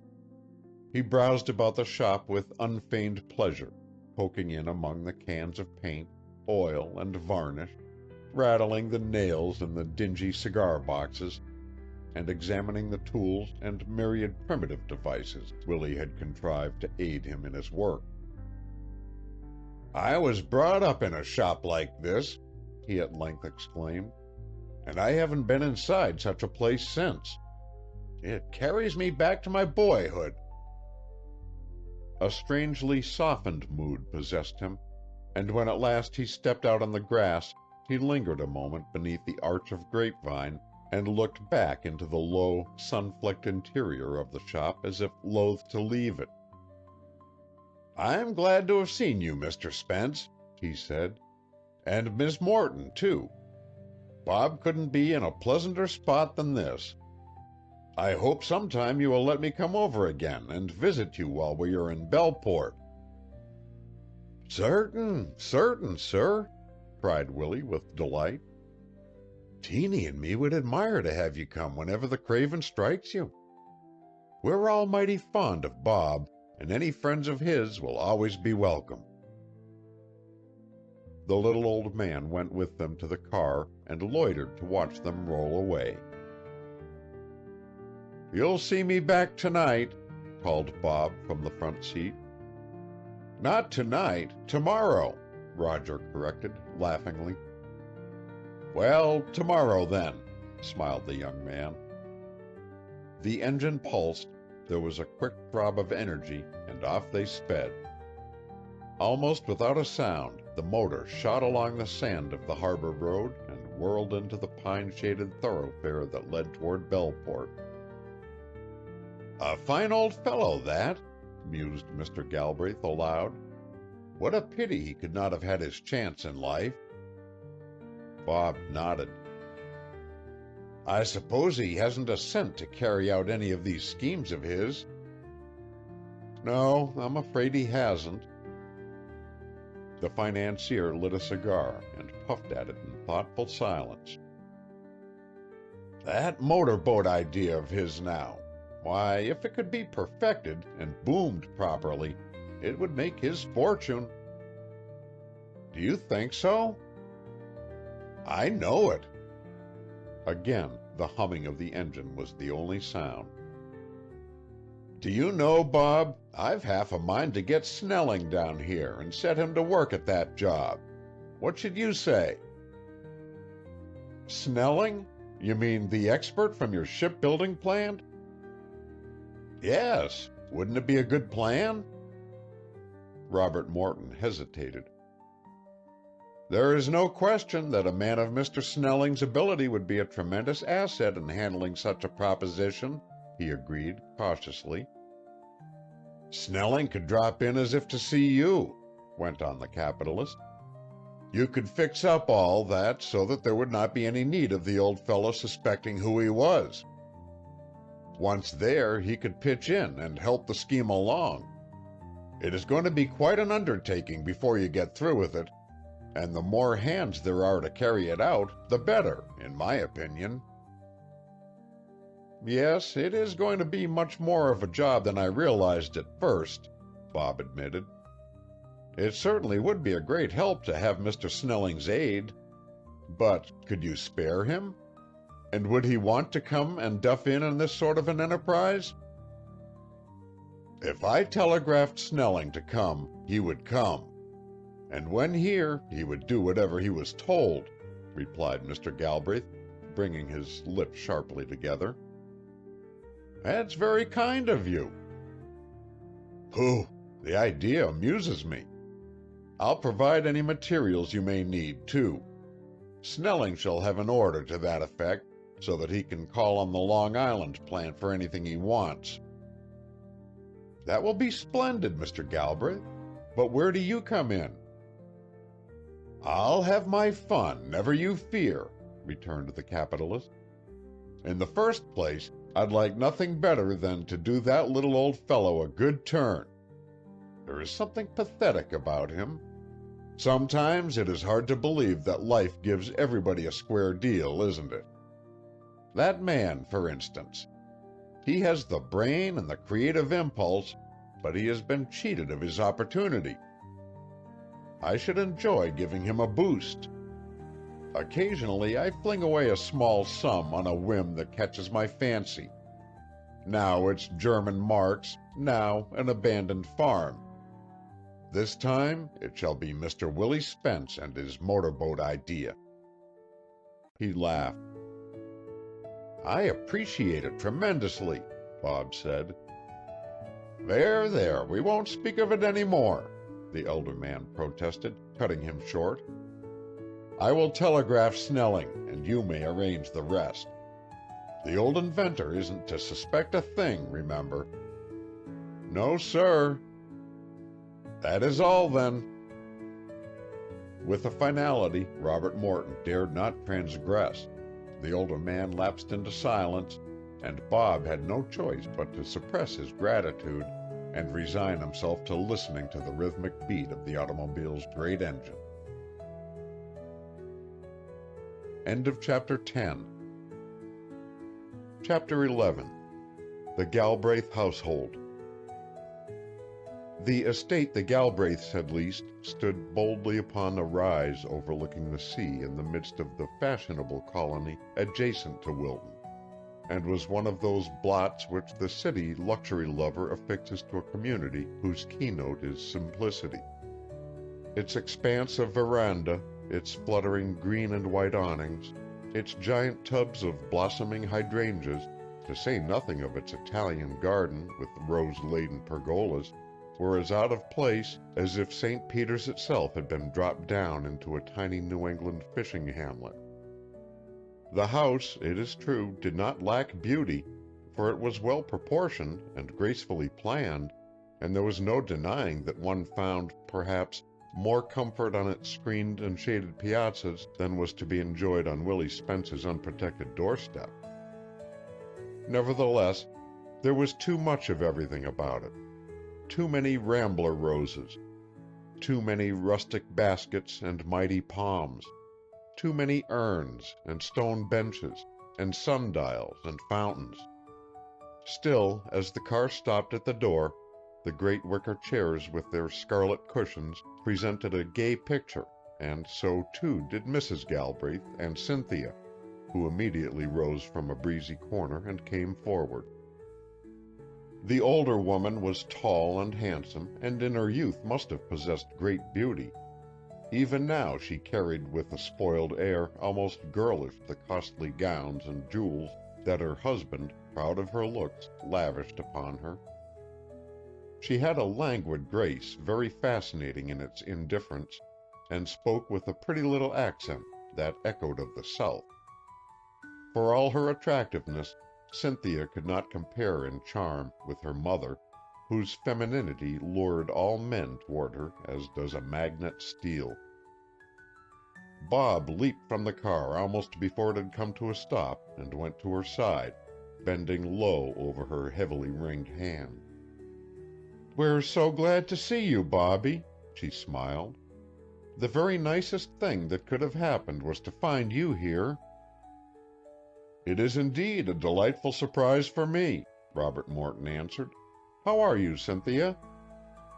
Cynthia, who was standing in the background, frowned. "You've been long enough getting here," declared she petulantly. "Where on earth have you been? We decided you must have got stalled on the road." "Oh, no," interrupted her father, coming up the steps.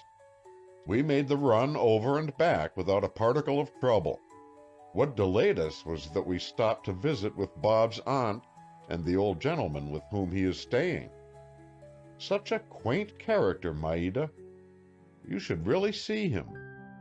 I had all I could do to tear myself away from the place." His wife raised her delicately penciled brows. "We do not often see you so enthusiastic, Richard." "They are charming people, I assure you. I don't wonder Bob prefers staying over there to coming here," chuckled the financier. "Oh, I say, Mr. Galbraith," began Bob, but his host interrupted him. "That is a rather rough accusation, isn't it?" declared he. "And it's not quite fair, either. To tell the truth, Bob's deep in some important work." There was a light, scornful laugh from Cynthia.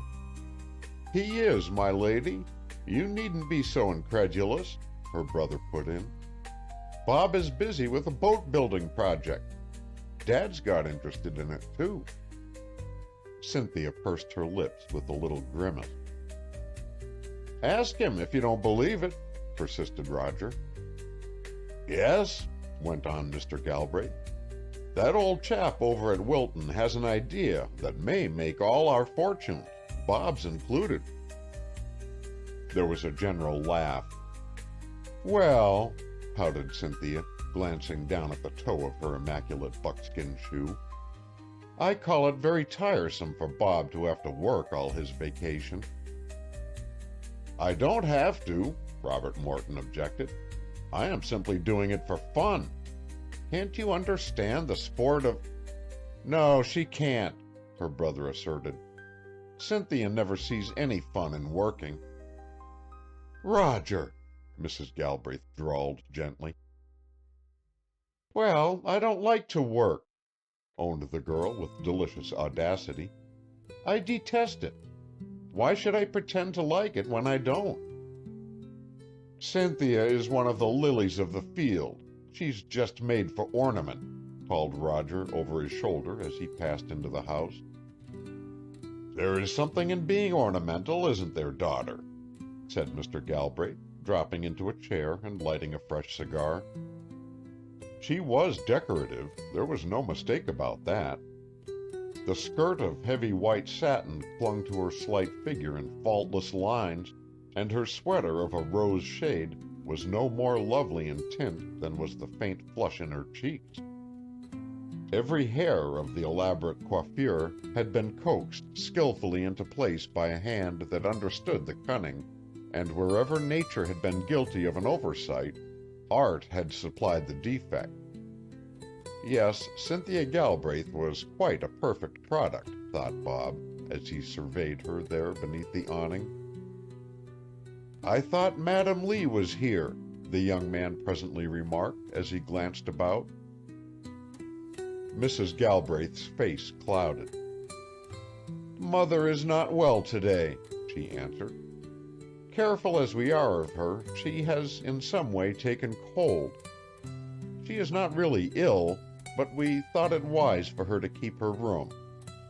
She is heartbroken not to be downstairs, and I promised that after she had had her luncheon and nap, you would go up and see her."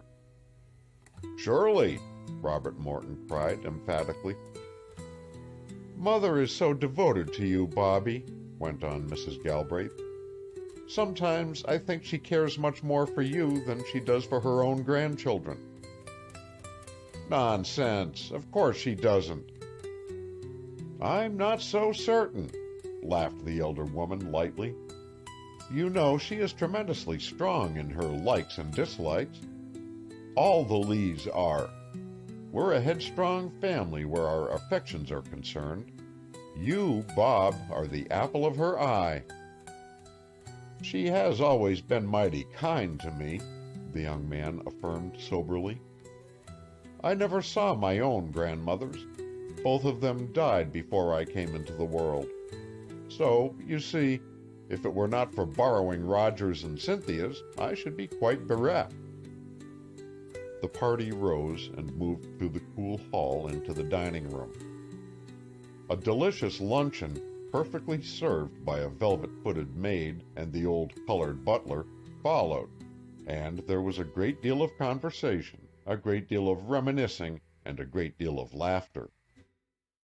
Cynthia complained that the claret cup was too sweet and that the ices were not frozen enough, and had much to say of the ice cream at Maillard. "But you are far from Maillard's now, my dear," her mother remarked, "and you must make the best of things." "Being on Cape Cod, you are almighty lucky to get any ice cream at all," announced Roger with brotherly zest. "Roger, why will you tease your sister so? You hector Cynthia every moment you are in the house." "Oh, she knows I don't mean it," grinned Roger. "I just have to take the starch out of her now and then, don't I, Cynthia Ann?" "Roger," fretted his sister, "I wish you wouldn't call me Cynthia Ann. I can't imagine why you've taken to doing so lately." "Chiefly because you do not like it, my dear," was the retort. "If I were not so sure of getting a rise out of you every time, perhaps I might be tempted to stop." "You children quarrel like a pair of apes," Mr. Galbraith said. "If I did not know that underneath you were perfectly devoted to each other, I should be worried to death about you." "You needn't waste any worry on Cynthia Ann and me, Dad," Roger declared. "But as she is, she's the best sister I've got, and I rather like her in spite of her faults." A smile passed between the two. "You've some faults of your own, remember," observed the girl with a grimace. "Not a one, mademoiselle, not a one, I swear it," was the instant retort. "Coming into the family first, I picked the cream of the Lee and Galbraith qualities, and gave you what was left." "I command you two to stop your bickering," Mr. Galbraith said at last. "You're wasting the whole luncheon squabbling. You'd much better be deciding what you're going to do with Bob for the rest of the day." "I thought I'd take him out in the knockabout," Roger suggested. "That is, if he would like to go. The tide will be just right, and there's a fine breeze." "You may take him, if you will get him home at tea time," Mrs. Galbraith said. "Your grandmother has set her heart on seeing him this afternoon, and you know she retires soon after dinner." "You wouldn't have any time to sail at all, Roger," put in Cynthia, "especially if you should get stuck on a bar, as you did the other day." "We should have 2 hours." "Why don't you take the launch, Roger?" his mother inquired. "And get snagged in the eel grass? Not on your life." "Bob and Mr. Spence are going to do away with all that eel grass, you know," called his father, sauntering out of doors. "I'll wait until they do, then," was the grim retort. "I should think Bob would a great deal rather go for a motor ride," Cynthia ventured, her eyes fixed impersonally on the landscape. "I suppose you'd like to cart him off in your car." "It doesn't make any difference whose car he goes in, does it?" "Well, rather. If he goes in yours, there's no room for me. If he goes in mine, there's no room for you. That's the difference." "Children, do stop tearing Bob to fragments," lisped Mrs. Galbraith with some amusement. "If you keep on pulling him to pieces, he won't go anywhere. Now, Roger, you take Bob sailing and have a good visit with him, and bring him back so we can have tea with your grandmother at 5. This evening the rest of us will have our chance to see him." She did not look at Cynthia, but with a woman's forethought she remembered that the verandas were roomy and that the moon was full soon after dinner. Cynthia remembered it too, and smiled. "Yes, go ahead, Roger," she called. "Take Bob around the bay. It is a lovely sail, and as he hasn't been here before, he will enjoy it." It was only a little past 5 when the two young men returned, a glow of health and pleasure on their faces. "Now, Bobby, do make haste," Mrs. Galbraith said, coming to meet him. "Mother's tea has already gone up, and you know how she detests waiting. Her maid is there in the hall to show you the way. Hurry along, dear boy." Robert Morton needed no second bidding, and at once followed the middle-aged Englishwoman up the staircase and into a small, chintz-hung sitting-room that looked out on the sea.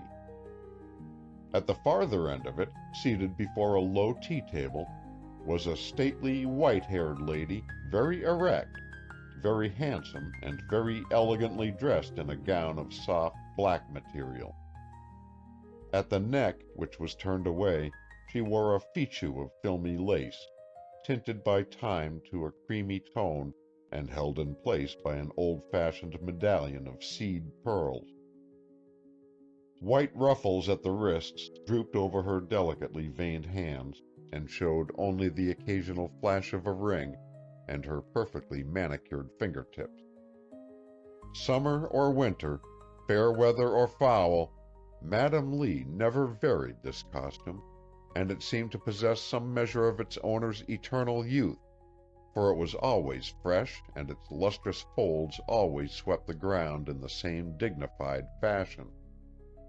Indeed, for those who knew Madam Lee, to think of her in any other guise would have been impossible.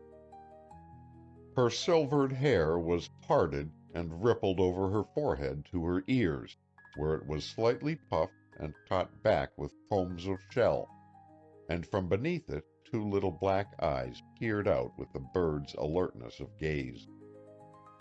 Although age had claimed her strength, it was evident from the woman's vivacious expression that she had lost none of her interest in life, and as she now sat before the silver-laden tea-table, there was a girlish anticipation in her eager pose. "Ah, you scamp!" cried she, when she heard her visitor's footstep in the upper hall. "I have been waiting for you a full 5 minutes.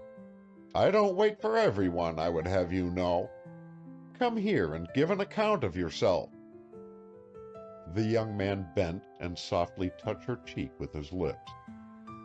She put out her hand and let it linger affectionately in his as he dropped into the chair beside her. "I can't begin to tell you how glad I am to see you, Bob," she went on, in a voice soft and exquisitely modulated. "We had no idea you were on the Cape. But for that jeweler's stupidity, we should have thought you had gone west long ago. Considering what good friends you and Roger are, you are the worst of correspondents, and you never write to me." "I know it," owned Robert Morton with disarming honesty. "It's beastly of me." "No, dear. On the contrary, it is very like a man," contradicted Madam Lee, with a pretty little laugh. "However, I am not going to scold you about it now. I have seen too many men in my day. First, let me pour your tea. Then you shall tell me all that you have been doing. I hear you are visiting a new aunt whom you have just unearthed." "Yes." "How do you like her?" Bob chuckled at the characteristic directness of the question. "Very much indeed." "That's nice. Since relatives are not of our choosing, it is pleasant to find they are not bored." Again the young man smiled. "And this old gentleman for whom she keeps house, what of him?" It was plain Madam Lee had all the facts well in mind. As best he could, Bob sketched Willie in a few swift strokes. "An interesting old fellow. I should like to see him," declared Madam Lee when the narrative was done. "And so you are working on this motor-boat with him?" "Yes." "How long have you been here?" 10 days. "And when do you go back to your family?" "I don't quite know," hesitated the big fellow. "There is still a great deal to do on this invention we are working at." His companion eyed him shrewdly. And the girl, where does she live? He asked, reaching for Bob's cup. He colored with surprise. The girl? He repeated, disconcerted. Of course there is a girl, went on the woman. What makes you think so? Oh, Bob, isn't there always a girl on every young man's horizon? I suppose so, generally speaking, he confessed with a laugh. Suppose we abandon the abstract term and come down to this girl in particular, his interrogator said. Why are you so sure there is one? He hedged teasingly. My dear boy, how absurd of you, returned the sharp-eyed old lady with a twinkle of merriment. In the first place, all the motorboats in the world couldn't keep a young man like you chained up indefinitely in a sleepy little Cape Cod village. Besides, Cynthia told me. Cynthia?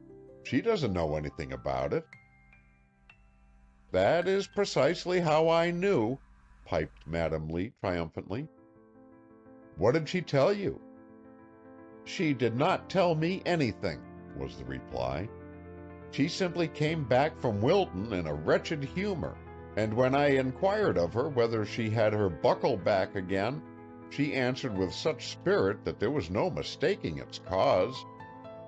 Of course, she had the wit to know you were not wearing a belt of that pattern, nor your aunt, nor Mr. Spence, either. The belt and buckle belonged to a girl. A girl! You surprise me, she murmured derisively. Robert Morton waited a moment, then, without heeding her mischievous comment, added gravely, A friend of Mr. Spence's. I see.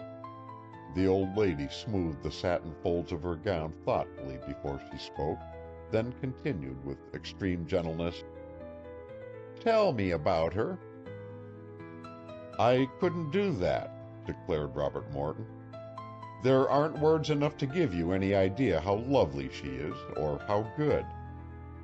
Nevertheless, because he had so eager and sympathetic a listener, he at length began shyly to unfold the story of Delight Hathaway's strange life. He told it reverently and with a lover's tenderness, touching on the girl's tragic advent into the hamlet of Wilton, on her beauty and on her poverty. What a romance! Exclaimed Madame Lee meditatively, when the tale was done. And they know nothing of the child's previous history? Next to nothing. The girl's mother died when she was born, and the little tot lived all her life aboard ship with her father. Had neither the father nor mother any relatives? Apparently not. The mate of the ship said he had never heard the captain mention any. Poor little waif! And these people who took her in have been kind to her? She is fond of them? She adores them. The old lady stirred her tea absently. But, Bob, dear, has the girl any education? She inquired presently. That is the miracle of it, ejaculated he. When she was small, one of the summer residents, a Mrs. Farwell, who had a tutor for her son, suggested the two children have their lessons together. As a consequence, the girl is a fine French scholar, has read broadly both foreign and English literature, is familiar with ancient and modern history and mathematics, and recently a professor from Harvard, who has boarded summers with the family, has instructed her in the natural sciences. She is much better educated than most of the society girls I've met. Then my granddaughter Cynthia, I dare say, was the quick comment. Oh, you need not try to be polite, Bob. I am not proud of Cynthia's education, asserted Madame Lee. For all her wealth and all her opportunity to make herself accomplished, she has never mastered one thing. If she could even sew well or keep house, I should rejoice, but she can't. As for languages, music, art, bah! She is as ignorant as if she had been brought up in a home in the slums. A thin society veneer such as the typical fashionable boarding school washes over the outside, and a little helter-skelter reading and travel is all Cynthia has acquired. A real education entailed too much effort. So she is what we see her, a thoughtless, extravagant, pleasure-seeking creature. She is a great disappointment to me, a great disappointment. Robert Morton did not reply. Come now, Bob, why don't you agree with me? I am fond of Cynthia, said the young man in a low tone. I know you are. Sometimes I have worried lest you were too fond of her. There was no response. Cynthia is not the wife for you, my dear boy, and never was. I am older than you, and I know life. Moreover, I love you very dearly. Were you of my own blood, I believe I could not care more deeply for you than I do. It would break my heart to see you make a foolish marriage, to see you married to a girl like Cynthia. You never would be happy with her in the world. Why, it takes a small fortune even to keep her contented. It is money, money, money all the time. She cares for little else, and unless a man kept her supplied with that, there would be no peace in the house. Aren't you a little hard on her? Not too hard, came firmly from Madame Lee. You think precisely as I do too, only you are too loyal and too chivalrous to own it. There was a pause, broken only by the tinkle of the teacup. No, Bob, you let Cynthia alone. She will get over it. And if you have found the jewel that you think you have, be brave enough to assert your freedom and marry her. You are not pledged to Cynthia, went on the musical voice. Just because you two chance to grow up together, there is no reason anyone should assume that the affair is settled. I suppose you are afraid of disappointing the family. Then there is your friendship for Roger. That worries you too. And of course, there is Cynthia herself. Being a gentleman, you shrink from tossing a girl's heart back into her lap. Isn't it so? To some extent, yes. Would it help matters, do you think, for you to marry Cynthia if you did not love her? But I care a lot for her. Not as you do for this other girl, said the shrewd old lady, with eyes fixed intently on his face. Oh, no, was the instant reply. Then, as I said before, you much better let Cynthia alone, declared Madame Lee emphatically. At her age, disappointments are not fatal, and she will probably live to thank you for it. In any case, it is better to blight one life than 3. Robert stared moodily down at the floor. This other girl is attractive, you say? She is very beautiful. You don't say so, was the incredulous rejoinder. But she really is. She is the most beautiful thing I've ever seen. And she has all these other virtues as well? He took the teacup from his passive hand and set it on the table. I want to see her and judge for myself, affirmed she. I know something of beauty, and of girls, too. Why don't you bring her over here? Here? Why not? But, it would look so strange, so pointed, gasped the young man. You see, she doesn't even guess yet that I... He heard a low, infectious laugh. She knew it, you goose, from the first moment you looked at her, cried the old lady, or she isn't the girl I think her. What do you imagine we women are? Blind? No, of course not, Robert Morton said, joining in the laugh. What I meant was that I never had said anything that would— You wouldn't need to, dear boy. His hostess put a hand caressingly on his arm. All you would have to do would be to look as foolish as you do now, and she would understand, just as I did. Then, resuming a more serious manner, she continued, It is a perfectly simple matter for you to bring one friend to meet another, isn't it? Tell the girl I have heard her story and have become interested in her. She will overlook an old lady's whims and be quite willing enough to come, I'm sure, if you wish it. I should like to have her meet you, admitted Bob, with a blush. You mean you would like me to meet her, answered Madam Lee, with a confiding pat on his arm. It is sweet of you, Bob, whichever way you put it. And after I have met the charmer, you shall know exactly what I think of her, too. Then, if you marry her against my judgment, you will have only yourself to thank for the consequences. Now, leave it all to me. I will arrange everything. In a day or two, I will send the car over to Wilton to fetch you, your aunt, Mr. Spence, and this Miss— What did you say her name was? Hathaway. Hathaway. Hathaway, echoed Madam Lee in an unsteady voice. Yes, why? Oh, nothing, quavered the old lady, making a tremulous attempt to regain her poise. Only it is not a common name.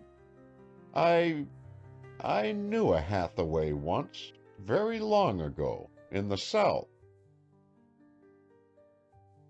End of Chapter 11. Chapter 12. Robert Morton makes a resolve. Robert Morton returned from Belport in a mood bordering on ecstasy, his path now clear before him. He would woo Delight Hathaway and win her, and with a strong mutual love and hope they would set forth in life together. He had, to be sure, no capital but his youth, his strength, and his education, but he did not shrink from hard work, and felt certain that he would be able not only to keep want in abeyance, but place happiness within the reach of the woman he loved. Until Madam Lee, with her keen-visioned knowledge of human nature, had ranged in perspective all the tangled circumstances that had so insidiously woven themselves about him, he had been unable to see his way. The fetters that held him were so delicate and intangible that with an exaggerated sense of honor he had magnified them into bonds of steel, never daring to believe that they might be snapped and leave no scar. But now the fact stood lucidly forth. There was no actual engagement between himself and Cynthia, nor had there ever been any talk of one. He simply had been thrown constantly into her society, and had drifted, at first thoughtlessly and afterward indifferently, until there had been created, not only in the mind of the girl, but also in the mind of all her family, a tacit expectation that ultimately their permanent union would be consummated. From the Galbraiths' point of view, such a marriage would have been a very gratifying one, for although Robert Morton was without money, in his sterling character and his potentialities for success they had every faith. A span of years of intimacy had tested his worth, and had this not been the case, his friendship with Roger had proved the tough fiber of his manliness. Of all their son's college acquaintances, there was none who had been welcomed into the Galbraith home with the cordiality that had greeted Robert Morton. At first they had received him graciously for their boy's sake, but later this initial sufferance had been supplanted by an affectionate regard existing purely because of his own merits. They had loaded him with favors, pressed their hospitality upon him, and but for a certain pride and independence that restrained them, would have smoothed his financial difficulties with the same lavishness they had those of their son. Many a time Mr. Galbraith, unable to endure the sight of Bob's rigid self-denial, had delicately hinted at assistance, only to have the offer as delicately declined. It hurt and piqued the financier to be so firmly kept at a distance and to be obliged to witness privations which a small gift of money might have alleviated. Moreover, he liked his own way and did not enjoy being balked in it by a schoolboy. Yet beneath his irritation, he paid tribute to the self-respecting determination that had prompted the rebuff. The world in which he moved held few men of such ideals. Rather, he had repeatedly been courted by the grafter, the promoter, the social climber, each beneath a thinly disguised friendship, working for his own selfish ends. But here at last was the novel phenomena of one who scorned pelf, who would not even allow his gratitude to be bought. The sight was refreshing. It rejuvenated the New Yorker's jaded belief in human nature. Forced to withdraw his bounty, he had sat back and watched while the academic career of the two young men wore on, and at its close had seen the roads of the classmates divide, his own boy entering the law school, while Robert Morton, whose mind had always been of scientific trend, enrolled at technology, there to take up postgraduate work in naval architecture. The choice of this subject reflected largely the capitalist's influence, for his own great fortune had been amassed in an extensive shipbuilding enterprise in which he saw the opportunity of placing advantageously a young man of Robert Morton's exceptional ability. The promised position was a variety of favor that Bob, proud though he was, saw no reason for declining.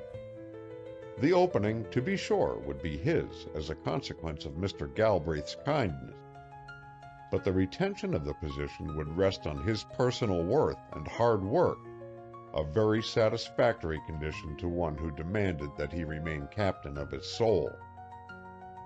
Hence he had deliberately trained for the post, and it was understood that the following October he would assume it. It was a flattering beginning for a novice, the salary guaranteed being generous and the chances for advancement alluring. Nor did the great man who had founded the business conceal from the ambitious neophyte that later he might be called upon to fill the niche left vacant by Roger's flight into professional life. Such was the nicety with which Robert Morton had been dovetailed into the Galbraith plans, his welcome in every direction assured him. And now here he stood confronted by the probable overthrow of the whole delicately balanced structure. If he did not marry Cynthia and selected instead another bride, he risked forfeiting the regard of those who had become dear to him, imperiling his friendship with Roger, and sacrificing the brilliant and gratifying future for which he had so patiently labored. Never again, he knew beyond a question, would such an opportunity come within his grasp. He would be obliged to start out unheralded and painfully fight his way to recognition. That recognition would be his, he did not doubt, for he never yet had failed in that to which he had set his hand. But, alas, the weary years before he would be able to make a hurrying universe sense that he was alive. He knew what struggle meant when stripped of its illusions, for had he not toiled for his education in the sweat of his brow? The triumph of the achievement had been sweet, but for the moment the courage to resume the weary, uphill plodding deserted him. Why, it would be years before he could marry a girl who was accustomed to even as few luxuries as was Delight Hathaway. And suppose a miracle happened, and Mr. Galbraith was large-minded enough still to hold out to him the former offer. Should he wish to accept it? Would it not be almost charity? No, if he refused Cynthia's hand, and that was what in bald terms it would amount to, he must decline the other favor as well, and be independent of the Galbraiths for good and all. Otherwise, his position would be unendurable. It was an odious situation, the one in which he found himself. Only a cad cast a woman's heart back at her feet. The unchivalrousness of the act grated upon every fiber of his sensitively attuned, high-minded nature. Yet, as Madam Lee had reminded him, would he not be doing Cynthia a greater injustice if he married her without love? Friendship and brotherly affection were all he could honestly bestow, and although these he gave with all sincerity, as he now examined his heart in the light of the revelations real love had brought, he realized that beyond their confines existed a realm into which Cynthia Galbraith, fair though she was, had never set foot. No woman had crossed that magic threshold until now, when her presence stirred all the blended emotions of his manhood. Humility, tenderness, reverence possessed him. Self descended from its throne of egoism and yielded its scepter to another. The hot blood of the primitive, untamed Viking raced in his veins. Soul, mind, heart, body were all awakened. He was a dolt who confused genuine passion with the milder preferences of callow youth. Delight Hathaway was his mate, created for him before the hills in order stood. It was as inevitable that they should come together as that the river should sweep out to meet the sea, or the lily open to the kiss of the sunlight. All that this woman was in purity, in graciousness of heart, in brilliancy of intellect, he loved, adored, approved. All that she was in physical beauty, he reverenced and coveted. Her lot had been strangely cast, and the scope of it limited to a very narrow vista. Oh, for success to place at her feet the riches of the earth! With such a goal to lure one on, what was toil? Faugh! He laughed aloud at the word. Madam Lee, with her unerring intuition, had probed his heart and read his destiny aright. His future lay not with this pampered daughter of a great house, whose selfishness he had repeatedly excused and refused to recognize. Nor would he purchase worldly prosperity at the price of his soul. Casting aside the easier way, he would follow the rough path that mounted upward to the star of his desire. Before the waning of another moon, both of these women who had come into his world should know his intentions, and have the opportunity to accept or reject that which he had to offer them. He hoped Cynthia would understand and forgive. He was fond of Cynthia. And he hoped, prayed, implored heaven that Delight Hathaway would not turn a deaf ear to his entreaties, for without the prize on which his hopes were set, life's race would not be worth the running. Well, he would not allow the thought of failure any place in his mind. Victory should be his. It would be. Must be. See how all the world smiled on the vow he registered. The sky had never stretched more cloudlessly above his head.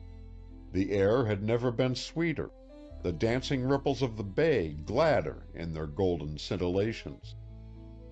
The whole universe throbbed with youth and its dauntless supremacy. Something told him he would conquer, and with a high heart he alighted at the door of the dear, familiar gray cottage. Willie came to meet him. "Well, son," said he, reaching forth his hands, "if I ain't glad to see you flittin' home again. I've missed you like as if the 2 days was 2 weeks. I reckon your aunt has, too. Anyhow, she took to her bed quick as you was out of sight, and ain't been seen since." "Aunt Teeny ill?" "No, not sick exactly," explained Willie, as arm in arm they proceeded up the walk. "She's just struck of a heap with a lame shoulder such as she has sometimes. She can't move a peg, poor soul." "Great Scott! That's hard luck. Then, since you're short-handed, I shall be more bother than I'm worth around here. I'd better have stayed where I was. You won't want any extra people to look out for and feed now, I fancy." "Oh, law, I ain't doing the cookin'," grinned the little inventor, as if the bare notion of such a thing amused him vastly. "Why, I could no more cook a dish that was fit to eat than a mariner could run a pink tea. I'd die of starvation if the victuals was left to me. Let alone the cookin', we'd 'a' had to have help anyhow, 'cause Teeny's too miserable to do much for herself. So we've got in one of the neighbors." "It's a shame." "Oh, we'll pull through alive," smiled Willie cheerfully. "We've piloted our way through many a worse channel. This spell of Teeny's ain't nothin' she's goin' to die of, thank the Lord. She takes cold sudden sometimes, and it always makes straight for that shoulder of hers, stiffening up every muscle in it. She'll admire to see you home again, I know. The sight of you will probably make her better right away. You can run up to her room now if you choose to. I'll be around in the shop when you want me." With a beaming countenance, the old man turned away. Robert Morton opened the screen door diffidently, speculating as to whom he would confront in the kitchen. Then he stopped, arrested on the doorsill.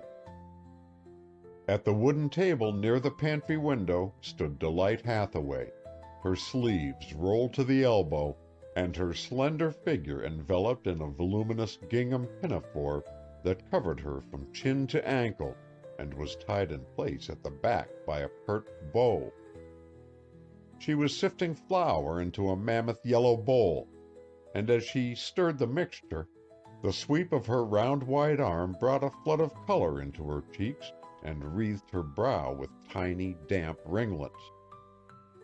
Bob held his breath, hungrily devouring her with his eyes, but a quick breeze brought the door to with a bang, and the girl glanced over her shoulder. "All hail!" she cried, the dimple darting out of hiding with her smile. "You have a new cook, monsieur." "My word!" was all the young man could stammer. "Is it as bad as all that?" she laughed. "No, but great hat, this is awful, you know." "What is awful?" returned she, turning to face him. "Why, having you come here and cook for us two men." "Oh, I'm always cooking for somebody," was the matter-of-fact retort. "Why not you?" "Well, it makes me feel like it doesn't seem right somehow." "It's as right as possible. I rather like it," said she, darting him a roguish look, then bending over the bowl before her. "Well, you must let me help you anyway. Can't I butter something?" "Butter something?" "Yes, things are always having to be buttered, aren't they? Pans and dishes and cups." He paused vaguely.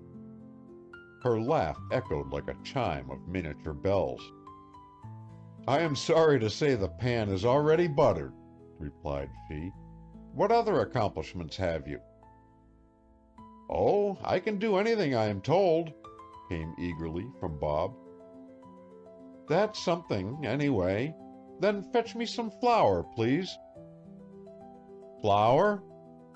"It's in the barrel." "No, that's the sugar bowl. The barrel, under the shelf." "The barrel. To be sure. Barrel ahoy! How could I have mistaken its sylph-like form? How much flour do you want?" "Just a little." She passed the sieve to him and went to inspect the oven. Bob caught up the sifter, filled it to the brim, and came toward her, turning the handle as he approached. "I say, this is great, isn't it?" he observed, so intent on the mechanism of the device that he did not notice the track of whiteness which he was leaving behind him. "It is like winding up a Victrola." Whistling a random strain from Faust, he turned the handle faster. "Oh, Bob!" burst out Delight. "Look what you're doing!" Obediently he looked, but did not comprehend. Her slip of the tongue had banished every other idea from his mind. "Say it again, please." "What?" "Say Bob again, as you did just now." "I didn't know I did," faltered the girl. I forgot." "Forgot?" He dropped the sifter into the bowl, and his hand closed firmly over the one that now rested on its yellow rim. "Oh, see what you've done!" cried she. "You have spilled all the flour into the cake." "No matter." His eyes were on hers. "But it does matter. Willie's cake will be spoiled." She tried vainly to draw away from the grip that imprisoned her. "Please let me go." He bent across the table until he could almost feel the blood beating in her cheeks. "Say it once more," he pleaded. Again her hand fluttered in his strong grasp. "Please." "Please what?" persisted Robert Morton. "Please, please, Bob," she murmured. He was at the other side of the table now, but she was no longer there. Instead, she stood at the screen door, shaking the flour from her apron. "Don't move," she cried severely. "You've walked all through that flour, and are tracking it about every step you take. Look at the pantry. I shall have to sweep it all up." "I'll do it," he answered with instant penitence. "No, you sit right down there in that chair, and don't you stir. I will go and get the dustpan and brush." "I'm awfully sorry," called Bob, plunged into the depths of despair. "I didn't realize that when you turned the handle of the darn thing, the stuff went through." "What did you think a flour sifter was for?" asked she, dimpling. "I wasn't thinking of flour sifters," declared he significantly. He saw her blush. "Mayn't I please get up?" "No, not until your shoes are brushed off," she replied provokingly. "Let me take the brush, then." "Don't you see I am using it?" "You could let me take it a second." "I have been taught to complete one task before I began another," was the tantalizing reply, as she went on with her sweeping. "The deuce!" "You must not swear in my presence," she commanded, attempting to conceal a smile. "Then stop dimpling that dimple." "Don't you like dimples?" inquired she demurely. "Now Billy Farwell thinks that my dimples—" "Hang Billy Farwell!" "How rude of you! Billy never consigns you to such a fate." She waited, then added, "All he ever says is, 'Confound Morton!'" "I thought he had more spirit," was the ungrateful rejoinder. "Oh, he has spirit enough," she explained. "He would say much more if he were allowed." She saw Robert start forward. "Of course," she went on in an even tone, "I shouldn't permit him to abuse a friend of Willie's." "Oh, that's the reason you put the check on him, is it?" "Aren't you Willie's friend?" she questioned evasively. "Yes, but you don't seem to appreciate your luck. Now, I adore Willie and believe that anyone who has his friendship is the most fortunate person in the world." He saw a grave and tender light creep into her wonderful eyes. "I'm not arguing about Willie," said he. "You know how much I care for him. But I can't think of him now. It's you I'm thinking of. You. You." She did not answer, but bent her head lower over her sweeping. "I don't believe there is any flour on my shoes anyway," grumbled the culprit presently, stooping to examine his feet with the air of a guilty child. He thought he heard her laugh. "How much longer are you going to keep me in this infernal chair?" he fumed. "Bob!" called a voice from upstairs. "It's your aunt. She must have heard you come in." He sprang up, only to come into collision with the dustpan full of flour which lay near his chair. A second more, and the fruits of the sweeping drifted broadcast in a powdery cloud. "Delight, dearest!" he cried, bending over the kneeling figure. "You must go upstairs and see your aunt, please," she begged. "She will think it so strange." "All right, sweetheart. I'm coming, Aunt Teeny." When Willie entered, a few moments later, in search of his co-laborer, Delight was alone. He glanced questioningly about the room, at the girl's flushed cheek, the half-made cake, the snowy floor. "Bob, Mr. Morton spilled some flour," the young woman explained, evading his eye. The little old man made no response. He studied the burning face, the drooping lashes. He also looked meditatively at some footprints on the floor. They may not have been as startling in their significance as were the famous marks Crusoe discovered in the sand, but they were quite as illuminating. A trail of small ones led about the room, and beside them, as if echoing to their light tread, was a series of larger ones. The inventor's gaze pursued them curiously to a spot before the stove, where they became very much confused, and afterward branched apart, the larger set trailing off toward the stairs, and the smaller moving back into the pantry. The detective stroked his chin for an interval. "Ah," observed he thoughtfully. End of chapter 12. Chapter 13. A newcomer enters. The next day, Mr. Howard Snelling made his appearance at the Spence workshop. Bob was fitting wire netting to some metal uprights and struggling to focus his mind on what he was doing, enough to forget that Delight Hathaway was on the other side of the partition, when from the window above the bench he saw Cynthia Galbraith come rolling up to the gate in her runabout, accompanied by a strikingly handsome stranger.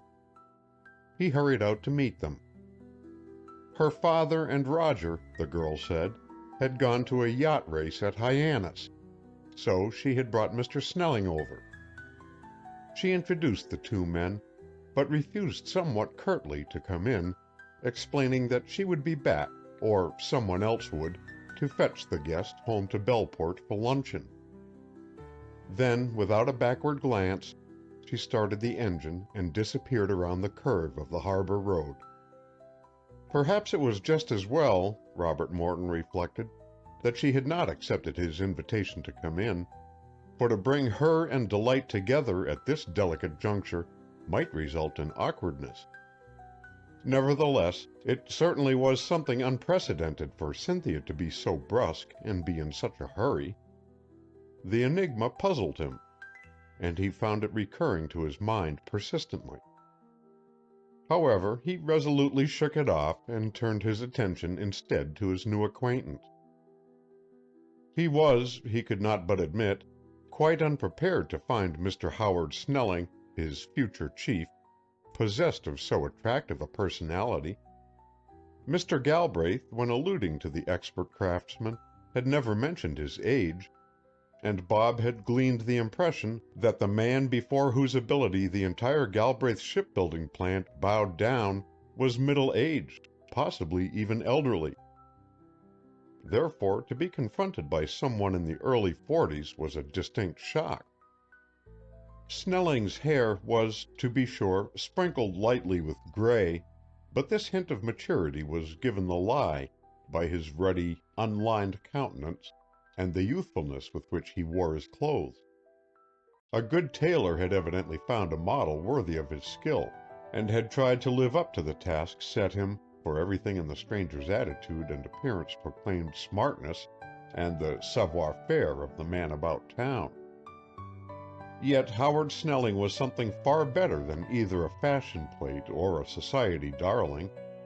He was energy personified. It spoke in every motion of his strong, fine hands, in the quick turn of his head, in the alert attention with which he listened. Nothing escaped his well-trained eye. One's very thoughts seemed to be at his mercy. Mingling, however, with these more astute qualities and counterbalancing them was a winning tact and courtesy which instantly put another at his ease. Without these characteristics, Mr. Snelling would have been unbearable, but with them he was thoroughly charming. "Well, Morton, I am glad to have a chance to meet you in the flesh," he said, as they still loitered at the gate. "The Galbraiths have sung your praises until I began to think you a sort of myth. You certainly have something to live up to if you were to reach the reputation they have painted of your virtues. Mr. Galbraith, in particular, thinks there is no obstacle that you cannot conquer." He swept his eye curiously over the young man before him. "You mustn't believe a word of what they've told you, Mr. Snelling," laughed Robert Morton. "Our friends are always overindulgent to our faults. When I begin work under you, a thing I am greatly anticipating, you will find out what a duffer I really am." The elder man smiled. "I'm ready to take the chance," said he. "Besides," Bob went on, "Mr. Galbraith has given you something of a character, too. He has frightened me clean out of my life with his tales of your—" "Pooh! Nonsense!" broke in Mr. Snelling deprecatingly. "I like my job, that's all, and Mr. Galbraith and I happen to hit it off." Nevertheless, Bob could see that he was pleased by the flattery. It was on his tongue's end to voice his thought, and add that the man who could not get on with a person of Mr. Snelling's adroitness and diplomacy would be hard to please. But although he did not utter the words, he felt them to be true. "Now," began the New Yorker, with a swift change of subject, "let us get down to business. How are we going to work this thing? You must coach me. I gather I am being employed on quite a delicate mission. My instructions are to come in here as a friend of yours and the Galbraiths, and without raising the suspicion that I have much of any knowledge about boats, I am to help get this invention into workable shape. Any parts we lack, any drawings we wish made, any materials we need, I have authority to procure from our Long Island plant. There is to be no stint as to expense. The enterprise is to be carried through to the finish properly." Robert Morton gasped. "I had no idea Mr. Galbraith meant to go into it to such lengths," he murmured.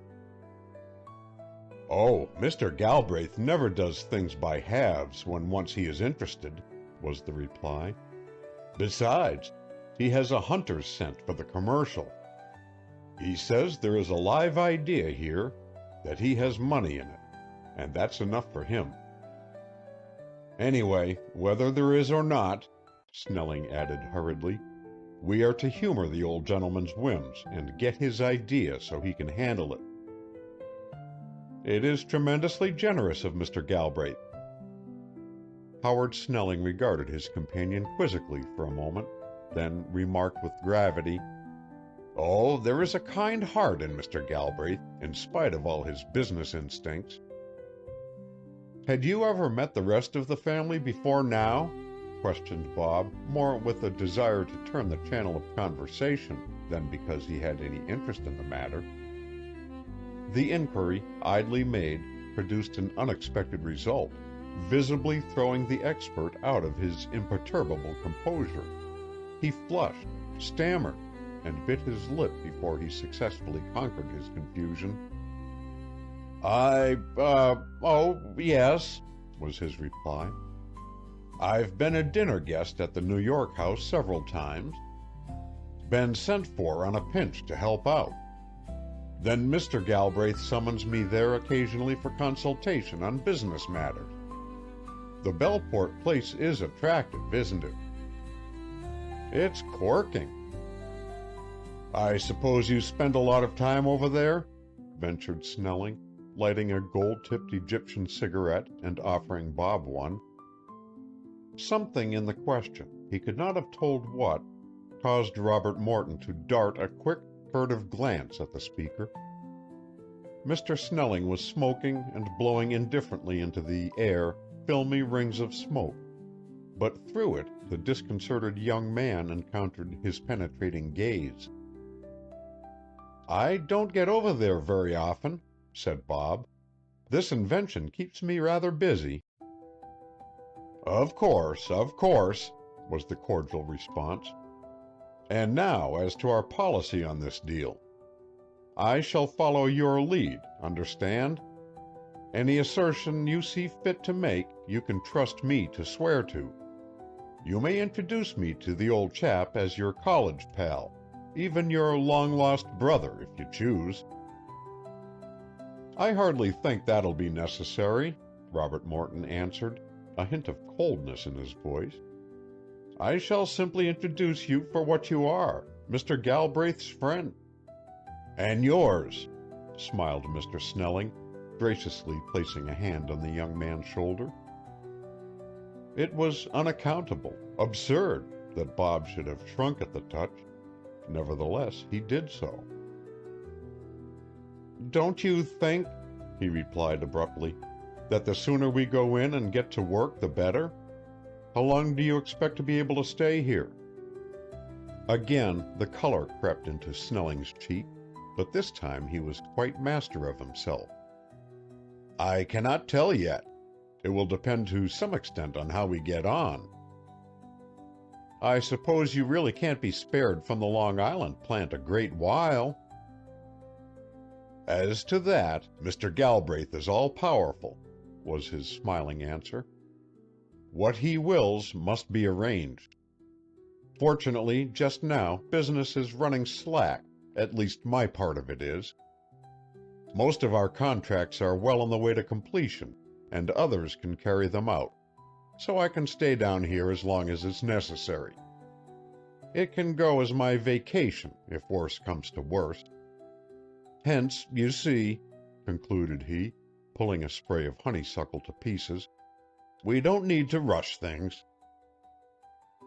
They entered the gate, past the low, silvered house, now almost buried in blossoming roses, and following the clamshell path that led to the workshop, found Willie, his spectacles pushed back from his forehead, dragging a pile of new boards down from the shelf. We have a visitor, Mr. Spence, Bob said. Mr. Snelling, a friend of Mr. Galbraith's, and he paused the fraction of a second, and of mine. He has come over to spend the morning and wants to see what we're doing. The little old inventor reached out a horny palm. I'm glad to see you, sir, affirmed he, simply. Any friend of Bob's won't want for a welcome here. Set right down and make yourself to home, or stand up and poke around if it suits you better. That's what Mr. Galbraith did. I reckon there warn't a corner of this whole place he didn't fish into. 'Twas amusin' to see him. He said it took him back to the days when he was a boy. I couldn't but smile to watch him fussin' with the plane and saw and hammer like as if they was old friends he hadn't clapped eyes on for years. "It does feel good to handle tools when you haven't done so for a long time," assented Mr. Snelling. "Likely you yourself, sir, ain't had a hammer nor nothin' in your hands for quite a spell," went on Willie with a benign smile. "They don't look as if you ever had."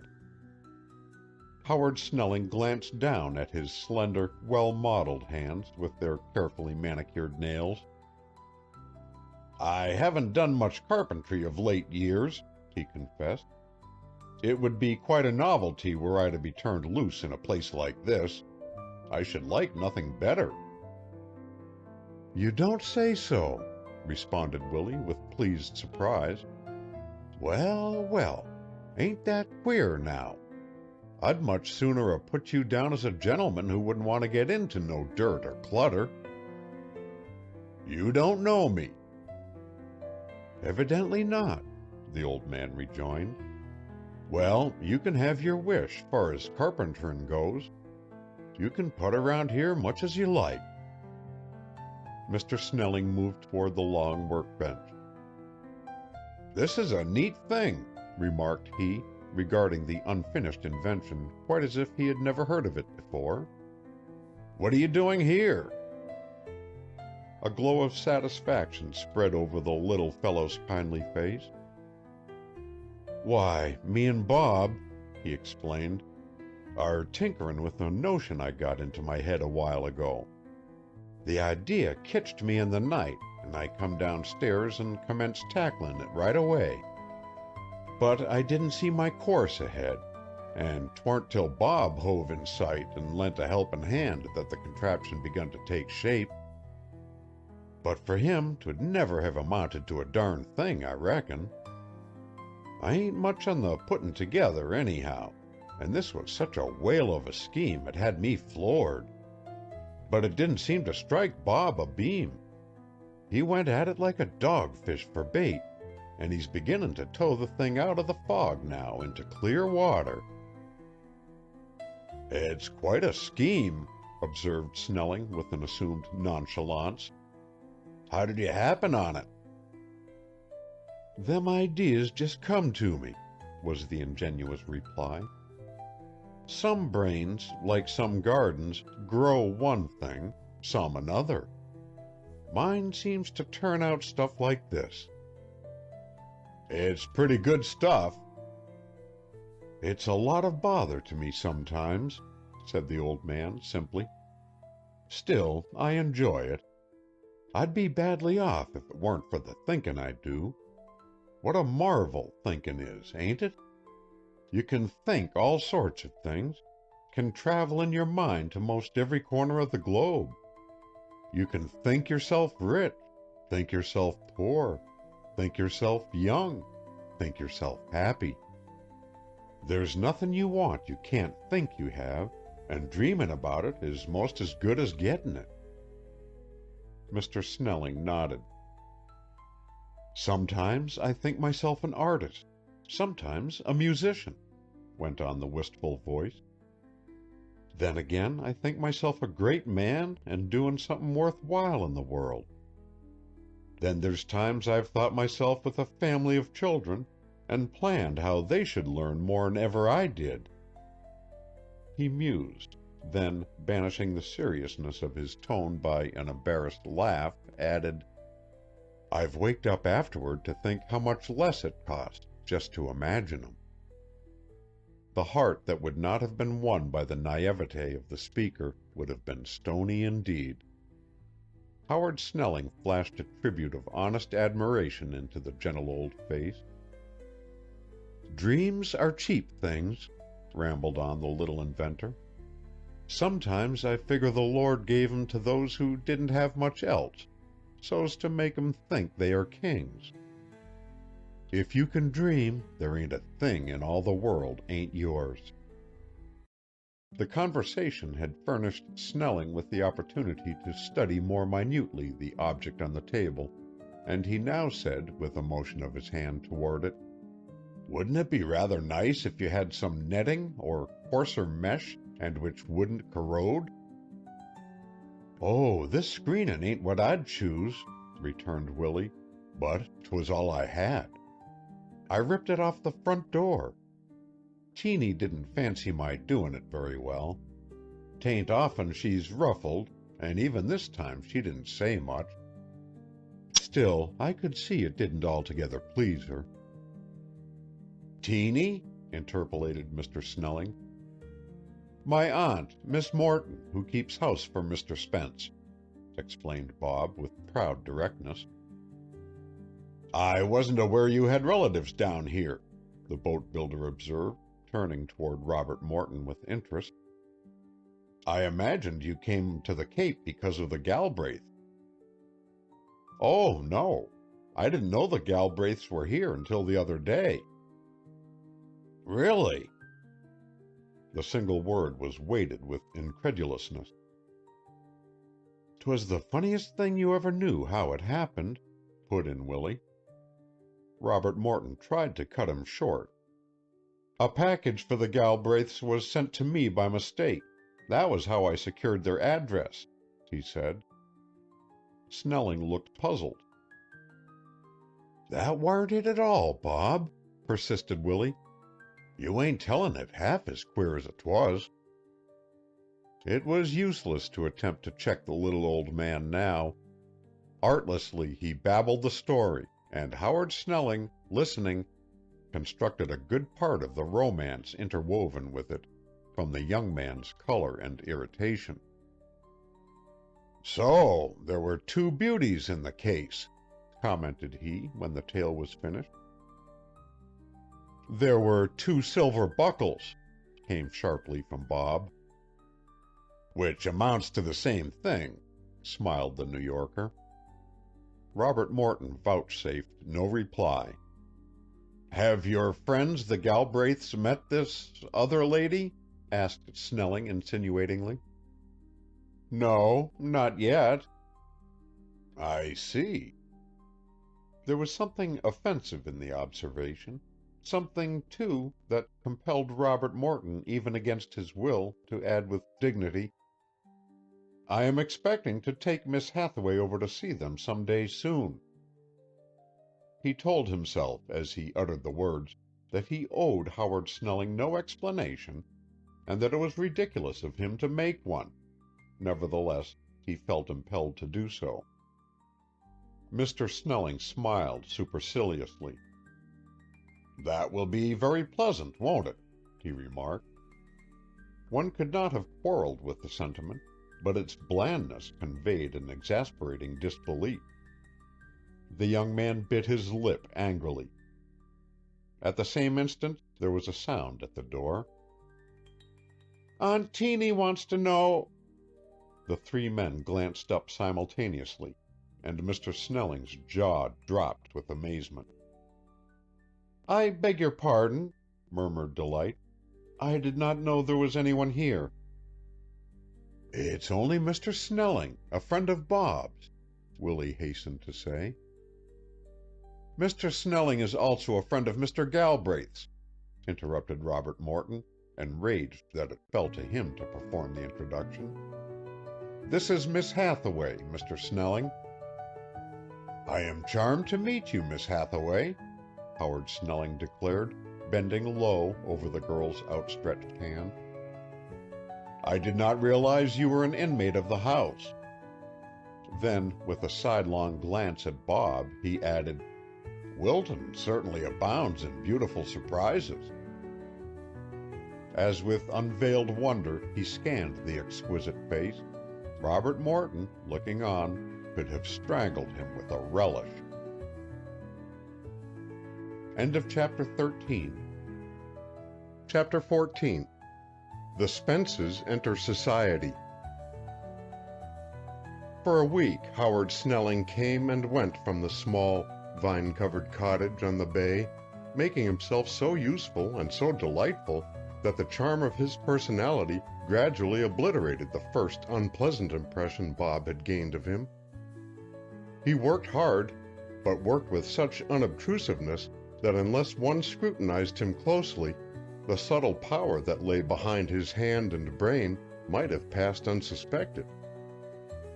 Ever mindful that his role was that of the casual visitor, He listened with appreciation to Willie's harmless gossip, and whenever the little old man advanced a theory as to the enterprise in which they were engaged, he greeted it not only with respect, but with cordiality.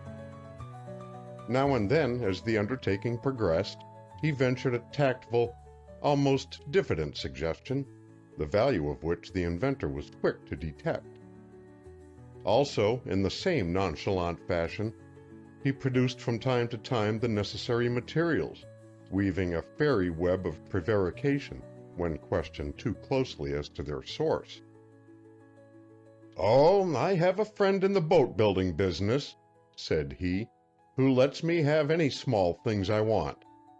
I have done some favors for him in the past, and he is only too glad to square up the balance by sending me whatever I ask him for."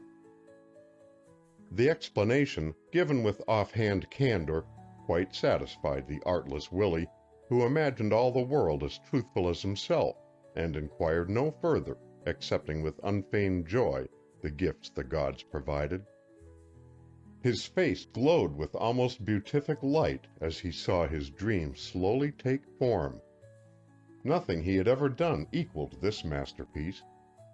The project was his first thought at waking, the last before closing his eyes at night. Sometimes, even when all but the sea slept, he would tiptoe downstairs, candle in hand, just to steal a glance at the child of his fancy. So absorbed was he in its growth and progress that it never crossed his mind to marvel that the two men of Howard Sterling's and Robert Morton's ability should sacrifice to the invention the golden hours of the rare June days. Their interest was nothing miraculous. Who wouldn't have been interested in such a wonderful undertaking? Indeed, Mr. Snelling's concern for the venture was almost as keen as his own. From morning until late noon he toiled. Occasionally the Galbraith chauffeur brought him over from Bellport, but more often it was Cynthia who made the trip with him. Mr. Galbraith, it appeared, had been called back to New York on urgent business. Roger had gone with friends on a yachting cruise, and Mrs. Galbraith was devoting her time to her mother, who was still indisposed. Hence Cynthia was forced to fill the gaps and serve both as host and hostess. It was a natural situation, and Bob thought nothing about it, except selfishly to exult that under the conditions Cynthia was kept too busy to invade the Spence home or bother him with invitations. And that was not the only boon that came with Snelling's presence, for with 3 workers in the shop, Robert Morton found not infrequent chances to steal into the kitchen, where Delight was busy with household tasks, and enjoy the rapture of a word or two with her. Never were there such days of enchantment as these. He might, he often said to himself, have remained in Wilton an entire summer, and his acquaintance with the lady of his heart never have reached the degree of intimacy that it attained during Celestina's illness. To behold the girl, fair as the new-blown rose, presiding at the wee breakfast table was to forget all else. How dainty she looked in her trim cotton gown, with its demure cuffs and collar of white, and how deftly her hands moved along the simple fittings of the table. The worn agate coffee-pot seemed transformed to classic outline, and the nectar it contained to ambrosia. And what a famous little cook she was! Surely such flaky biscuit could never have been made by other hands. Bob suddenly became surprisingly interested in kitchens and all that they contained. The glint of tin pans, the dull ebony of the stove, iridescent suds foaming fresh and hot. All these took on a strange and homely beauty quite novel in its charm. He had never dreamed before what an incomparable Eden a kitchen was. To slip in and fill the wood-box, to creep into the pantry and watch the beloved head as it bent over the baking table, to be permitted to wipe the dishes while she washed them, made of the simple duties tasks for gods and goddesses. He loved the pretty way her fringed lashes lifted, the wave of color that swept her cheek when she was startled by his step, and there was something ravishingly confidential in her caution, "Be careful, Bob, not to drop Aunt Teeny's china teacups." It was all foolish and inconsequential, the sighs, the smiles, the silences, but they made a paradise of the grim old universe. Many a time he longed to press his lips to the white arm, to kiss the warm curve of her neck where soft curls clustered, but he did none of these things. By a gentle reserve the girl kept him at his distance, and although there was only Jezebel to see, he did not transgress the bounds Delight's sweet womanliness reared between them. Of course, she knew he loved her. She could not but know. Even Jezebel from her round blue eyes proclaimed a complete understanding of the romance, and drawing herself into a fluffy ball in Willie's great chair, feigned sleep that she might not embarrass the lovers. The canary knew, and so did the impertinent crimson rambler that clambered up the window frame and spied in through the pane.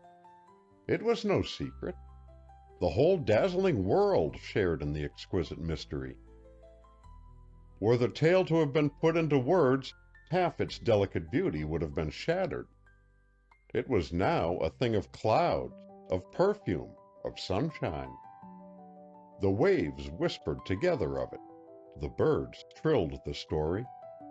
A glance, a half-uttered sentence, the meeting of hands carried with them great throbbing reaches of emotion that went to make up the reality of the ephemeral drama. And then there was the tormenting, bewitching, wretched, alluring uncertainty of it all. One could never be sure, and in the spell of this disquietude lay half the magic. Robert Morton speculated as to whether Willie, along with Jezebel and the canary, had fathomed the idyll. He wondered, too, how much Snelling suspected. The New Yorker had an irritating habit of waylaying Delight and making pretty speeches to her, as if for the wanton pleasure of watching the blush rise in her cheek.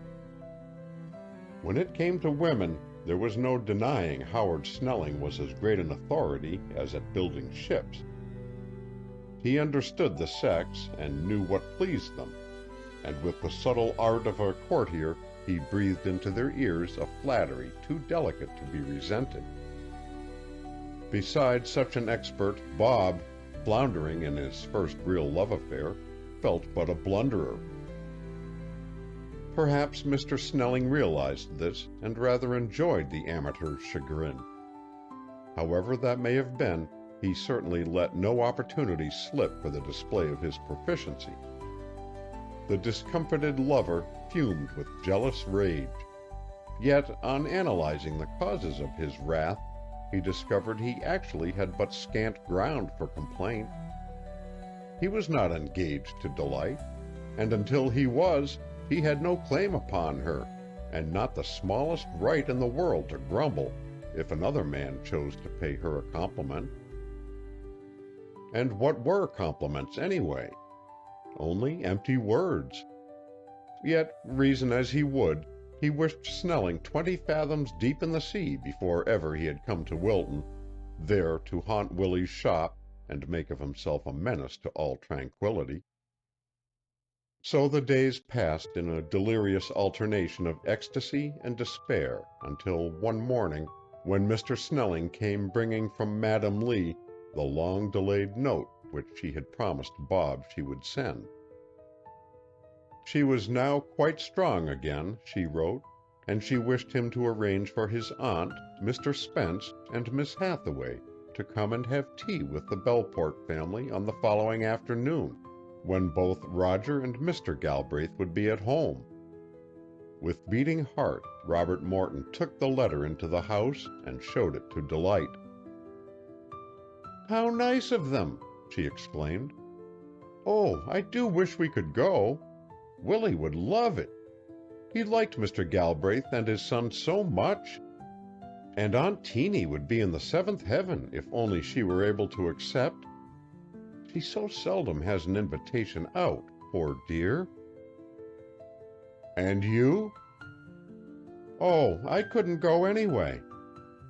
Why not? Well, in the first place, I have nothing to wear to a place like that. Delight! And besides, she hurried on, they are only asking me because I happen to be here in the house. Indeed they're not. But I know they are, persisted the girl. Everybody doesn't want to see me just because you... Because I what? Demanded Bob, with an ominous stride in her direction. Because you and Mr. Snelling like me, concluded she, tranquilly. Confound Snelling! Indeed, no. He is a charming gentleman, and I won't have him confounded.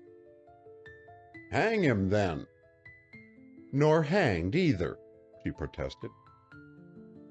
Of course, if you prefer Mr. Snelling, began Robert Morton stiffly. She broke into a teasing laugh. I may not prefer him, but nevertheless I will own he is the most wonderful specimen of masculinity that my eyes have ever beheld. Remember, Wilton is a small place, pitifully limited in its outlook, and that I have not traveled the wide world to view the wonders it contains. Hence, Mr. Snelling is to me like the Eiffel Tower, the Matterhorn, the tomb of Napoleon, or Fifth Avenue at Easter, something illustrious and novel. He is nothing so fine as any of those, snapped Bob. Oh, I don't know, was the provoking answer. Robert Morton bit his lip and moved toward the door, but he had not got further than the sill before she whispered, Bob. Resolutely he held his peace. Please be nice, Bob, she cooed. Ah, he was back again, but she had retreated behind the tall rocker. I suppose, she observed, hurtling the words over Jezebel's sleeping form, that your aunt will be heartbroken to miss this party. Why don't you run upstairs and let her read the note? Then we can send our regrets when Mr. Snelling goes back to Belport this noon. Obediently, the young man sped to do her bidding, and soon Delight heard his voice calling from the upper hall. She won't send her regrets. She says she's going. I tell her they will ask her another time, but she insists she feels lots better and was thinking of getting up anyway. She wants to start putting fresh cuffs on her black cashmere this minute. And do I don't know what. You'd better come up and stop her. But Celestina was not to be stopped. Go she would. My shoulder's most well, anyhow, she affirmed, and I had planned to go down to supper. Do you think for 1 minute I'd miss a junket like this? Why, I'd go if it killed me. The Galbraiths are nice folks, and have been good to Bob and Willie. Besides, she added with ingratiating candor, I want to see where they live. And they're going to send the automobile for us, that great red one. Imagine it. I ain't been in an automobile more'n 6 times in my whole life. Do you think I'd send my regrets? I'd go if I had to be carried on a stretcher. Delight and Robert Morton laughed at her enthusiasm. Now you trot straight downstairs, Bob, went on Celestina energetically, and right Miss Lee will admire to come, all of us. But Aunt Teeny, put in Delight, I'm not going. Somebody must stay here and look after the house. What for? Celestina demanded. The house won't run away, and if thieves was to ransack it from attic to cellar, they'd find nothing worth carrying away. Ridiculous. She says she hasn't anything to wear, interrupted Bob. Delight Hathaway, for shame, said the elder woman, raising a reproving finger. You always look pretty as a picture in anything. Some folks need fine clothes to set 'em off, but you don't. Don't be silly. Why, half the pleasure of Willie and me would be wiped out if you didn't go, and likely Bob would be disappointed too." "You bet I would." "Well," the girl yielded. "There, that's right, my dear." Celestina reached out and patted the slender hand. "Now, Bob, you go along and write your letter," commanded she. "And Delight, you bring me up some hot water and fetch my clean print dress from the hall closet.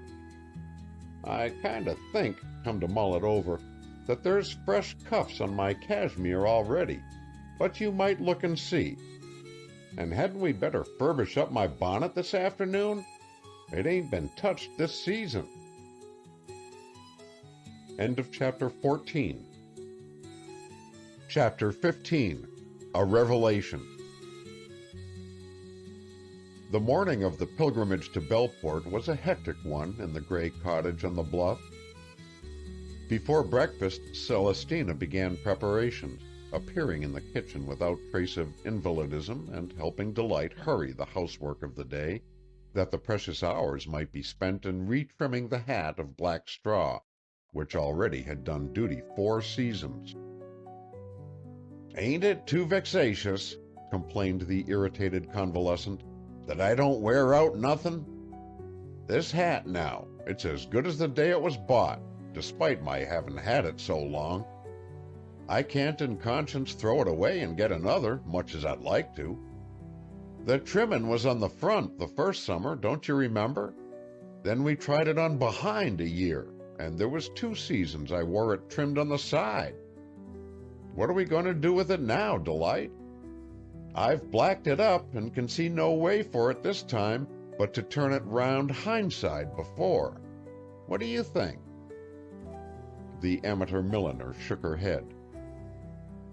"I've a plan," she smiled mysteriously. "Don't you worry, Aunt Teeny." "Oh, I shan't worry, child, if you take it in hand. I know that when you get through with it, it's going to look as if it had come straight out of Miss Gates' store over at the junction.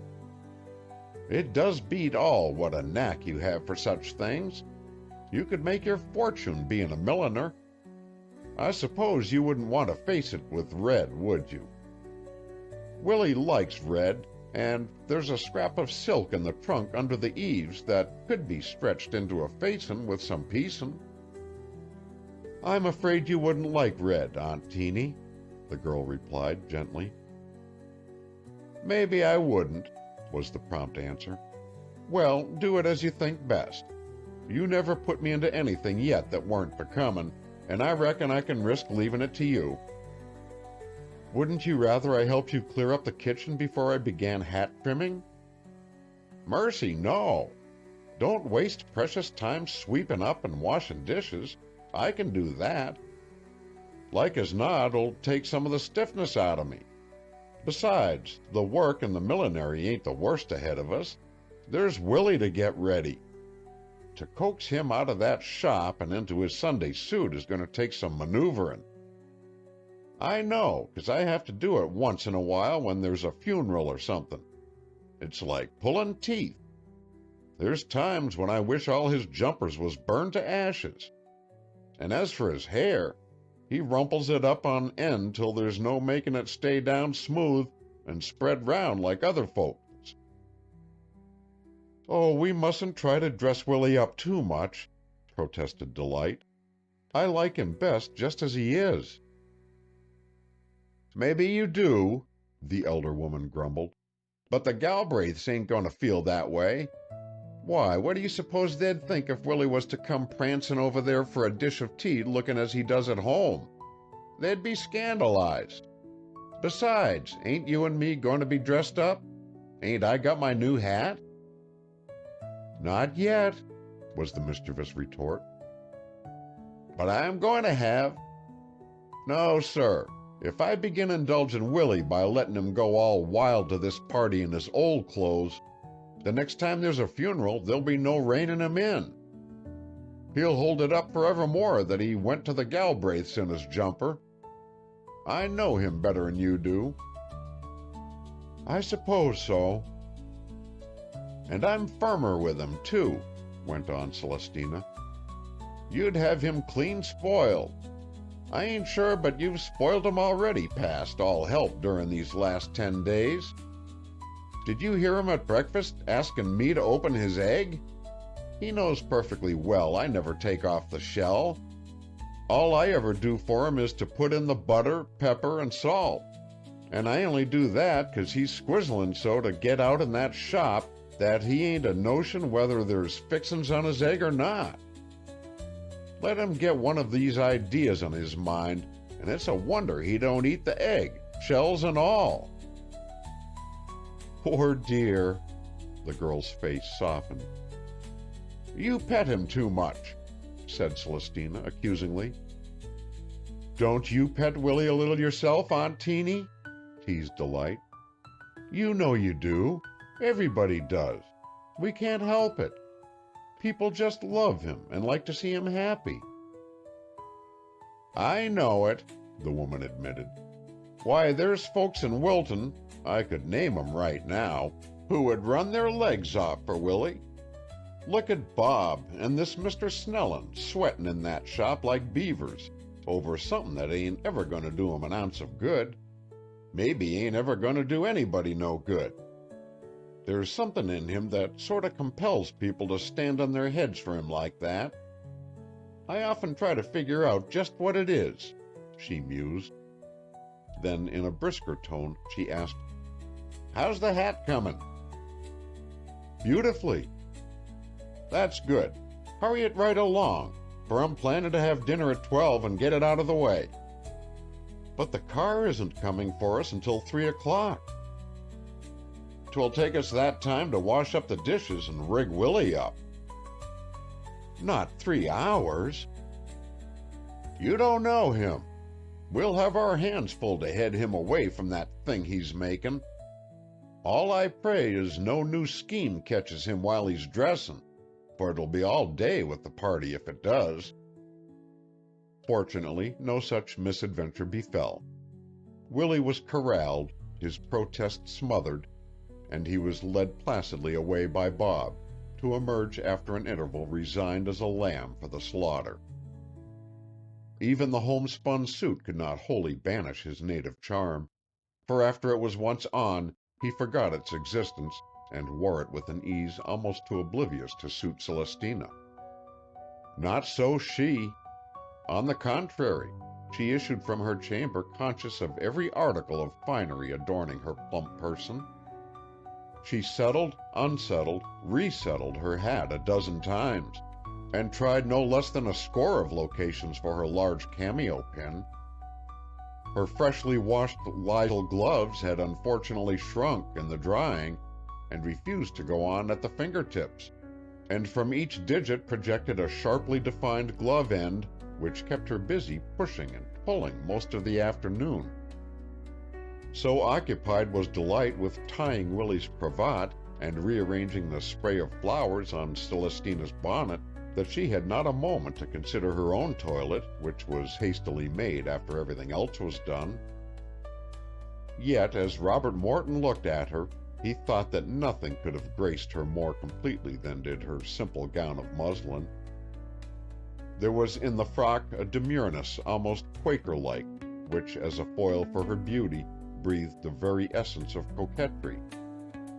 What lover could have failed to feel proud of such a treasure? Nevertheless, Bob had his qualms about the prospective visit. He was not concerned for Willie or Celestina. They were what they were, and anyone of discrimination would recognize their worth. Nor did he entertain fears for Delight or the Galbraiths. All of them could be relied upon to meet the situation with ease and dignity. But Cynthia, what would be her attitude? Of late, when she had come over in the car with Mr. Snelling, she had maintained a distant politeness, which would have been amusing had it not been ominous. He wondered how she would conduct herself today, not alone toward him, but toward the girl whom she could not but regard as her rival. How much did she guess, he speculated, of the romance that was taking place in the rose-covered cottage on the bluff? And if she had guessed nothing, might not Snelling, leaping at conclusions, have gone back to Belport there to spread idle gossip of the love story? What would Howard Snelling know of the delicate situation twixt himself and Mr. Galbraith's daughter? And even though no rumors of the affair reached Cynthia at all, Robert Morton was old enough to sense the hazard of introducing one woman to another. Well, the risk must be taken. There was no escape from it now. Even as these disquieting imaginings chased themselves through his mind, the car stopped before the door, and Roger Galbraith, who had come to meet the guests, entered at the gate. No courtesy that would add to their comfort had been omitted. There were rugs and extra wraps, and a drive along the shore road had been planned as an added pleasure. Willie, his back actually turned on his beloved workshop, was in the seventh heaven. "What you sittin' on the peaked edge of the seat for, Celestina?" he asked when once they were in the automobile. "The thing ain't gonna blow up or break down. Let your whole heft sink into the cushions and enjoy yourself. Ain't often you get the chance to go a-ridin'." His joy in the novel experience was as unalloyed and as transparent as a child's. "My soul!" he ejaculated as the vehicle turned at last into the broad avenue leading to the Galbraith estate.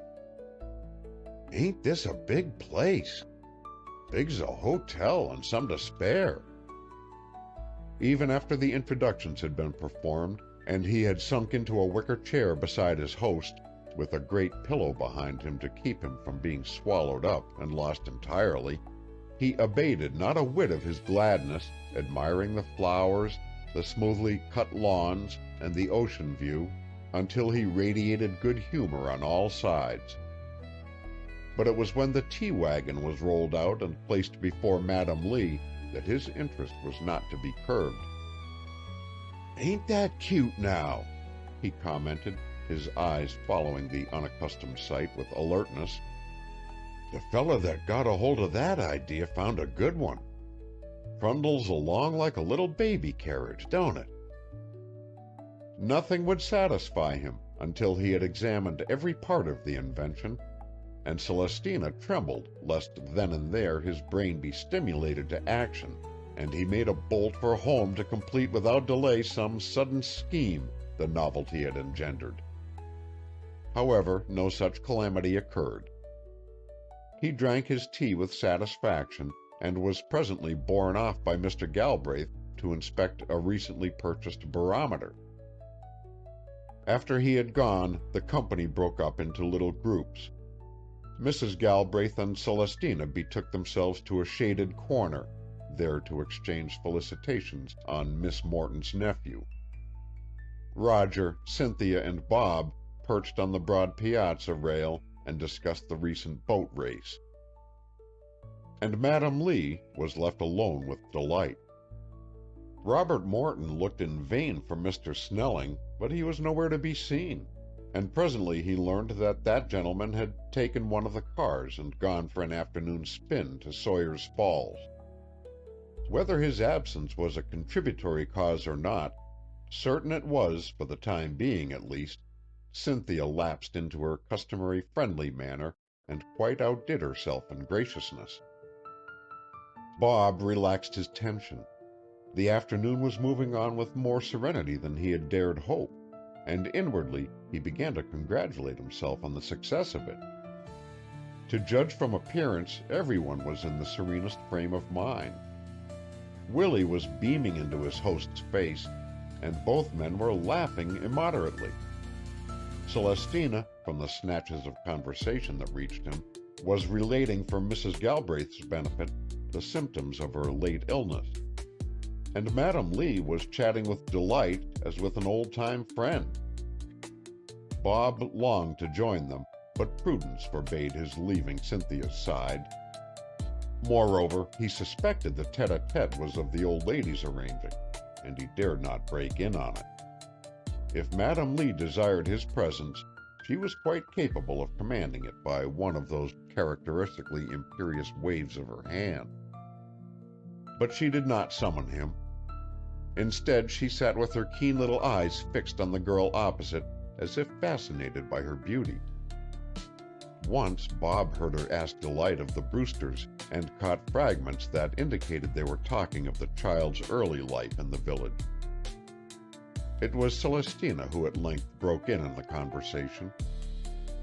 "I guess we must be thinking of going, Delight, don't you? We have a long ride back, you know." "Delight?" echoed Madame Lee, repeating the word with surprise. "A queer name, ain't it?" Celestina put in. "So old-fashioned and uncommon. When the child first come here, folks couldn't believe but 'twas a pet name her dad had given her. But the little thing insisted was what she was christened." "Father said I was named for my mother and my grandmother, Delight Lee." There was a gasp from the stately old lady in the chair. With convulsive grasp, she caught and held the girl's wrist. "Your father was Ralph Hathaway?" "Yes," was the wondering reply. "How did you know?" No answer came. "Mother!" cried Mrs. Galbraith, coming swiftly to her side and bending over the form crumpled against the pillows. Her face, too, was pale, and even Mr. Galbraith looked startled. "Don't take on so, Mother," her daughter whispered. "Control yourself if you can. There may be some mistake. It is unlikely that—" "There is no mistake," came in a hollow voice from the woman huddled in the chair, who regarded Delight with frightened eyes. "She is my daughter's child, sent by the mercy of heaven that I might make amends before I went down into the grave." Tense silence followed the assertion. "Did your father never tell you anything, my dear, of his marriage?" went on Madame Lee, in a tone that, although firmer, still trembled. "No." "Then I can tell you. I, who drove your mother from my house when she refused to wed a man she did not love." Delight's great eyes widened with wonder.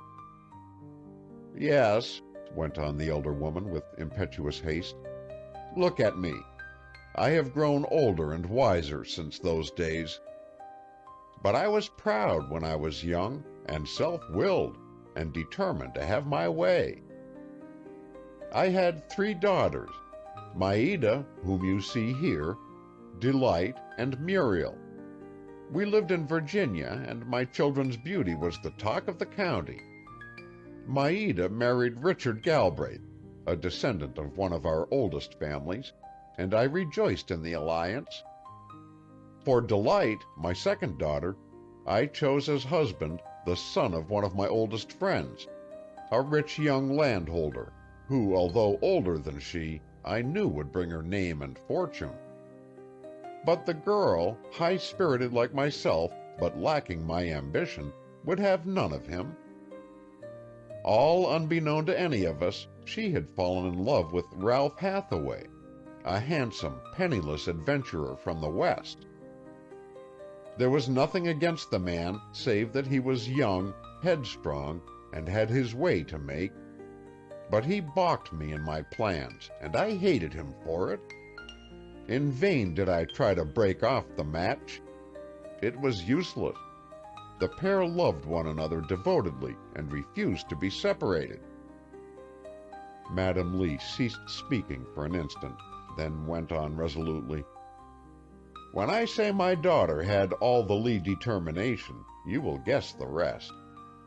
She fled from home, and although I spared no money to trace her, I never saw or heard of her again. The next year, as if in judgment upon me, Muriel, my youngest child, died, and I had but one daughter remaining. It was then that, saddened and chastened by sorrow, I regretted my narrowness and injustice, and prayed to God for the chance to wipe out my cruelty. But my prayers went unanswered, and all these years forgiveness has been denied me. Now I am old, but God is merciful. He has not let me die with this weight upon my soul." She bowed her head on Delight's shoulder and wept. "Your mother?" she whispered, when she was able to enunciate the words. "My mother died in California when I was born. Then my father took to the sea and carried me with him. We sailed until I was 10 years old, when his ship—" "I know," interrupted Madame Lee gently. She gave a long sigh. We must speak more of this later," murmured she. "I am tired now." As she dropped back against the cushions, Celestina rose softly and motioned the others to follow her. But when Delight attempted to slip away, the hand resting on hers tightened. "You are not leaving me," pleaded the old lady faintly. "I will come back again," answered the girl in a soothing tone. "When? Tomorrow?" "If you wish it, Madame "Call me grandmother, my child," said the woman, a smile rare in its peace and beauty breaking over her drawn countenance. End of Chapter 15. Chapter 16. Another blow descends. The ride home from Belport was a subdued one, bringing to an afternoon that had been rich in sunshine a climax of shadow. The Galbraiths were far too stunned by the startling revelations of the day to wish to prolong a meeting that had lapsed into awkwardness, and until they had had opportunity to readjust themselves, they were eager to be alone. Nor did their delicacy of perception fail to detect a similar craving in the minds of their guests. Therefore, they did not press their visitors to remain, and tactfully arranged that one of the servants, instead of Roger, should drive the Spences back over the harbor road. As the motor purred its way along, there was little conversation. Even had not the chauffeur's presence acted as a restraint, none of the party would have had the heart to make perfunctory conversation. The tragedy of the moment had touched them too deeply. What a strange, wonderful unraveling of life's tangled skeins had come with the few fleeting hours. Each turned the drama over in his mind, trying to make a reality of it and spin into the warp and woof of the tapestry time had already woven this thread of new color. But so startling was it in hue that it refused to blend, standing out against the duller tones of the past with appalling distinctness. And never was it more irreconcilable than when the familiar confines of the little fishing hamlet by the sea were reached, and those who struggled to harmonize it saw it in contrast with this background of simplicity. Each silently reconstructed Delight's life, now linking it with its ancestry and its romantic beginnings. She had, then, sprung from aristocratic stock. Riches had been her right, and culture her heritage. She had been the single flower of a passionate love, and the hot-headed young father to whom she had been bequeathed, when bereft of the woman he had adored, had taken her with him when he had sought the sea's balm to assuage his sorrow. She was all that remained of that tender, throbbing memory of his youth. Where he went, she followed, all unconscious of peril and with youth's God-given faith. And when the great moment came and the supreme sacrifice was demanded, the man voluntarily severed the bonds that bound them, leaving her to life, while he himself went forth into the beyond. What must not that heroic soul have suffered when he cast his child into the ocean's arms, and upon the mercies of an unknown future? What blind trust led him?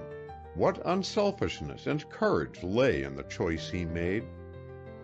A smaller mind would have followed the easier path, and kept them united to the end, happy in the thought that in their death they were not divided, and that no years stretched ahead when she would be without his protection. Might he not be performing a kinder act to let her go down into the sea than to entrust her to the charity of strangers? He must have wrestled with all these problems and temptations as he stood lashed to the mast out there in the fateful storm. Ah, his confidence in a fatherhood more omniscient than his own had not been misplaced. Loving hands had borne his darling safely through the waves to a home where, in an atmosphere of devotion, the beauty that had been in her from the beginning had perfected in its maturity. Even the homely surroundings of the environment into which she drifted could not stifle her native fineness of soul. Bred up a fisherman's daughter, she had lived and moved among plain, kindly people whom she had learned to cherish and revere as if they were of her blood, and to whom she had endeared herself to a corresponding degree. And now, what was her future to be? Was she suddenly to be snatched back into her rightful sphere? The ties that linked her with the present snapped asunder, and a new world with the myriad opportunities she had until now been denied placed within her reach? That was the query that agitated the minds of the silent thinkers who sped along the harbor road. Sunset was gilding the water, kissing the sands into rosy warmth, and casting glints of vermilion over the low buildings at the mouth of the bay, where windows flashed forth a flaming reflection of fire. The peace of approaching twilight brooded over the village. Little boats, like homing doves, came flying across the vast expanse of waves, their sails a splendor of copper in the fading light. With the hush of night, the breeze died into stillness, until scarce a leaf of the weather-beaten poplars stirred. From the tangle of roses, sweet fern and bayberry that overgrew the fields, the note of a thrush rose clear on the quiet air. A whirling bevy of gulls circled the bar, left naked and opalescent by the receding tide. Peace was everywhere, divine peace, save in the breasts of those who gazed only to find a mockery in the surrounding tranquility. Robert Morton's face was stern in meditation. How was this mighty transformation in Delight's fortunes to affect the hopes he fostered? To wed the daughter of a humble fisherman was a different matter from offering a penniless future to the granddaughter of the stately Madam Lee. Even when the possibility of marriage with Cynthia had loomed in his path, his pride had rebelled at the financial inequality of the match. He did not wish to be patronized, to come empty-handed to a princess whose hands were full.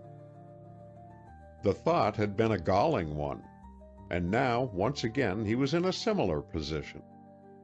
Of course, Madam Lee and the Galbraiths would desire to make good the past. He knew them well enough for that. Delight would be elevated to the same plane with Cynthia, and he would be faced with the old irritating inferiority of fortune. Moreover, in her recently acquired station, the lady of his dreams might scorn such a humble suitor. Who could tell? Wealth worked great changes in individuals sometimes, and at best human nature was a frail, assailable, and incalculable factor. Furthermore, the girl had never pledged him her love. There had been no spoken word between them. The vision that had made a utopia of his world had been, he reflected, of his own creating. He glanced at Delight, but she did not meet his eye. Her gaze was vacantly following the rapidly shifting landscape. Although the glory from the sky shone on her face, the radiance that glowed there came only from without, and was the result of no inward exaltation. Even the gray cottage had assumed a false splendor in the rosy twilight, and was lighted with a beauty not its own. When the car stopped, Willie clambered stiffly out, and he and Bob helped the women to alight. Then the motor rolled away, and they were alone. "Well," burst out Celestina, her pent-up feeling taking vent, "did you ever know of such a to-do? I've been stiflin' to talk all the way home. Why, you're going to be rich, Delight. You'll be aunts and uncles and cousins with them Galbraiths. Picture it. Likely they'll take you to New York with them, and to goodness knows where." The girl did not answer, but moved to Willie's side and slipped her hand into his, as if certain of his understanding and sympathy. "You don't seem much set up by your good luck," went on the breathless Celestina. "Delight's kind of bowled over by surprise, Teeny," Willie explained gently. "It's took all our breaths away, I guess." Tenderly he pressed the trembling fingers that clung to his. "You ain't got to worry about it, dearie," whispered he in a caressing tone. "No power can make you do anything you don't choose to, and what's more, nobody'll want to force you into what won't be for your happiness." "I shall never leave Zenas Henry," Delight said with determination. "And nobody'll urge you to, dear heart. Don't fret, child, don't fret. Tomorrow we'll straighten this snarl all out, and till then you've got nothing to fear. Them as love you shall stay by, I give you my word on it." "Hadn't I better go home tonight and tell them?" The old inventor considered a moment. "I don't believe I would," he answered at last. "They ain't expectin' you, and if you was to go lookin' so white and frightened as you do now, 'twould anger Zenas Henry and upset 'em all. Wait and see what happens tomorrow. 'Twill be time enough then. You're tired, sweetheart. Stay here and rest tonight. What do you say, Bob?" "I think it would be much wiser." "Course it would," nodded Willie. "You stay right here, like as if nothin' had happened, and think calmly about it a little while, child. You ain't got to decide a thing at present. Furthermore, there may not be anything for you to decide. We've no way of figuring what your relations mean to do. Just trust 'em a bit. They're Bob's friends, and I guess we can count on 'em to act as is fair and right." "They are Bob's friends, aren't they?" repeated the girl, her face brightening as if the fact, hitherto forgotten, gave her confidence. "And splendidly loyal friends, too," the young man put in eagerly. "Then I will trust them," she said. "It ain't as if they were strangers." How Robert Morton longed to go to her, to tell her in her sweet dependence how eager he was for the day when no friend of his should be a stranger to her, when their lives would be so closely intertwined that every interest, every hope, every thought of his should be hers also. Perhaps the unuttered wish that trembled on his lips was reflected in his eyes, for after looking up at him, she suddenly dropped her lashes and, turning away, followed Teeny into the house. "I've cautioned Celestina not to go talking to her any more just now," announced the little old man when she had gone. "Your aunt's an awful good woman, no better lives. But there's times like today when things don't strike her as they do me and Delight. She's so fond of the girl that her first thought would be for the money and all that. But that would be the last consideration in the world, in Delight's mind. She's awful loyal and affectionate. Things go deep with her, and she sets a heap of store by the folks she cares for. Why, Zenas Henry is like her own father. Since she was a wee tot, she ain't known no other. While this old lady, her grandmother, what is she?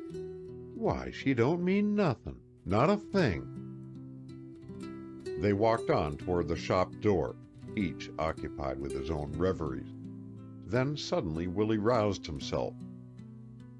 "Why, if here ain't Genoa!" he exclaimed. "What you doin', Jan? Was you after something? I reckon you found the place pretty well deserted and were wonderin' what had become of us all." "I warn't doin' no wanderin', Willie Spence," the man replied. "I knowed where you'd gone, 'cause I saw you riding away like a sheep being led to the sacrifice." "Like a what?" repeated the inventor with a grin. "An innocent lamb, or a rat in a trap," Genoa said with solemn emphasis. "What are you driving at, anyhow?" questioned Willie. "You didn't suspect nothing?" "Suspect anything? No, of course not. Why?" "You hadn't a suspicion the whole thing was a decoy?" "What whole thing?" "The trip and all." Willie studied his friend's face in puzzled silence. "Whatever are you trying to say?" demanded he at last. Genoa swept his hand dramatically round the shop. "You've been betrayed, Willie," he announced with tragic intensity. "Betrayed by them as you thought was your friends, and who you've trusted. I warned you, but you wouldn't listen, and now the thing I told you would happen has happened." Triumphant pleasure gleamed in the sinister smile. "They tricked you into leaving," went on the malicious voice, "and then they came here and stole what was yours, your invention. I caught 'em doing it. I hid outside and overheard 'em tell how they'd been waiting days for the chance when everybody should be gone. 'Twas that Snelling and another like him, a draftsman. They laughed and said that now the old man was out of the way, they could do as they pleased. Then they took all the measurements of your invention, made some sketches, and took its picture." Willie listened open-mouthed. "You must be crazy, Genoa," he slowly observed. "I ain't crazy," Genoa replied with stinging sharpness. "The whole thing was just as I say. It was part of a plot that Snelling and Galbraith have been planning all along. And either they've used this young feller here," he motioned toward Robert Morton, "as a tool, or else he's in it with 'em." Bob started forward, but Willie's hand was on his arm. "Gently, son," he murmured. Then, addressing Genoa, he asked, "And what earthly use could Mr. Galbraith have for—" "'Cause he sees money in it," was the prompt response. A thrill of uneasiness passed through Robert Morton's frame. Had not those very words been spoken both by the capitalist and Howard Snelling? They had uttered them as a laughing prediction, but might they not have rated them as true? With sudden chagrin, he looked from Willie to Genoa, and from Genoa back to Willie again. "I've been inquiring up this Galbraith," went on Genoa. "It 'pears he's a big New York shipbuilder, that's what he is, and Snelling is one of his head men." If the mischief-maker derived pleasure from dealing out the fruit of his investigations, he certainly reaped it now, for he was rewarded by seeing an electrical shock stiffen Willie's figure. "It ain't true," cried the little inventor. "It ain't true, is it, Bob?" Robert Morton's eyes fell before his piercing scrutiny. "Yes," was his reluctant answer. "You knew it all along?" "Yes." "And Snelling?" "He is in Mr. Galbraith's employ, yes." And you let him come here?" began the old man, bewildered.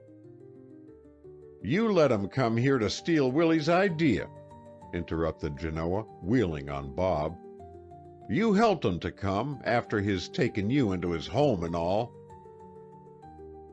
"I didn't know what they meant to do," Robert Morton stammered.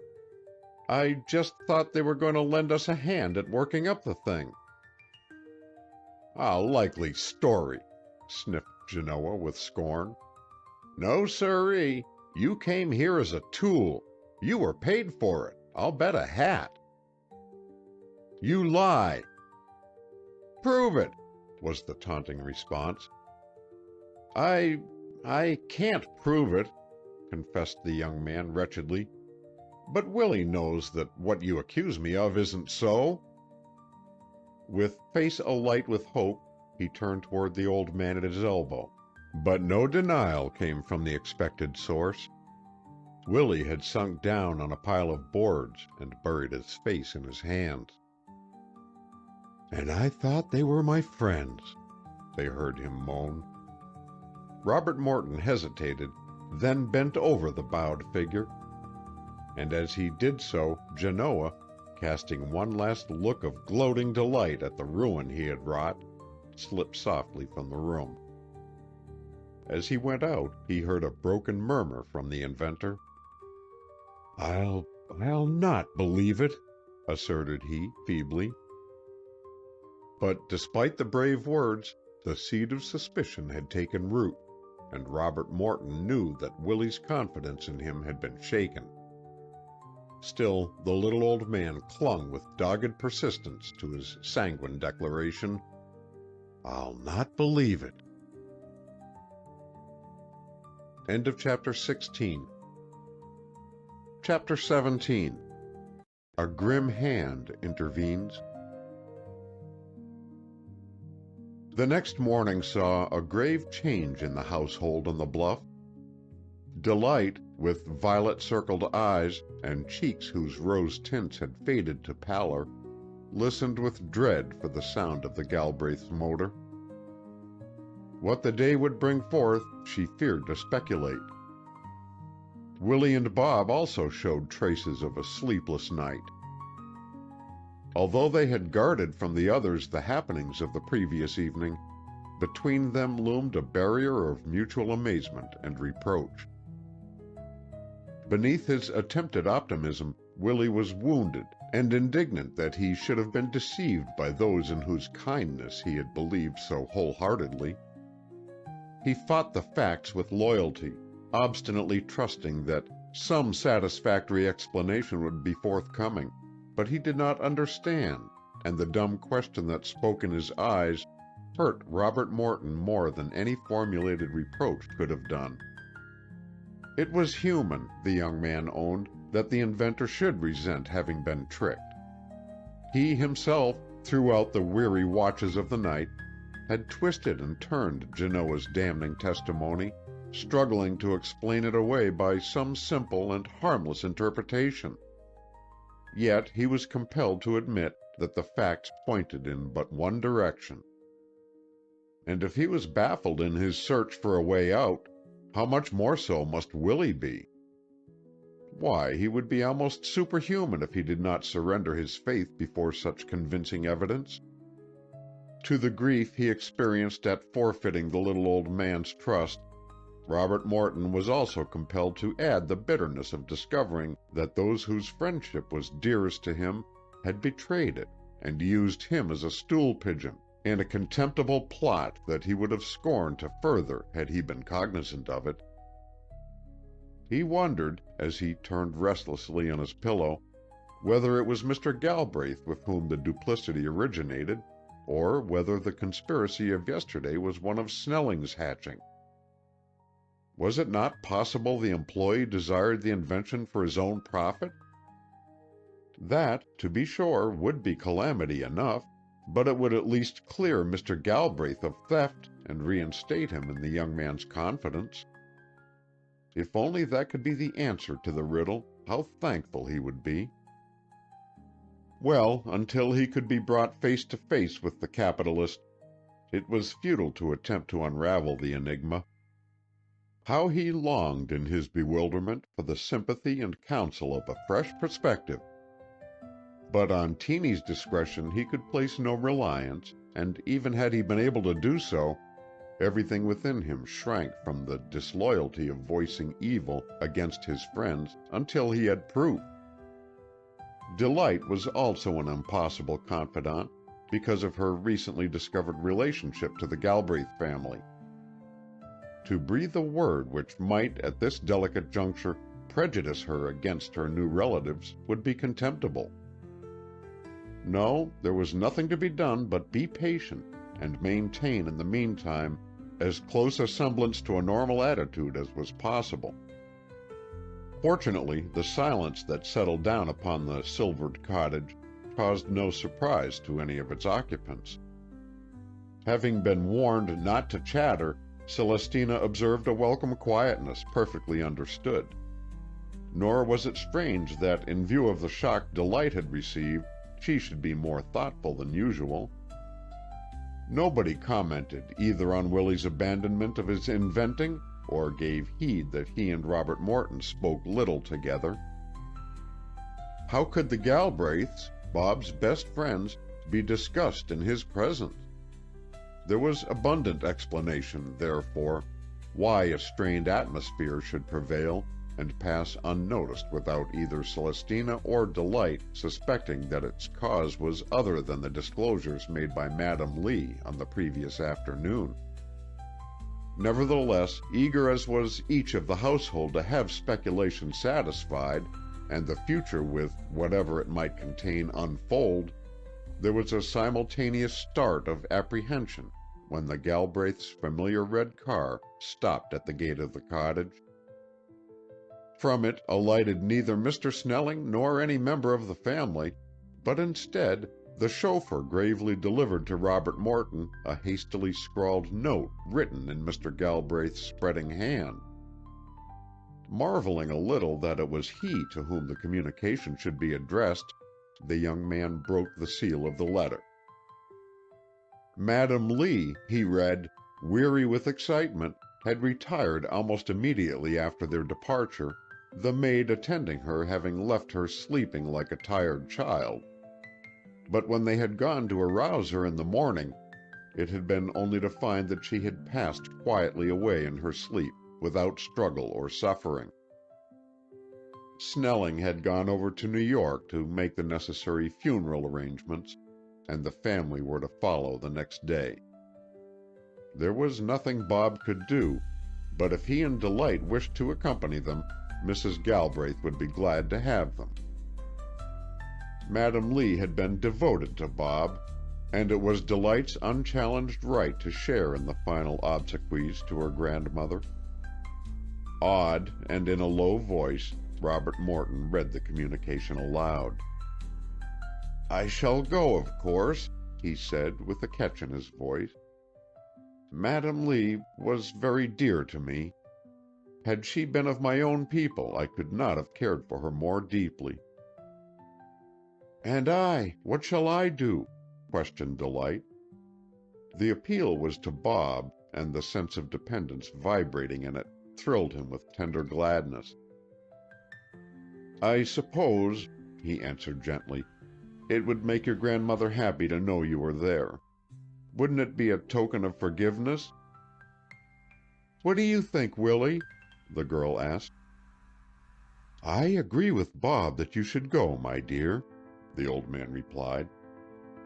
"Somehow it seems as if your grandmother would rest the sweeter for feeling you were nearby. And anyhow, it's a mark of respect to the dead. You're bound to show that, no matter how you feel, I'm pretty sure that if you and your grandmother had had the chance to get better acquainted, you would have loved one another dearly. It was only that it all came too late for you to feel toward her the same as Bob does." "Perhaps," Delight returned, with half-dazed seriousness.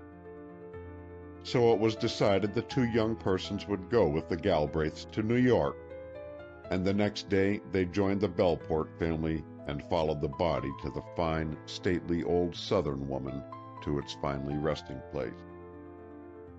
There were no outside friends among the small group of mourners, and the 2 days of constant and intimate companionship drew them together with a closeness very vital in its results. Delight was received into the circle with a tact and affection that not only put her at her ease, but won her heart. And Robert Morton, as Madam Lee's favorite, was as much a part of the family as if he had been born into it.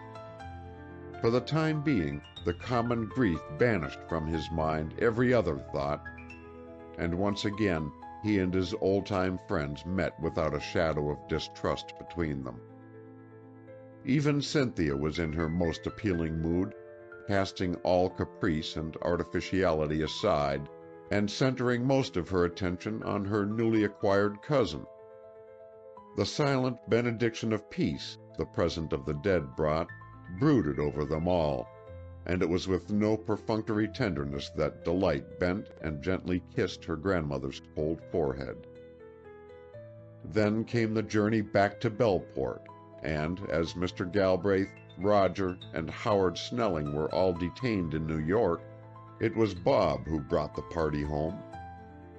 In the meantime, no opportunity had presented itself for broaching to the financier the subject of Willie's invention.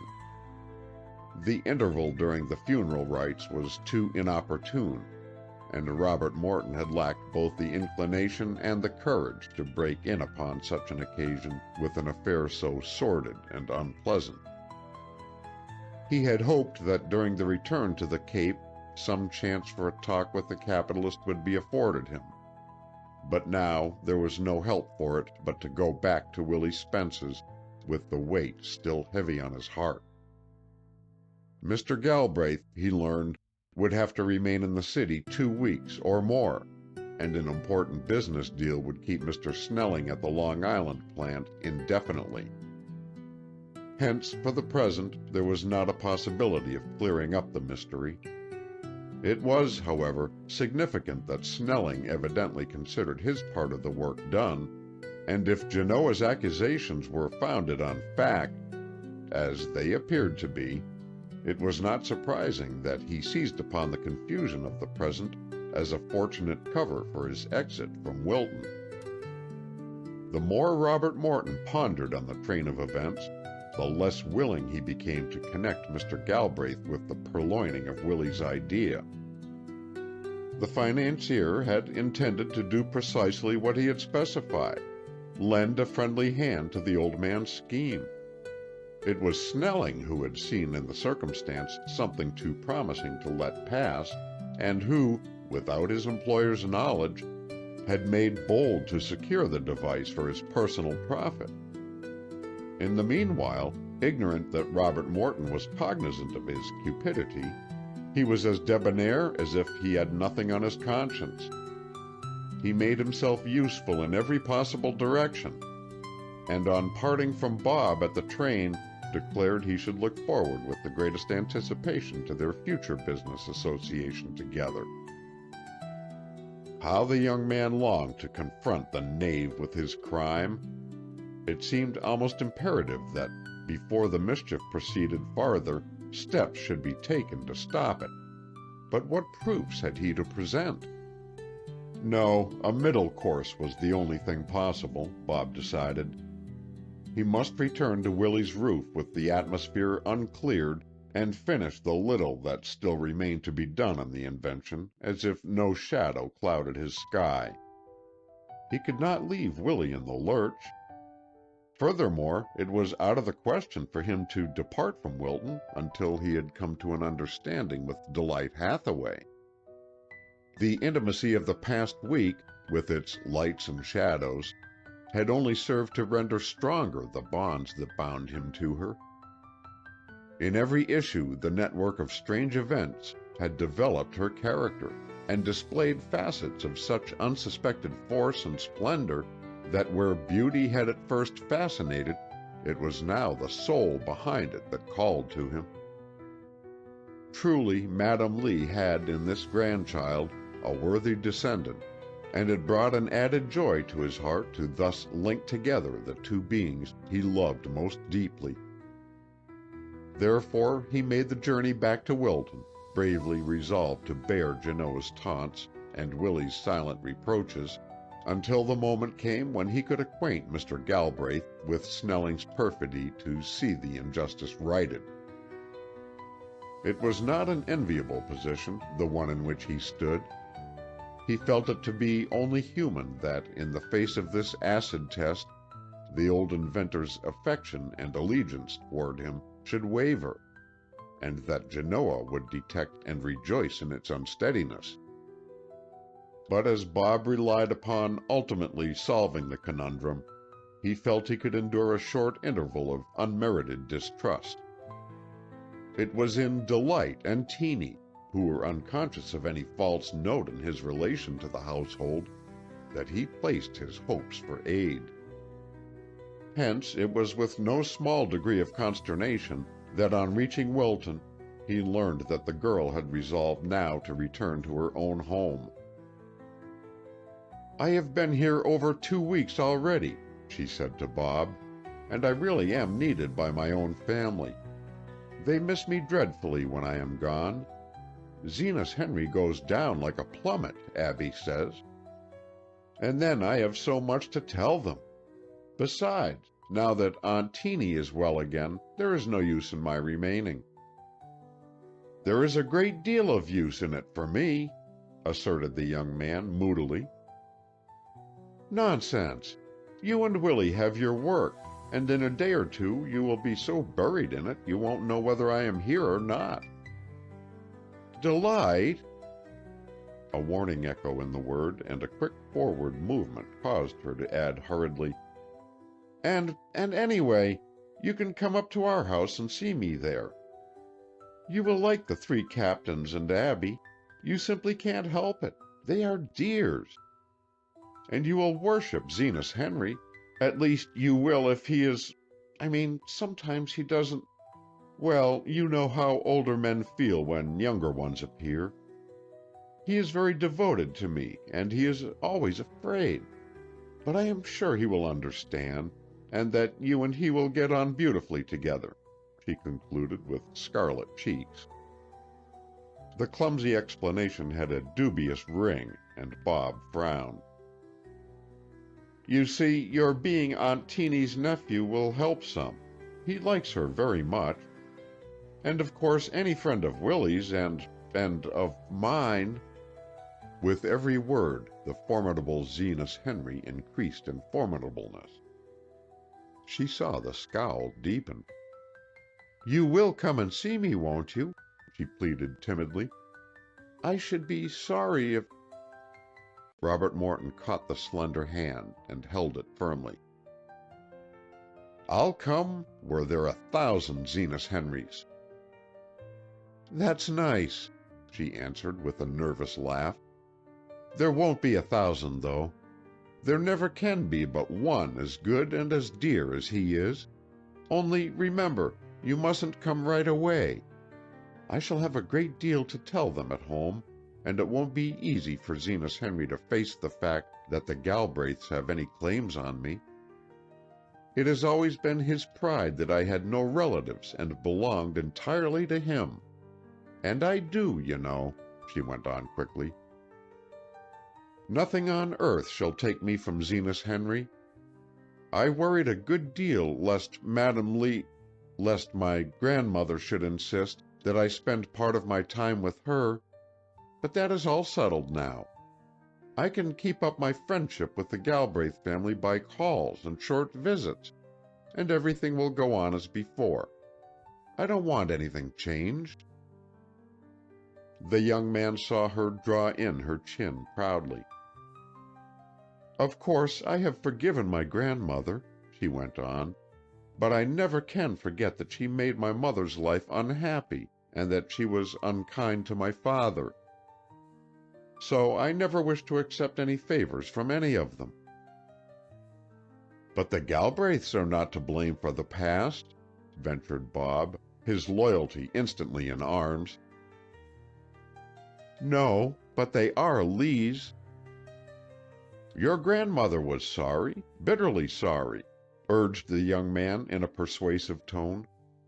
"It was probably her regret that caused her death." The girl nodded sadly. "I know," she said. "I realize she lived to regret what she had done. I am not blaming her. But for all that, she can never mean to me what she might have meant. Rather, I shall always think of her as a handsome, stately old lady who was your friend and loved you." She turned to leave him, but he refused to let her go. "Delight," he cried, drawing her closer, "will your grandmother be dearer to you because she loved me? Tell me, sweetheart, do I mean anything in your life? You are the only thing that matters in mine." He saw a radiance flash into her wonderful eyes, and in another instant her head was against his breast. "It is only because of you, Bob," she whispered, clinging to him, "that I can forgive the Lees at all." End of chapter 17. Chapter 18. The Progress of Another Romance. The ecstasy that came to Robert Morton with his newfound happiness swept before it the clouds that had overcast his sky until his horizon was almost as radiant as it had been on the day of his arrival at Wilton. Genoa Eldridge came no more to the Spence cottage. Snelling had vanished. The Galbraiths were occupied with their own affairs, and the barrier between Bob and Willie began slowly to wear away. The little old man was of far too believing and charitable a nature to hold out long against his own optimism. Moreover, he detested strife and was much more willing to endure a wrong than to harbor ill feeling. Hence he was only too ready to reconstruct Genoa's venomous story into terms of his native blind faith. He did not, to be sure, understand, and for days and nights he puzzled ceaselessly over the problem events presented. But as no light was forthcoming, his zest in the enigma cooled until the mystery took on the unfathomable quality of various other mysteries he had wrestled with, and finally shelved as unanswerable. There was the invention to finish, and so eager was he to see it completed that to this interest every other thought was subordinated. Therefore, although misgivings assailed him, they gradually receded into his subconsciousness, leaving behind them much of the good will he had formerly cherished toward Robert Morton. The olive branch Willie tacitly extended, Bob seized with avidity. Had not the world suddenly become too perfect to be marred by discord? Why, in the exuberance of his joy, he would have forgiven anybody anything. He did own to bruised feelings, but time is a great healer of both mental and of physical pain, and the hurts he had received soon dimmed into scars that carried with them no acute sensation. His mind was too much occupied with Delight Hathaway and the wonder of their love for him to think to any great extent of himself. The romance still remained a secret between them, for so vehement had been the turmoil into which Zenas Henry had been thrown by the tidings of the girl's past history that it seemed unwise to follow blow with blow and acquaint him just at present with the news of the lovers' engagement. Moreover, there was Cynthia Galbraith to consider. Robert Morton was too chivalrous to be brutal to any woman, much less an old friend like Cynthia. Hence he and Delight moved in a dream, the full beauty of which they alone sensed. Their secret was all the more delicious for being a secret, and with all life before them they agreed they could afford to wait. Nevertheless, concealment was at variance with the character of either, and although they derived a certain exhilaration from their clandestine happiness, they longed for the time when their path should lie entirely in the open, when Zenas Henry's consent should be obtained and their betrothal acknowledged before all the world. Until such a moment came, an irksome deception colored their love and left them in constant danger of discovery. Indeed, had the observer been keen enough to interpret psychic phenomena, there was betrayal in the soft light of Delight's eyes and in the grave tenderness of her face. And as for Bob, he felt his great good fortune must be emblazoned on every feature of his countenance. In point of fact, no such condition prevailed. The girl returned to her home and took her place there, bringing with her her customary buoyancy of spirit. And if her lightheartedness was more exaggerated than was her wont, those who loved her attributed it to her joy at being once more beneath her own roof-tree.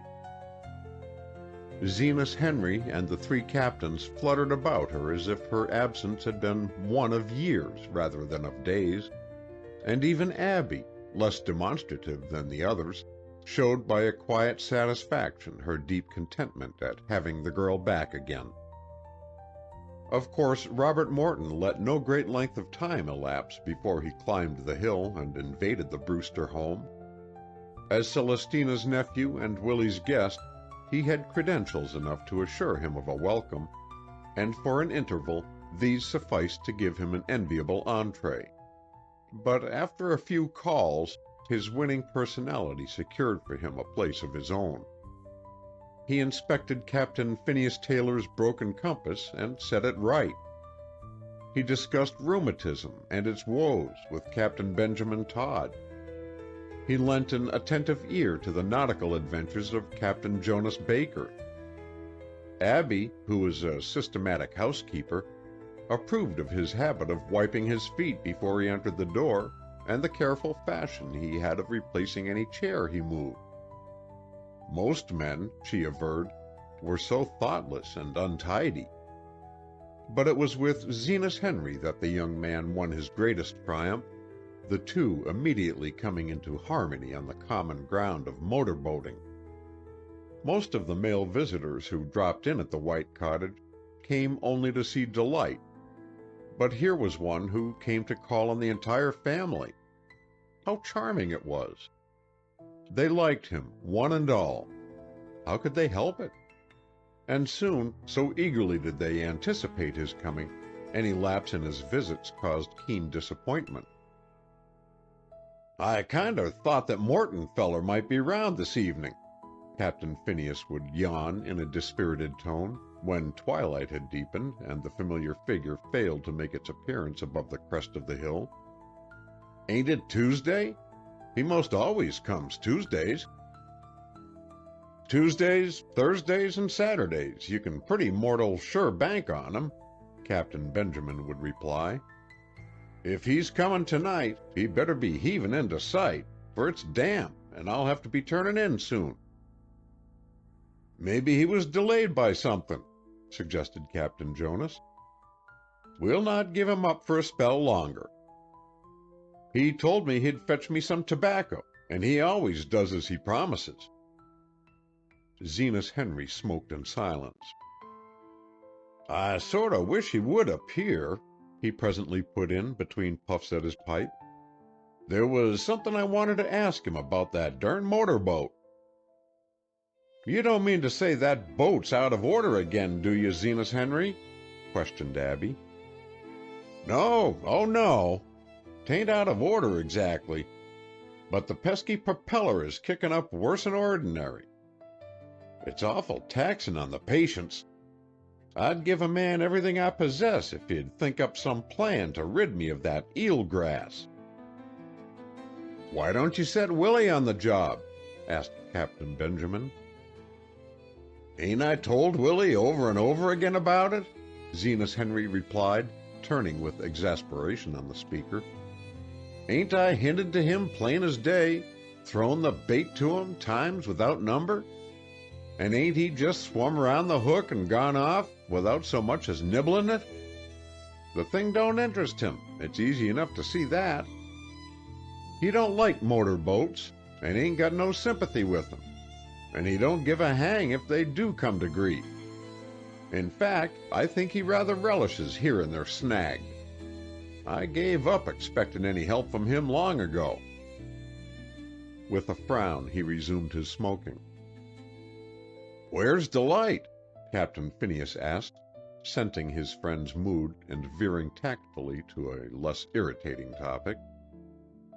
"That's so. Where is the child?" rejoined Captain Jonas. "She was round here fussin' with them roses a minute ago." "That ain't her over toward the pine grove, is it?" queried Captain Benjamin. "I thought I saw something pink a-movin' among the trees." "Yes, that's her and Bob Morton with her, sure you're alive," Captain Phineas ejaculated with pleasure. "You'll get your tobacco now, Jonas, and Zenas Henry can ask him about the boat." Can you see? Has he got a bundle? Piped the short-sighted Captain Jonas anxiously. Yep. Then he ain't forgot the tobacco, was the contented comment. He don't generally forget. He's a mighty likely youngster, that boy. And friendly, too, ain't he? Put in Captain Benjamin. There's nothing he wouldn't do for you. He's the nicest chap ever I see, Captain Phineas echoed. Don't you think so, Zenas Henry? The answer was some time in coming, and when it did, it was deliberate and was weighted with telling impressiveness. There's few young fry can boast Bob Morton's common sense, he said. His headpiece is on front side, too, and the brains inside it are ticking strong and steady. Abby failed to join in the laugh that followed this announcement. Either she did not catch the remark, or she was too deeply engrossed with her own thoughts to heed it. Her eyes were fixed wistfully on the two figures that were approaching, the girl exquisite with youth and happiness, and the man who leaned protectingly over her. Yet whatever the reveries that clouded her pensive face, she kept them to herself, and if a shadow of dread mingled with her scrutiny, no one noticed it. Perhaps it was only Willie Spence who actually guessed the great secret. Willie, who, having been starved for romance of his own, was all the quicker to hear the heart-throbs of others. It chanced that just now he was deeply involved in several amorous affairs, and because of them was experiencing no small degree of worry. The tangle between Bob, Delight, and Cynthia Galbraith kept him in a state of constant speculation and disquietude. Then Bart Coffin and Minnie were perilously near a rupture because of another rejuvenation of the time-honored black satin, and although weeks had passed, Jack Nickerson had not yet mustered up enough nerve to offer his heart and hand to Sara Libby Lewis. Next you know, both you and Sara Libby will be under the sod, Willie had tauntingly called after the lagging swain as he passed the house one afternoon on his way from the village. What on earth you're waiting for is more'n I can see. The discomfited Coast Guard hung his head sheepishly. It's all right for you to talk, Willie Spence, he replied over his shoulder. You ain't got the speaking to do. It's I that's got to ask her. Then, as he sped out of sight, he added as an afterthought, By the way, Bart and Minnie Coffin have come to a split at last over that there dress. After getting it fixed and promising him 'twas for the last time, she's ripped it all up again, 'cause she seen some picture in a book she liked better. Bart's that mad he took his sea chest in the wheelbarrow and set out for his mother's. I met him going just now. Bless my soul, gasped Willie in consternation. How far had he got? He was about quarter way to the junction, was the response. He sung out he was headed where he'd be sure of getting 3 meals a day, and where somebody'd pay some attention to him. Willie reflected, scratching his thin locks. Sorta looks as if it was time I took a hand, don't it? I figure if anybody's going to interfere, now's the minute. Bart's got his sails set and is clearing port for good, and all this time, no mistake. 'Twas sure to come sooner or later. Their roads parted, and Willie turned toward the town, while Jack Nickerson, with rolling gait, pursued his way to the beach where, at the tip of a slender bar of sand jutting out into the ocean, the low roofs of the life-saving station lay outlined against a somber sky. Great banks of leaden clouds sagging over the horizon had dulled the water to blackness, and a stiff gale was whistling inshore. Already the billows were mounting angrily into caps of snarling foam, and dashing themselves on the sands with threatening echo. It promised to be a nasty night, and Jack remembered as he looked that he was on patrol duty. Yet, although the muscles of his jaw tightened into grimness, It was not the prospective tramp along the lonely beach in the darkness and wind that caused the stern tensity of his countenance. Storms and their perils were all in the day's work, and he faced their possible catastrophes without a tremor. It would have been hard to find anywhere along the Massachusetts coast a braver man than Jack Nickerson. Not only was he ready to lead a crew of rescuers to succor the perishing, fearlessly directing the surf boats in its plunge through a seething tide, but many a time he had dashed bodily into the breakers, despite the hazard of a powerful undertow, and dragged some drowning creature to a place of safety. The fame of his many deeds of heroism had spread from one end of the Cape to the other, and as he was native-born, the community never tired of relating his feats to any sojourner who strayed into the locality. Yet courageous as was Jack Nickerson, there was one thing he was afraid of, and that was a woman. Not that he trembled in the presence of all women, no indeed. He had brought far too many of them to land for that. Women as a class did not appall him in the least. He had seen them in the agony of terror, in the throes of despair, and, undismayed, had offered them sympathy and cheer. It was one woman only who disconcerted him, the woman who for years had routed him out of his habitual poise and left him as discomfited as a guilty schoolboy caught in raiding the jam-pot. Yes, he who inspired his associates with both respect and admiration was forced to acknowledge to himself that when face to face with Sara Libby Lewis, he was nothing better than a faltering 10-year-old whose collar is too tight for him and whose hands and feet are sizes too large. The paradox was too humiliating to be endured. Nevertheless, he had endured the ignominy of it for 25 years, and there seemed to be every prospect that he would continue to endure it. Periodically, it is true, he would rise in his wrath, resolving that another sun should not go down on his vacillation and timidity. Nay, more, he would even stride forth to Sara Libby's home, vowing as he went that before he slept he would speak the decisive words that had for so long trembled on his tongue. Confronted by the lady of his choice, however, his courage, like that of the immortal Bob Acres, would ooze away, and after basking for a wretched interval in the glory of her smile, he would retrace his steps with the declaration still unuttered. As far back as Jack could remember, this woman had tyrannized over him and humbled his self-esteem.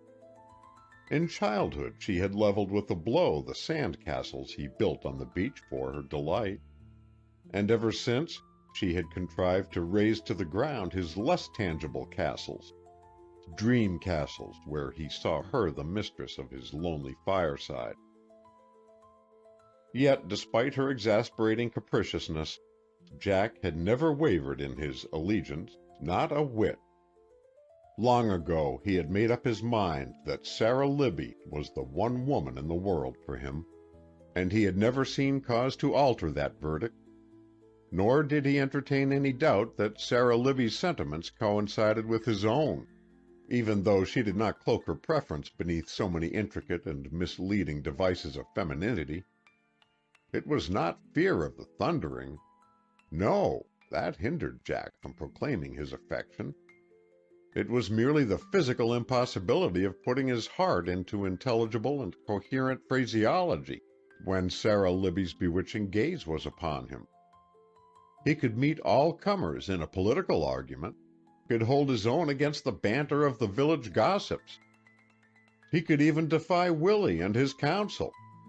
But to address Sara Libby on a matter so tender and of such vital import was an ordeal so overwhelming that it caused his tongue to cleave to the roof of his mouth, and his pulse almost to cease to beat. Unlucky Jack! Many were the evenings he tramped the dunes, rehearsing in the darkness the momentous declaration that was to work a miracle in his solitary life. Like an actor committing his lines, he would repeat the words, hurling them upon the blackness of the night where, to the accompaniment of the booming surf, they echoed with a majesty and dignity astonishingly impressive. But in the light of day and Sara Libby's presence, his sonorous philippic would dwindle away into a jargon of garbled phrases too disjointed and meaningless to carry weight with any woman, let alone the peerless Sara Libby Lewis. Thus, for more than a quarter of a century, Jack Nickerson had silently worshipped at the shrine of his divinity, and in the meantime the roses in Sara Libby's cheeks had grown fainter, and tendrils of silver had found their way into the soft curls that shadowed her brow. Still, Jack could not speak the words that were on his lips. Of course, the little woman could not do it for him, although she did venture by many a subtle device to aid him in his dilemma. She baked for him pies, cookies, and doughnuts, of a delicious russet tint, and sent them to the station, that their aroma might gently prod into action her lover's faintness of heart. These visible tokens of her devotion would disappear, however, leaving behind them only a tranquil sense of enjoyment, and as this lessened, the fervor of her admirer's determination would evaporate.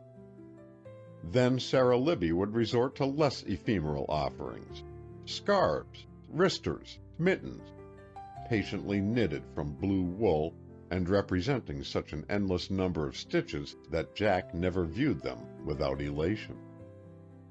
And as if these proofs of her regard were not sufficient, every evening just at sundown she would light a lantern and flash a good night to him across the waters that estranged them. It was a pretty custom that had had its beginning when the boy and girl had lived as neighbors on the deserted highway that followed the horseshoe curve of the Bellport shore. They had evolved a code whereby, with much labor it must be admitted, they were able to spell out messages that flickered their way through the night with the beauty of a firefly's revel. But when Jack had taken up work with the Coast Guard, this old-time substitute for speech had been abandoned, giving place to the briefer method of 3 nightly flashes. Neither toil nor illness, rain, snow, or tempest had in all the years prevented Sara Libby from being at her post at twilight, there to watch for the gleam of Jack's lantern, whose rays she answered with the light from her own. Even when fogs obscured the bar so that the distant headland was cut off from view, Sara Libby would go through the little ceremony, and after it was over, return to her knitting with a quiet gladness, although the presence of the other factor in the drama was a mere matter of conjecture.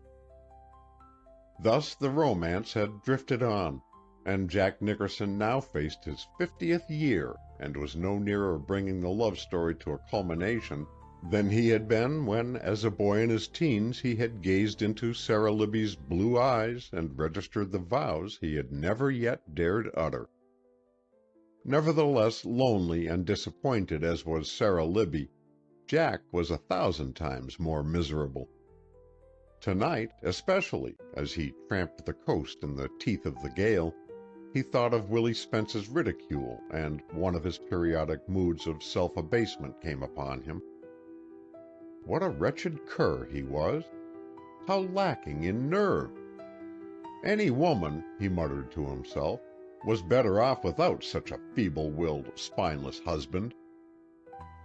The fierce winds and whirling sands that stung his cheeks and buffeted him seemed a merited castigation, a castigation that amounted to a penance. He welcomed their punishment. As he stumbled on through the pitch black of the night, he asked himself what he was going to do. Was he always to go on loving Sara Libby and letting her love him, and never in manly fashion bring the affair to a climax? If he did not mean to make her his wife, had he the right to stand in the way and prevent her from marrying someone else?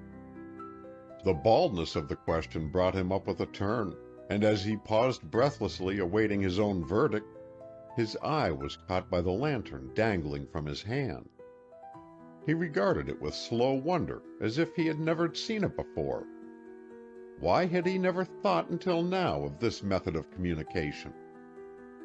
Not only was it simple and direct, but it also obviated the difficulty that had always been the stumbling block in his path: the necessity of confronting Sara Libby in the flesh.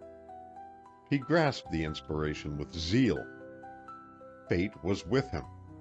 His watch was up, and he was free to make his way back to the station, if he so willed, and put his remarkable scheme into execution.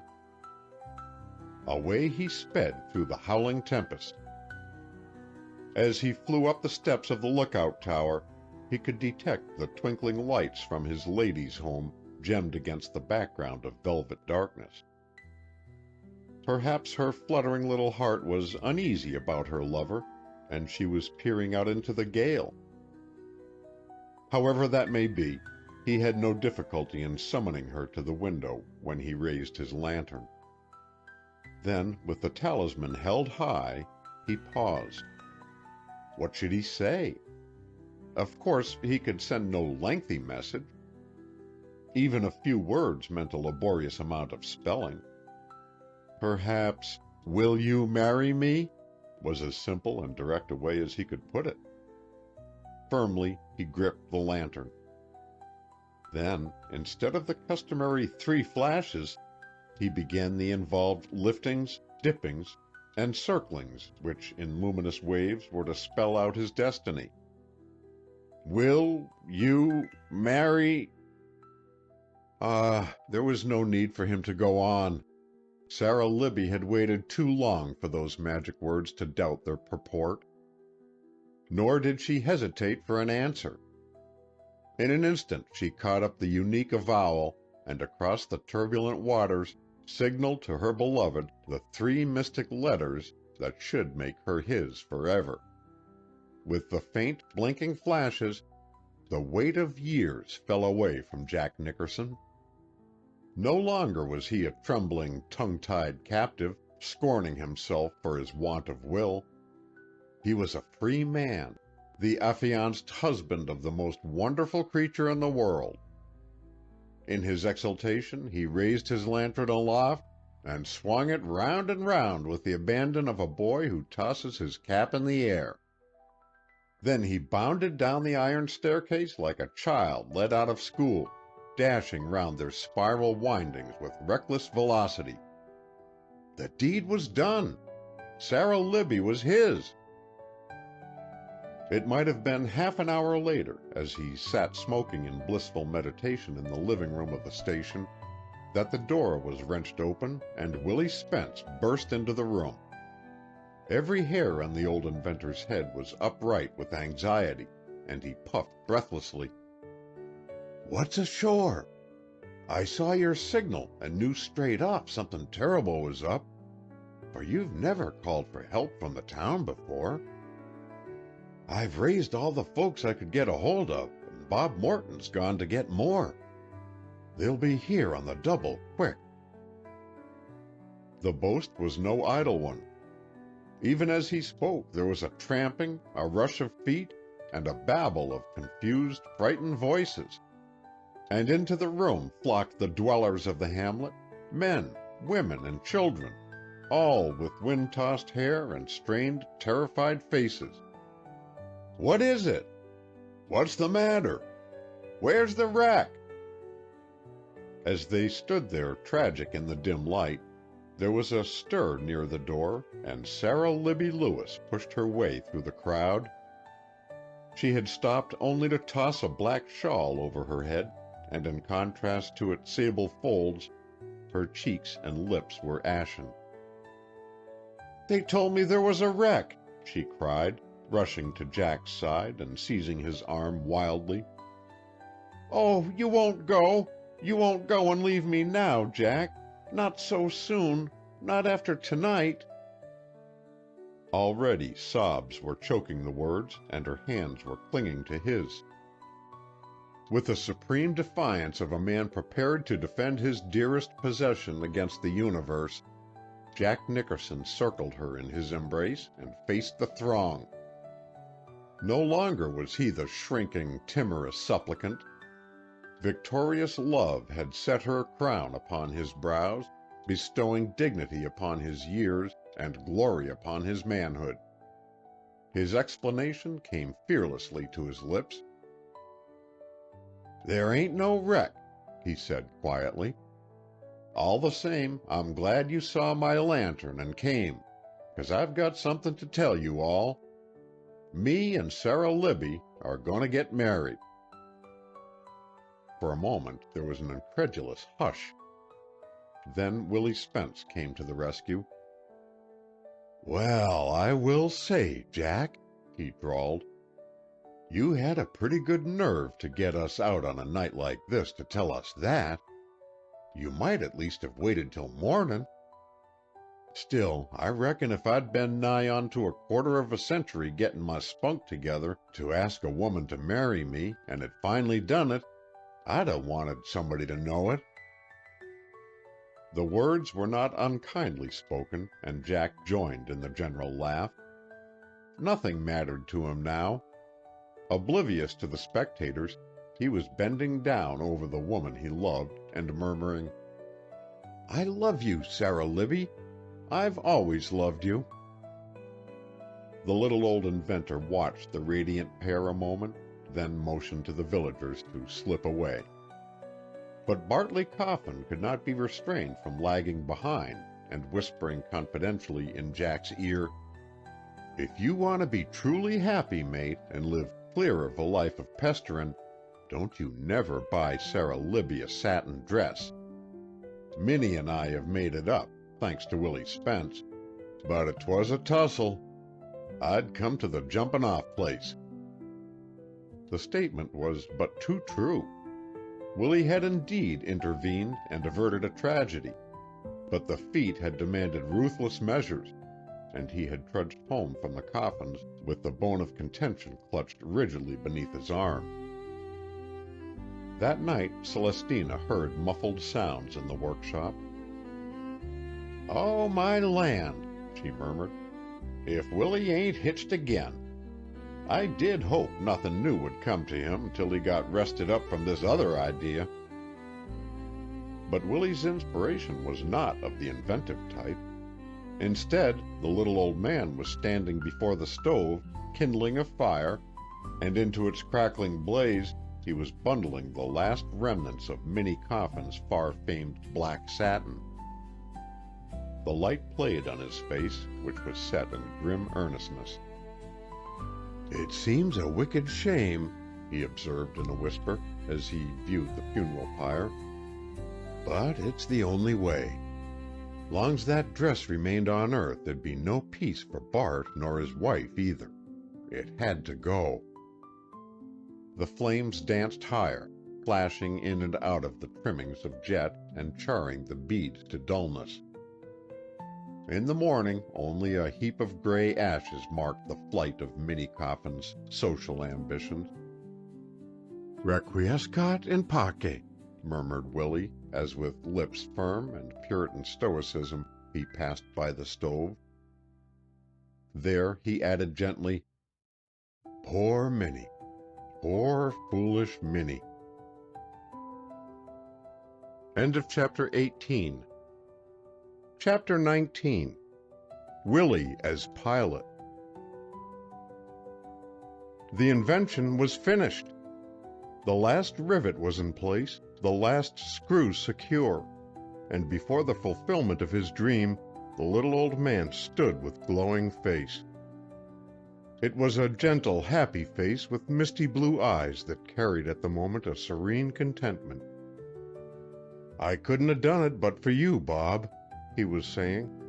"The idea was all well enough, but 'twouldn't have been of no use without other brains to carry it out. So you must remember a big slice of the credit is yours." Robert Morton shook his head. "Oh, the thing is yours, Willie, every bit yours," protested he. "I only did some of the mechanical part, and that any fool could do."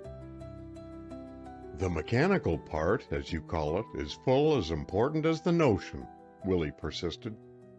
"I shall tell Zenas Henry it's our invention when I turn it over to him." The pronoun thrilled Bob with pleasure. It meant the sweeping aside of the last film of distrust and the restoration of the old man's former confidence and friendship. For days, Willie had slowly been reaching the conviction that if fraud had been practiced, Teeny's nephew had been only an innocent party to it, the tool of more designing hands. How was the lad to know he was being so artfully made use of? And anyway, perhaps there may have been no conspiracy at all. Might not Genoa have been mistaken about Snelling raiding the workshop? Why, a score of reasons might have brought him there. He might have left behind him something he needed, or there might have been something he wanted to do. It was absurd to accuse him of a secret and deliberately planned visit. Willie was a simple, single-minded soul, and now that Genoa and his malicious influence had been removed, he dropped comfortably back into a tranquility from which, when viewed in perspective, his former suspicions seemed both unjust and ridiculous. Suppose Mr. Galbraith did happen to be a boat builder. Was he not Bob's friend and Delight's uncle, a gentleman of honor who had money enough without stooping to secure more by treachery? And did it not follow that since Mr. Snelling was in his employ, he must be a person of reputable character? A fig for Genoa, Spence's accusations. Willie blew a contemptuous whiff of smoke into the air. How had he ever dropped to being so base as to credit them for an instant? He was ashamed for having done so. Therefore, wholeheartedly he gave his hand to Robert Morton, and if the act were a mute petition for forgiveness, it was none the less sincere in its intent, and was met with an equal spirit of goodwill. I suppose now that everything is complete, there is no reason why we can't present the thing to Zenas Henry right away, is there? Questioned Bob, who, with hands thrust deep in his trousers pockets, contemplated with satisfaction the product of their joint toil. Not the least in the world, Willie answered. If we was to keep it here a week, there ain't nothing more we could do to it, and since you've tried it out over at Galbraith's, we know it works. Oh, it works all right, laughed Bob. The eye of the little inventor softened, and into them crept a glint of pensiveness. Yes, he repeated, we can deliver it up to Zenas Henry most any time now. He paused. Queer, ain't it? How kind of attached you get to anything you've fussed over so long. It gets to be almost a part of you. You'll think it funny, I guess, but do you know, I'll be sort of sorry to see this thing going. It was the regret of the parent compelled to part from his child, and with an effort at comfort, Robert Morton said cheerfully, Oh, you'll be having a new scheme before long. Maybe I will, Willie answered, brightening. I never can tell when the sun rises in the morning what idea will catch me before night. Still, I somehow feel there'll be no idea like this one. You know, they say every artist creates one masterpiece. He smiled shyly. This, I reckon, is my masterpiece. It's a bully one, anyhow, ejaculated Bob. Aren't you curious to hear what Zenas Henry will say when he sees it? I am sort of itching to, admitted Willie in less meditative tone. Only last night I was thinking after I got to bed how would be the best way of giving it to him. I've sort of set my heart on springing it on him as a surprise. What's your notion? I think that would be a fine plan, replied Bob, eager to humor the gentle dreamer. If we could get him and the captains out of the way, it would be good sport simply to fasten the attachment to the boat and wait and see what happened. Wouldn't that be the beatery? Chimed in Willie excitedly. His face glowed, and he rubbed his hands with honest pleasure. Wouldn't it, though? We could manage it, too. for Delight could arrange to get Zenas Henry and the 3 captains out of the way. She's an almighty good one at keeping a secret, as I reckon you've found out already." He stole a sly glance at the young man at his elbow, who flushed uncomfortably. "Yes," he rambled on, "Delight can shut her mouth on occasions like as if it was a scallop shell. The only trouble is she'd ought to close her eyes, too, for they talk almost as well as her tongue does. Likely you've noticed that," he added innocently. "Far's that goes, your own eyes do somethin' in the speakin' line," affirmed Willie, bending to fleck a bit of dust from the appliance before them. "What?" Robert Morton exclaimed with alarm. The old inventor nodded gravely.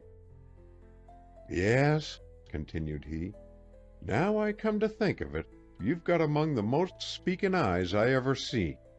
They kind of bawl things right out." What have they—" stammered Bob, crumpling weakly down upon the rickety chair before the stove. "Bawled? Oh, a lot of things," was the provokingly ambiguous retort. His companion eyed him narrowly. I'm in a horrible mess, Willie," he suddenly blurted out quite irrelevantly. "I know it." Robert Morton gasped, then lapsed into stunned silence. "Without going into any details, or discussin' any ladies we know, my advice would be to make a clean breast of the whole thing," the little old man announced, avoiding Robert Morton's eyes and blowing a ring of smoke from his pipe impersonally toward the low ceiling. "Have it out with Zenas Henry and set yourself right with the Belport folks. You don't want to do nothin' under cover." "No, I don't," rejoined the younger man quickly. "The reason I didn't do so in the first place was because Zenas Henry was so upset when he heard about Madam Lee that I thought—" "He's calmed down now, ain't he?" "Yes, he seems to have accepted the facts, especially as the Galbraiths have not been near him and have let the whole matter drop. Of course, that is only a temporary condition, however. Mr. Galbraith has been in New York attending to important matters ever since Madam Lee's death. What will be done when he returns, I do not know. But he will do something, you may be sure of that." "That ain't no special business of yours or mine, is it?" Willie remarked. "All that concerns you is to let both those men know where you stand. Zenas Henry first, 'cause he's been like a father to Delight, and Mr. Galbraith afterwards, 'cause—" he hesitated for the fraction of a second, "'cause the Galbraiths are the girl's nearest of kin, and legally, I suppose, have a right—" "Yes," interrupted Robert Morton hastily. "When you get things all squared up, we'll talk more about it," continued Willie. "But till you do, the affair ain't open and above board, and I don't want nothin' to do with it. The top of the ocean is good enough for me. I never was much on swimmin' under water." He broke off abruptly to refill his pipe. "Now, about this motorboat," he went on crisply, veering to a less delicate subject. "Suppose you fix it up with Delight to keep Zenas Henry and the 3 captains away from the beach for a couple of days, so's to give us time to get our invention securely rigged to the Seagull. She could find something for him to do up at the house for that long, couldn't she?" "I guess so." "If she can't, Abby can," chuckled Willie with a grin. "Abby Brewster's the most famous woman in the world for settin' folks to work. She's made Zenas Henry clean over since his marriage. Why, I remember the time when you could no more have got him to do a day's work than you could have lined up the fish of the sea in a Sunday school. But with trainin', Zenas Henry now does his plowin', plantin', and harvestin' in somethin' approachin' alarm clock fashion. Of course he backslides if he ain't constantly held to it, but knowin' his past, it's a miracle what Abby's made of him. She ain't never wholly reformed his temper, though. There's plenty of cayenne in that still. I reckon if you was to amputate Zenas Henry's temper, you'd find you had took away the most interestin' part of him." His listener smiled. "Now you go ahead and arrange things with Delight, Bob," continued Willie. "An interview with her won't be no great hardship for you, will it? I thought not. And any fillin' in I can do, I'll do. Any fillin' in," he repeated significantly. "You can count on me to plug any gaps that come anywheres. Remember that." "It's bully of you, Willie," cried Bob, seizing his hand. "Not a mite," protested the little man, with a deprecating gesture. "Now that I've got Bart Coffin and Minnie livin' like turtle doves, and Jack Nickerson as good as married to Sara Libby Lewis, 2 of my ships seem to have dropped anchor safe and sound. I reckon I shan't need to do no more pilotin' there." The little old inventor stopped a moment, then added, "Sometimes I figure what I was put in the world for was to do pilot duty. You know there's folks that never own a ship of their own, but just spend their days towin' other people's ships into port. They ain't so bad off, neither," he went on in a merrier tone, "'cause there's a heap of joy in helpin' some other vessel to make a landin'." More moved by the words than he would have confessed, Robert Morton watched the bent figure move through the door and out into the sunshine, and afterward, banishing the seriousness of his mood, he climbed the hill to the white cottage, there to evolve with Delight a plot that should hold the men of the Brewster household captive long enough for Willie and himself to attach to Zenas Henry's motorboat the new invention. End of Chapter 19. Chapter 20. One more of Willie's ships reaches port. 3 feverish days passed, days of constant hard work and myriad trivial annoyances. A train of misadventures had attended the transference of Willie's idea to Zenas Henry's boat. Parts had failed to fit, and much wearisome toil had been demanded before the device was actually in place. At last, however, all was ready, and Abby Brewster, a party to the conspiracy, had, on a sunny morning, urged her reluctant spouse and the 3 captains to make a trip out to the bar for clams. They were none too keen about the proposed expedition, for the weather was warm, and their course lay through shallow waters, which after the recent storm were turbid with seaweed. Nevertheless, ignoring their unwillingness, Abby declared she must have the clams. And was not her word law? Therefore, without enthusiasm, the 4 fishermen had set forth with their buckets and their clam forks, and it was now a full 3 hours since the motorboat that carried them had disappeared around the point of sand jutting into the sparkling waters of the bay. Bob and Willie, secreted in the workshop, had breathlessly watched the Seagull thread her way through the channel and make the curving shelter of the dunes, and ever since the old inventor had sat alert on an overturned nail keg, his binoculars in one hand and his great silver watch in the other, counting the moments until the little craft should return from its momentous cruise. The vigil had been long and tedious, with only the ticking of the mammoth timepiece and the far-off rumble of the surf to break the stillness. Presently Celestina came from the kitchen into the shop. "I'm bringin' you a dish of hot doughnuts," she said, a kindly sympathy in her face. "Oughtn't them men to be comin' pretty soon now?" For the 100th time Willie raised the glasses and scanned the shimmering golden waters. "We should sight 'em before long," he nodded. "You don't see nothin' of 'em?" "Not yet." There was an anxious frown on his forehead. "Why don't you eat something?" suggested she. "It might take your mind off worryin'." "I ain't worrying, Teeny," was the confident reply. "The boat's all right." "Suppose it should be snagged or something outside the bay," she ventured. "I wish to goodness they'd come back. Look, here's Delight and Abby coming through the grove. Likely they've been getting uneasy, too."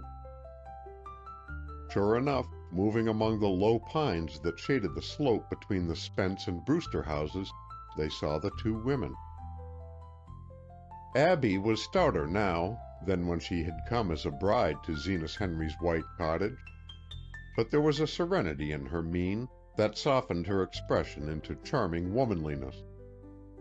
As she neared the shed, she glanced at Willie with an uneasiness she could not wholly conceal. "Don't it seem to you, Willie, that it's getting most time for him to be getting home?" "You ain't nervous, Abby," smiled the little old man. "No, not really. Of course, I know they're all right. Still, they ain't never stayed clammin' so long before." "I wouldn't worry, Auntie," Delight put in, taking her hand reassuringly. "A thousand things may have delayed them. I am sure—" "They're comin'!" broke in Willie with sudden excitement. "The boat's comin'. Ain't that her making the point, Bob?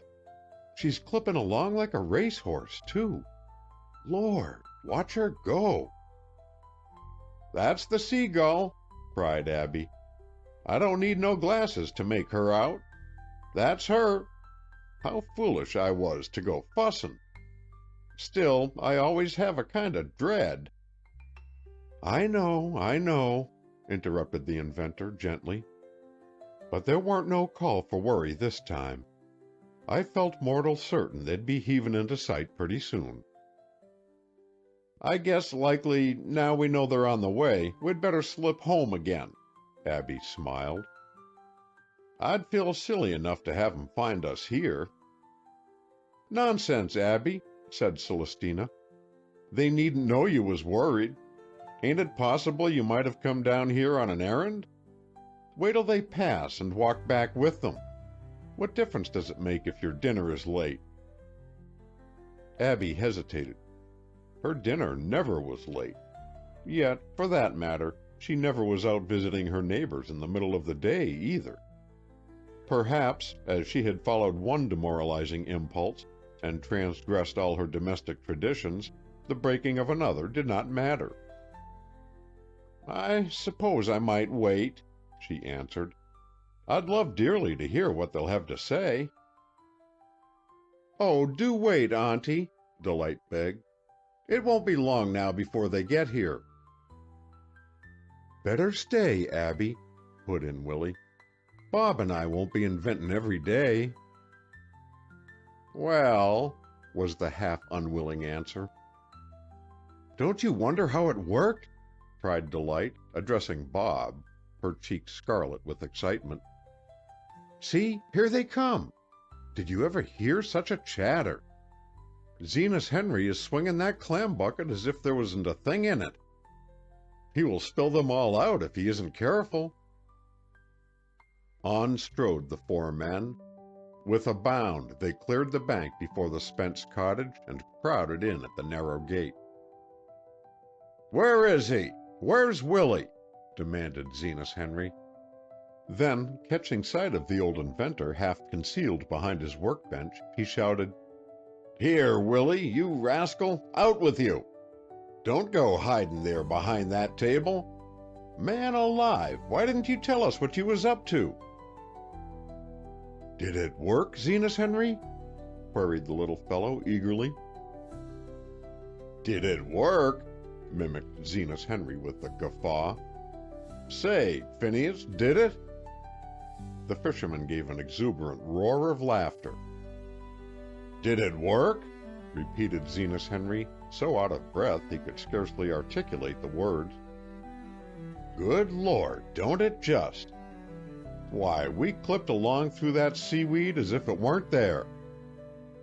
"You didn't get snagged, then?" "Snagged? Not much. Ain't we been riding in and out every little eelgrass cove along the shore just for the sheer deviltry of seeing if we could get snagged?" piped Captain Benjamin. "There'll be no more rocking in the channel for us. My eye, think of that!" "How ever did you manage it, Willie?" Zenas Henry questioned. "What makes you so sure it was me?" "Oh, Lord, who else would it be?"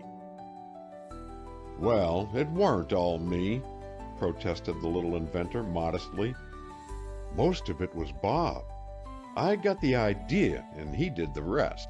Him and Mr. Galbraith's friend, Mr. Snellen." "Well, I'm clean beat, that's all I can say," observed Zenas Henry, mopping his brow. "I tell you what, it's made a new thing of that motorboat. There's no thanking you. All is, Willie, if you want anything of mine, it's yours for the asking. Just speak up, and you can have it." A radiant smile spread over the face of the spinner of cobwebs. "You ain't got nothin' I covet, Zenas Henry," he answered slowly. "But you've got something Bob Morton wants powerful bad." He saw a mystified expression steal into Zenas Henry's face. "Happiness didn't come to you early in life, Zenas Henry," went on Willie, his voice taking on a note of gentle persuasion. "And often I've heard you lament you was cheated out of spending your youth with Abby. Of course, marryin' late is better than not marryin' at all, though. Some of the rest of us," he motioned toward the three captains and Celestina, "haven't got past by altogether. But Delight and Bob have found love early, while the bloom is still on it. You wouldn't wish to keep 'em from their birthright, would you, Zenas Henry?"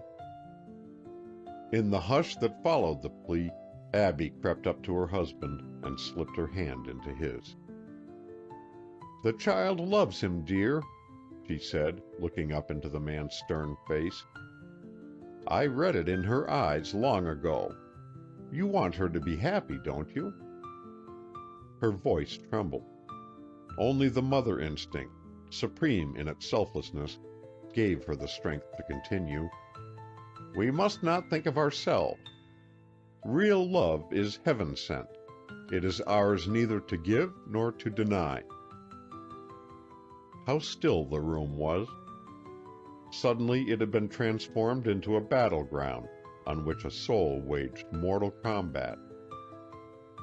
There was no question in the minds of those who viewed the struggle that the issue presented had come as a shock, and that to meet it taxed every ounce of forbearance and control that the man possessed.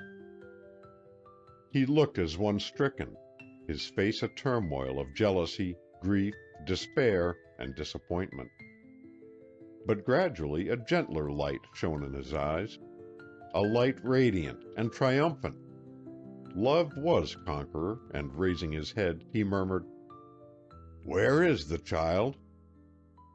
She sped to his side.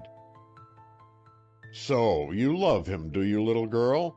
he asked, smiling faintly down at her as he encircled her with his great arm. "Yes, Zenas Henry," she whispered. For a moment he held her close as if he could never let her go. "Well, Teeny," he said, "I don't know as we have anything to say against it. He's your nephew, and she's my daughter. Yes, my daughter," he added fiercely, "in spite of the Lees and the Galbraiths." With a swift gesture he turned toward Robert Morton. "Young man, I am paying you a heavy fee for that motorboat. I'm handing over to you the most precious thing I have in the world. See you value it as you should, or, by God, your life won't be worth a straw to Willie, the three captains, or me." They saw him wheel abruptly and stride alone into the shadow of the low pines. Silently the others drifted from the room, and Delight was left alone with her lover. As Bob caught the girl in his arms, a great wave of passion surged through his body, causing its every fiber to vibrate in tune with the mad beating of his heart. He kissed her hair, her cheeks, the white curve of her exquisite throat. He buried his face in her hair and let his hands wander over its silky ripples. "I love you," he panted. "I love you with all my heart. Tell me you love me, Delight." "You know I do," was the shy answer. Again he kissed her soft lips. "I mustn't stay, Bob," she said at last, trying to draw herself from his embrace. "Zenas Henry is alone somewhere, almost broken-hearted. I must find and comfort him." But the arms that held her did not loosen their hold. "Please let me go, Bob dear," she coaxed. "We mustn't be selfish." Her request struck the right note, and instantly she was free. Robert Morton followed her to the door and stood watching as she hurried along the copper-matted path of the woods, sun-flecked and mottled with shadow.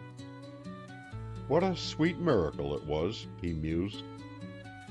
She was his now before all the world, thanks to Willie's skillful pilotage. Where was the little old man, that dreamer of dreams, who with Midas-like touch left upon everything with which he came in contact the golden impress of his heart? He must seek him out and thank him for his aid.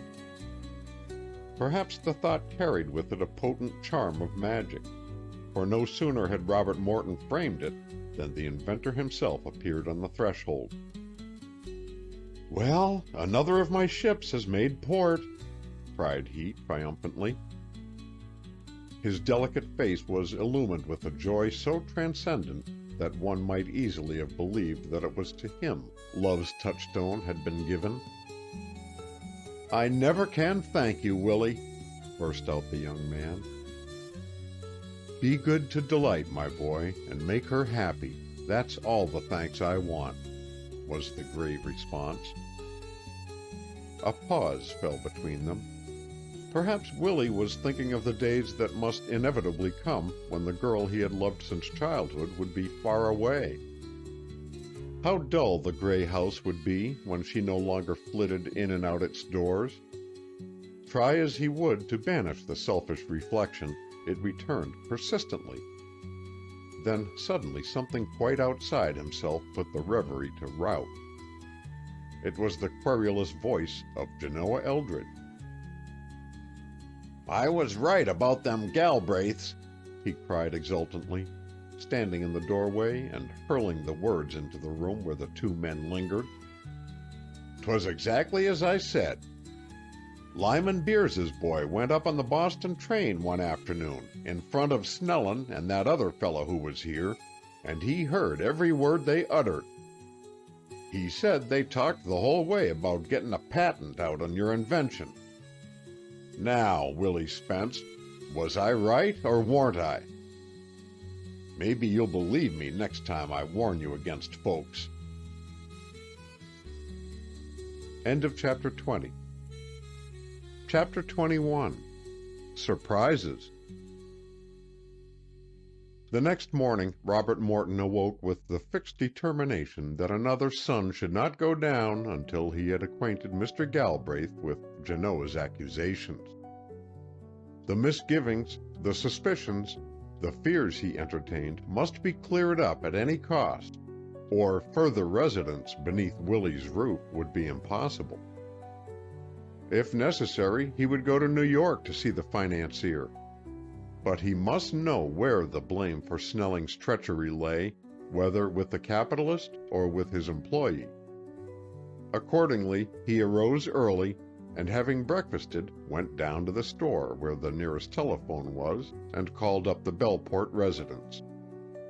He was fortunate in getting Parker, the old butler, on the wire. "Mr. Galbraith, Mr. Bob?" came the voice of the servant. "Yes, sir. He arrived home last night. I think he is going over to Wilton today to see you. I heard him saying something about it. Wait a minute. I hear him on the stairs now." There was a pause. Then, after a delay, another voice that Bob instantly recognized to be that of the master of the house called. "Bob, Well, hello, boy. I guess you thought we had all left you and your affairs high and dry, didn't you? I've been in New York, you know. I'm just back. I want to see you as soon as I can about several important matters. Suppose I run over in the car this morning. Will you be there? Good. I'll see you later then. Robert Morton hung up the receiver and walked meditatively along the sandy road to the gray cottage. The die was cast. Whatever happened, it could not be worse than had been the days of suspense and anxiety that he had endured. The morning was close and humid, a land breeze wafting across the fields perfumes of sun-scorched pine and blossoming roses. Scarce a ripple marred the glittering surface of the bay that stretched like a sheet of burnished brass as far as one could see. Now and then a faint zephyr, rising from the wooded slopes, swept down the hill, swirling into billows of vivid emerald, the coarse salt grass that swayed on the marshes. So still it was that every whisper of the surf lapping the edge of the bar could be heard. Over and over the waters stole up on the shore, fretted into foam and receded, each wave creeping rhythmically back into the deep to a song of shifting sand and pebbles. How silvery the tiny houses of the hamlet looked against the azure of the sky. The few scattered trees that had braved the onslaughts of repeated gales listed landward, but the pines sheltered in the hollows of the dunes stood erect and darkly mysterious, their plumes bending idly in the soft wind. It was all a part of the idyll, the daydream, Robert Morton thought, too flawless a thing to last. Willie, so childlike and simple, his kindly aunt, delight with her rare beauty, and even the romance of his love seemed a part of its unreality. Was it not to be expected that sooner or later man with his blundering touch would destroy the loveliness, making prose of the poem? The Galbraiths, Snelling, the greed for money, Genoa's jealousy and evil suspicions. It did not take long for such influences to mar the peace of a heaven and smear the grime of earth upon its fairness. Only glimpses of perfection were granted the dwellers of this planet, quick, transient flashes that mirrored a future free from finite limitations. He who expected to remain on the heights in this world was doomed to disappointment.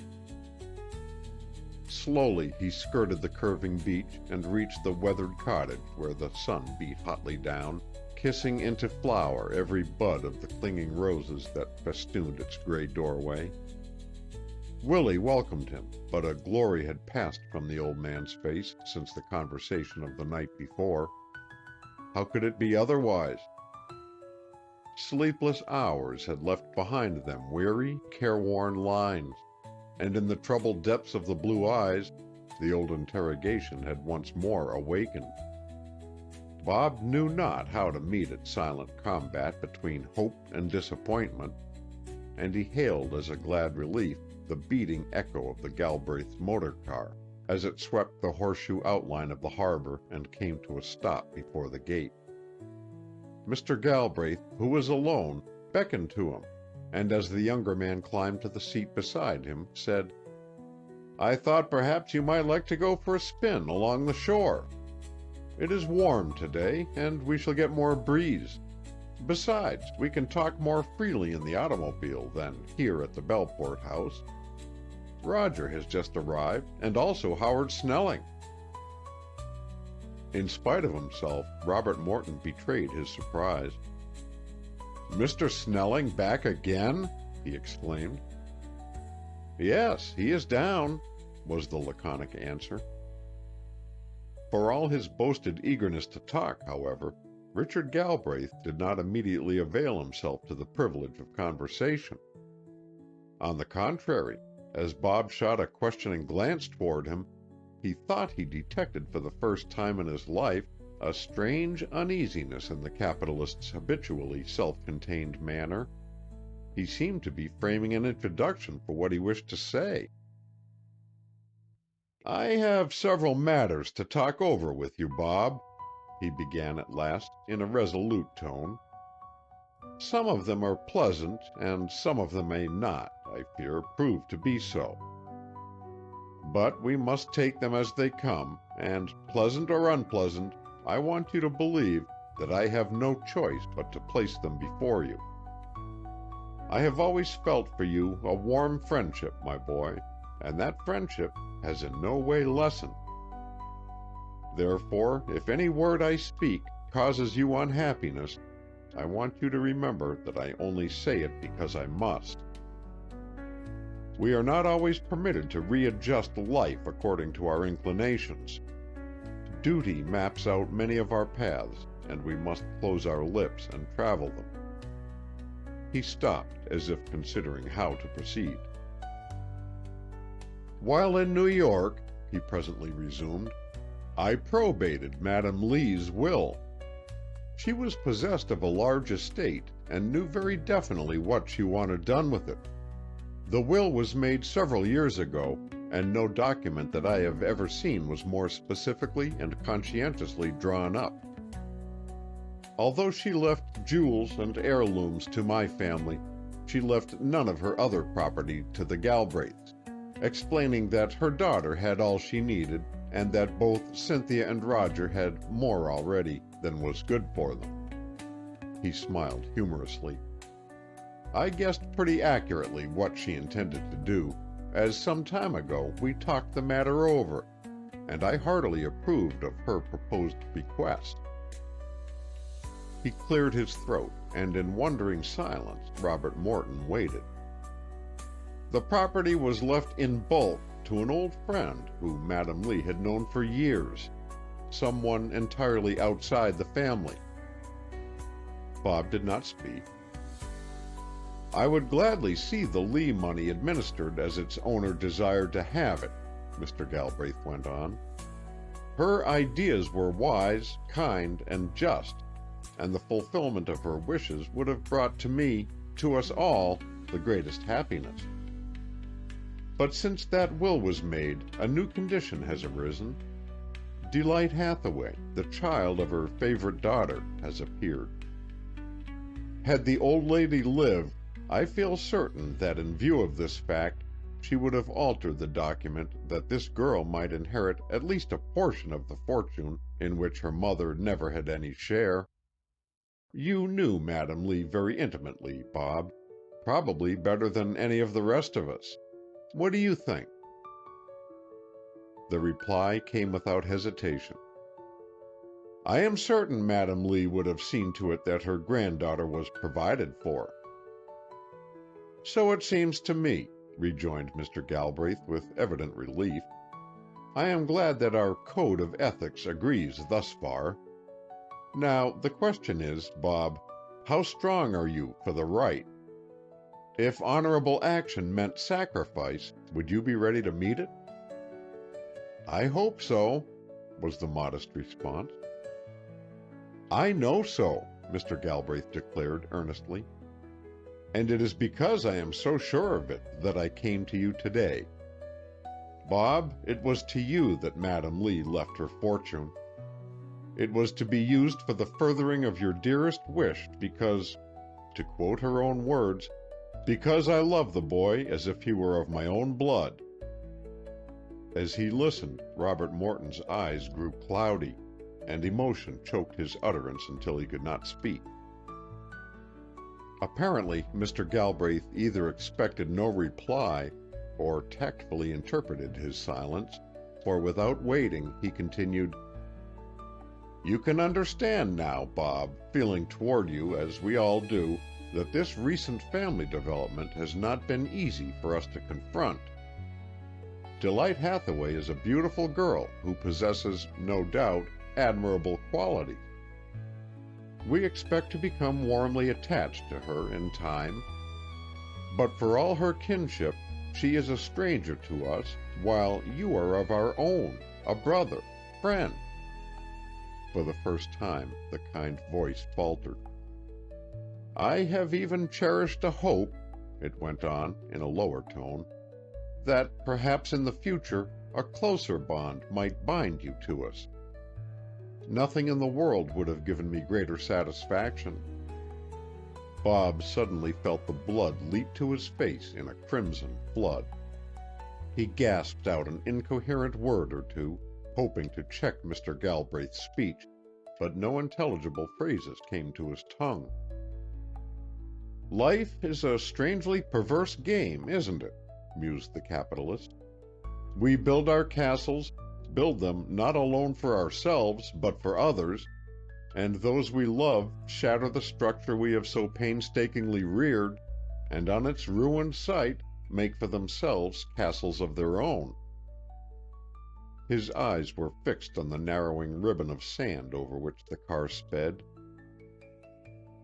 I have another surprise for you, Bob," he said in a lower tone, without lifting his gaze from the reach of highway ahead. "Cynthia is to be married." "Cynthia?" A chaos of emotions mingled in the word. "Her engagement has been an overwhelming shock to her mother and me," the elder man continued steadily, still without shifting his eyes from the road over which he guided the car. "I don't know why the possibility never occurred to us, but it never did. She is to marry Howard Snelling."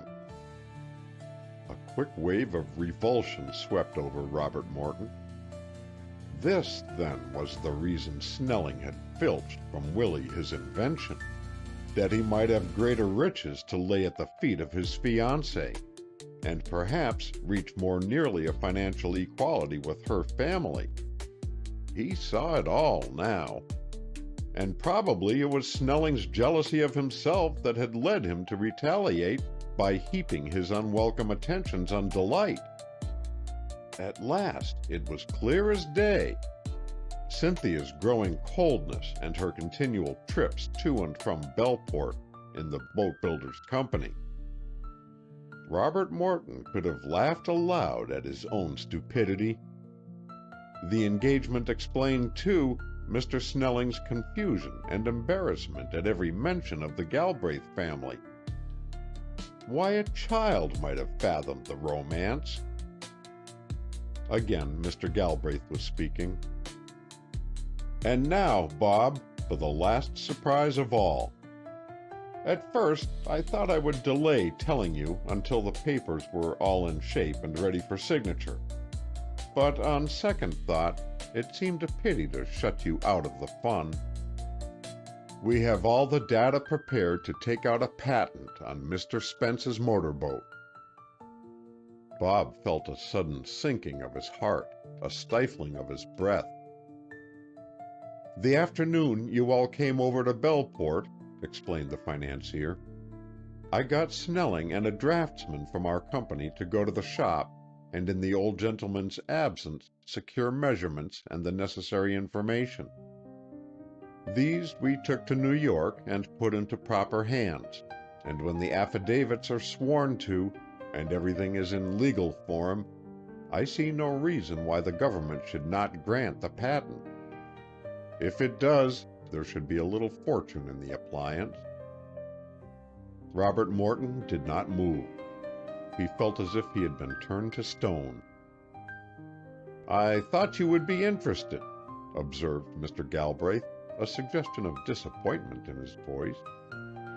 "I did not consult you at first because I felt so sure that the idea would please you.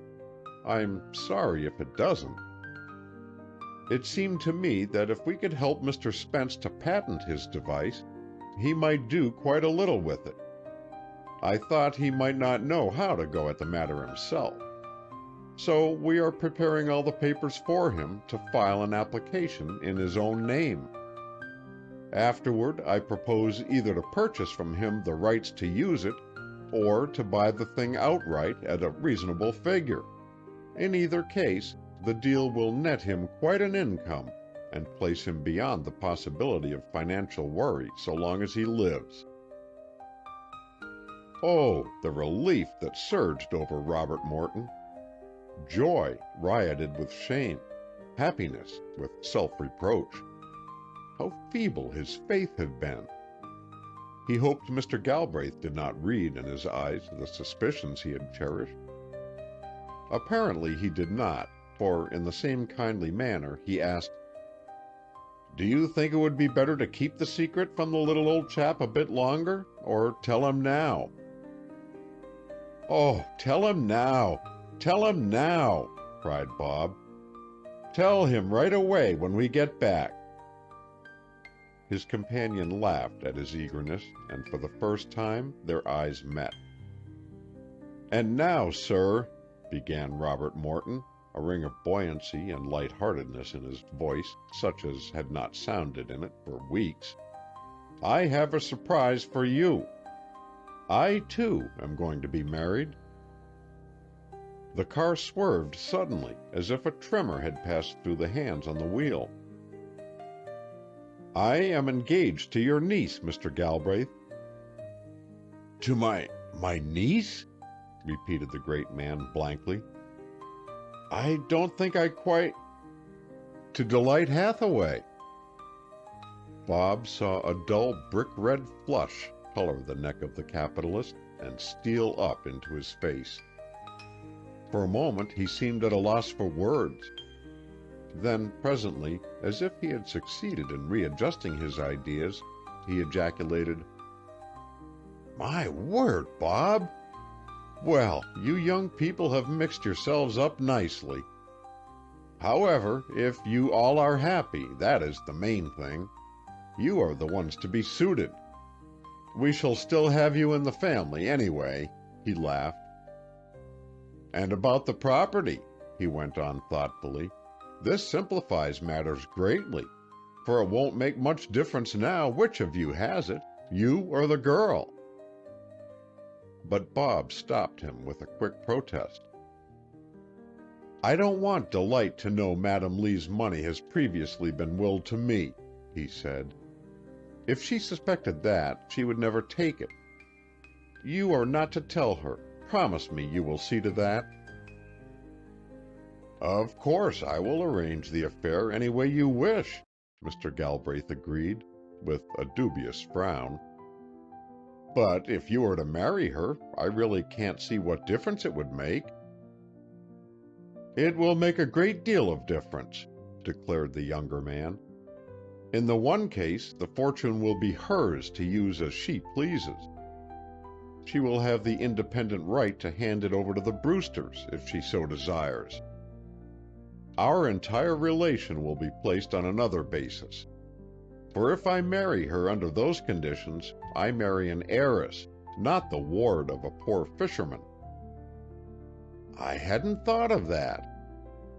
"On the other hand, if she refuses the money, it will be mine to lay at her feet. Can't you see what a vast contrast there will be in my position?"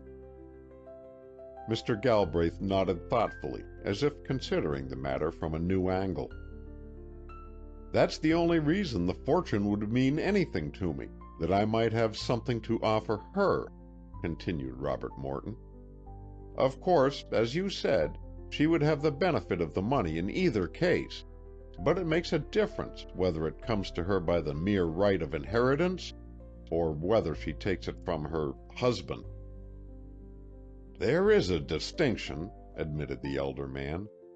"Now that you call my attention to it, I can see that readily. It is a delicate one, but its consequences are far-reaching. Well, you shall have your way. A proportion of the legacy shall be offered to Delight, and the secret regarding it shall be yours to keep or divulge as you see fit. You are a noble fellow, Bob. I only wish—" He checked the impulsive phrase that rose to his lips, but not before the listener had caught its import. "Mr. Snelling is a fine man, Mr. Galbraith," broke in Bob instantly, dreading the words that might follow. "Oh, I know it. There is no question about that," the capitalist assented with haste. "Success is written all over his future, and I know he will be a son-in-law to be proud of. He and Cynthia are royally happy, too, and no doubt know better than I what they want. After all, none of us can live other people's lives. Each must work out his own. You've said it, Mr. Galbraith. The financier smiled, and his eyes twinkled beneath the shaggy brows that arched them. You will have to be getting used to calling me by another name, young man, he said. Remember, I am to be your uncle. End of Chapter 21. Chapter 22. Delight Makes Her Decision. Zenas Henry Brewster sat on the edge of his veranda, his long legs crossed before him with a certain angular grace, and his corncob pipe held rigidly between his teeth. Beside him, ranged like sparrows on a telegraph wire, were Captain Phineas Taylor, Captain Jonas Baker, and Captain Benjamin Todd. From the row of pipes a miniature cloud of smoke ascended, but save for the distant pulsing of the sea and the murmur of the wind in the linden near the door, not a sound was to be heard through the afternoon stillness. Yet, in spite of the tranquility of the day and the apparent peace of the four figures that gazed so immovably out upon the reach of blue, an electrical current of suspense was evident in the four tense forms. They were not looking at the bay, exquisite as it was in its cerulean beauty. Instead, the head of each man was turned toward the road that skirted the harbor and wound its way between the pines at the foot of the hill where the white cottage stood. "He ought to be coming pretty soon, hadn't he?" Captain Phineas ventured at last, unable longer to restrain his impatience. "He said 4 o'clock in his letter. It must be almost that, don't you think?" "Mighty nigh unto it," replied Captain Benjamin. "As I reckon it, having made the necessary allowances for my watch losing 3 1/4 minutes an hour, it should be about 4 now." "It ain't but 1/4 of 4, sniffed Captain Jonas with an air of superiority. "That timepiece of yours, Benjamin, ain't worth the silver that was put into it. What's the use of having a watch that keeps you figuring backwards and forwards and doing sums all day? I wouldn't be bothered with it." Captain Benjamin bridled with indignation. "I don't see but my watch as good as yours," retorted he. "The only difference is I'm adding from morning till night, while you're subtracting." The discomfited Captain Baker frowned. "Mine comes out even minutes, anyhow," announced he. "If it does shoot ahead some, it don't keep me reckoning in fractions like yours does. I'd see myself in Davy Jones's locker 'fore I'd go addin' 3/4 minutes together from sunrise to sunset." "Oh, addin' fractions is mighty good trainin' for Benjamin," put in the peace-loving Captain Phineas with a chuckle. "It keeps his arithmetic brushed up. I'll bet you he could beat you at a sum, Jonas." The triumphant Captain Benjamin observed a complacent silence. "Let Benjamin and his watch alone, Jonas," drawled Zenas Henry, speaking for the first time. "Somebody in the house has got to be up on mathematics, and it may as well be Benjamin as another. I'm only sorry his ticker holds him just to addin'. If it would only make him multiply and divide some, and take him into square root, it would give him a liberal all-around education. Still, there's always hopes it may take a new turn. The last time it went overboard, there was indications that it wouldn't be long before it would be leading him into algebra and the 4th dimension." Captain Benjamin grinned at the sally. "It won't be going overboard no more now, Zenas Henry," responded he serenely. "'Cause since the Seagull's got that eelgrass-proof contrivance hitched to her, there won't be no call for me to be lying head downwards astern. I'll be setting up like a Christian in future, all of us will. My soul, but Bob Morton and Willie Spence did a good job on that boat. It's something to have a young chap with brains like that marrying into the family. I'll bet there's almost nothing on earth he couldn't tackle." "You're right," Captain Phineas chimed in. "If Delight's got to get married, and we'd be a lot of selfish brutes not to want her to, she certainly has picked a promising husband. You can lose money, fling it away, or have it stolen from you, but you can't lose brains."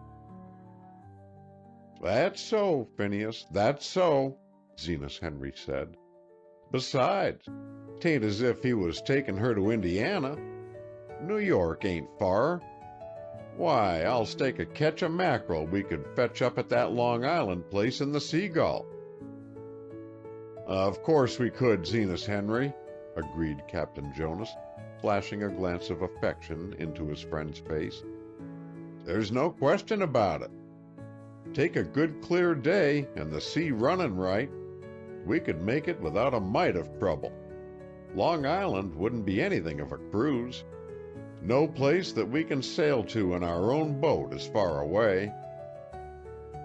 A listener of discrimination might have detected in the dialogue a note of assumed optimism, and suspected that the four old men seated like images on the piazza rail were trying to buoy up one another's courage, and in the assumption he would not, perhaps, have been far wrong. "What do you suppose this Galbraith has up his sleeve, Zenas Henry, that he should be coming over here?" Captain Benjamin Todd speculated during a lapse in the conversation. "He has some scheme in mind, you can be sure of that." "Why do you always go rooting up evil, like as if you was digging for clams, Benjamin?" inquired Captain Phineas impatiently. "All Mr. Galbraith said was he wanted to see Zenas Henry. There surely is no harm in that. Delight being his niece, it's only to be expected he'd want to get sight of the folks she is living with. Most natural thing in the world, it seems to me. Would be queerer if he didn't show no interest in the people who have brought her up." "That's so, Phineas," Captain Jonas echoed. "Nothing's likelier than that he's coming to sort of thank Zenas Henry." "Thank us?" Zenas Henry burst out. "Thank us for bringing up our own child? What business is it of his? Do we go traipsing to Bellport to thank him for being good to his children?" "No, no, Zenas Henry," Captain Phineas replied soothingly. "Of course he ain't coming here to thank us. That would be plumb ridiculous. More probable he's coming, as I said, to make a friendly call since he's a relative." But in spite of this reassurance, the ripple of misgiving had not entirely died away before the well-known touring car with the New York financier in its tonneau made its appearance at the foot of the hill. "He's coming, Zenas Henry." "There he is." "That's him," was the excited comment.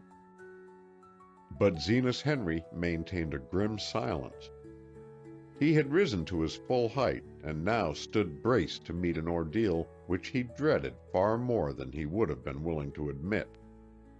His gaunt figure was stiff with resolution, his jaw set, his lips compressed.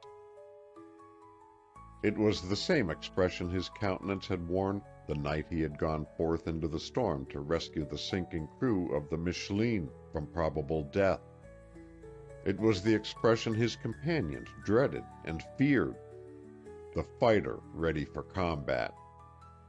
Yet his antagonist, as he alighted from the motor car and crossed the grass in leisurely fashion, appeared to be anything but a formidable adversary.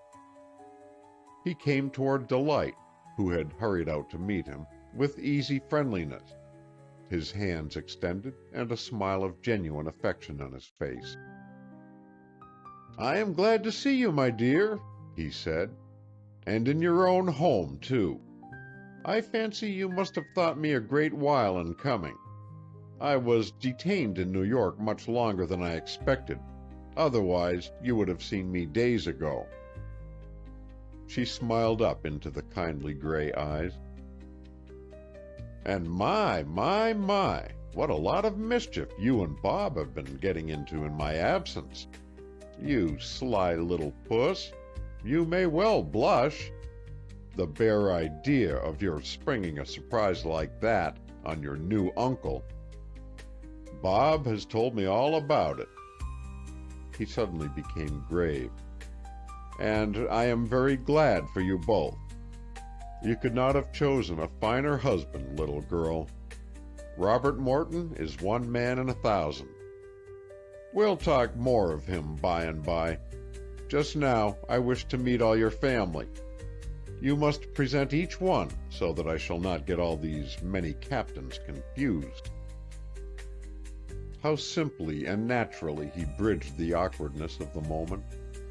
Before they realized it, Abby and the 3 veteran seafarers were chatting gaily with the visitor, and even Zenas Henry was venturing out of his reserve and unbending into geniality when the words, "And now to business," chilled the warmth of his mood and sent him back into his shell, thrilling with vague forebodings. With every eye fixed expectantly upon him, Mr. Galbraith took off his Panama and fanned himself. "Now that we have put together a few of the links that bind our 2 families," he began, "and laid the foundation for a friendship which I hope the future will foster, there are a few intimate matters of which I wish to speak. First, there is Bob Morton, and if you want any reassuring as to his character, I can give it to you. Your own wise and shrewd discrimination has led you to accept him at his face value, and your estimate of him has not been a mistaken one. I do not think there is a young man in the world of greater sterling worth than the one your daughter has chosen for a husband." At the firm emphasis on the word daughter, Zenas Henry's jaw relaxed. "Of course, you feel the same anxiety for your child that I feel for mine, and realize how much a woman's happiness depends on the man into whose hands she puts her life. In giving up Cynthia, I know what it means to you to give up Delight. We parents cannot expect to have all the joy and none of the suffering that comes with having children, however." He looked at Zenas Henry, and a quiet sympathy passed from one man to the other. "But we should be selfish indeed, were we to deny to those we love the best gift heaven has to bestow. It is making others happy in their way, not in ours, that tests our real affection for them. And so I know that underneath all your personal regrets, you rejoice in the prospect of Delight's marriage, as I rejoice in Cynthia's. We shall not always be in this world to safeguard our daughters. How much better to see their future in the protection of younger and stronger men than ourselves." "Yes, yes," murmured Zenas Henry. "And now I want to speak to Delight, although I am sure she will wish you to hear what I have to say to her. It is a matter of business about which she alone can decide. When Madam Lee, her grandmother, died, she left a large property in real estate and securities which she willed outright to an old friend of whom she was devotedly fond. She felt the Galbraiths were amply provided for, and therefore, with the exception of certain jewels and heirlooms that were to be retained in the family, she bequeathed them nothing. We understood the motives that governed her in thus disposing of her property, and were in full accord with them. The document, however, was drawn up before she knew of the existence of this other granddaughter, and in view of this fact, the person to whom the property is willed feels that it is only just that the whole or a part of it should be relinquished in Delight's favor." There was an instant's pause. "This the beneficiary does of his own accord, not alone as a matter of duty or as a matter of honor, but because his affection was so deep for Madam Lee that it is a pleasure to him to act as he thinks she would have desired. Had not her end come so suddenly, she would without doubt have made a new will and done this herself. "You mean that without courts or lawyers asking him to, this man just wants to hand over the money?" gasped Captain Jonas. "Yes." "Well, I don't know who he is, but I'll say this much for him. He's an honest cuss," ejaculated the fisherman. In spite of his earnestness, Mr. Galbraith smiled. Delight, however, had risen during the interval of silence, and with nervously clasped hands had gone to Zenas Henry's side, where she now stood, her eyes large with thought. Her uncle turned toward her. "Well, my dear, what have you to say?" he asked. "It is very kind of a stranger to be so noble, so generous," she declared gently. "He mustn't think that I do not appreciate it. But I couldn't take a cent of the money," she went on with quick decision. "Even had it been willed to me in the first place, it would have made no difference. I don't want to be unkind or to hurt anybody's feelings, but can't you see that Madam Lee was really nothing in my life? She came in and went out of it like a phantom, and she did not begin to mean to me what she did to this old friend of hers. Just because at the close of her days it was discovered that I was of her kin, it established no bond of affection between us, nothing but a legal claim. If she had lived and we had grown dear to one another, and she had given the fortune to me out of her heart, then I should have accepted it gladly. But to have it bestowed on me merely by right of succession, I couldn't think of touching a penny of it." She caught her breath, and her chin rose a trifle higher. "And besides," she continued, "I would rather just be indebted to Zenas Henry and my own family. My grandmother was unjust to my parent, unkind. Although she lived to be sorry for it, and would doubtless have done differently when she was older, she was harsh and cruel to them. I have forgiven, but I never can forget it. I don't want the Lee money. Zenas Henry and the 3 captains give me all I need, and I have no fears but that in the future Bob can look out for me." There was something in the proudly poised figure, so slender and erect, so firm and self-respecting in its calm decision, that roused every hearer's admiration and drew from the New York financier an involuntary homage. Nevertheless, with the fear that impulse might have prompted the girl's verdict, he felt impelled to explain, "But you are tossing away a large sum, thousands, child. You and your people would be rich." "We don't want to be rich," cried Delight, with quivering nostril. "Do we, Zenas Henry?"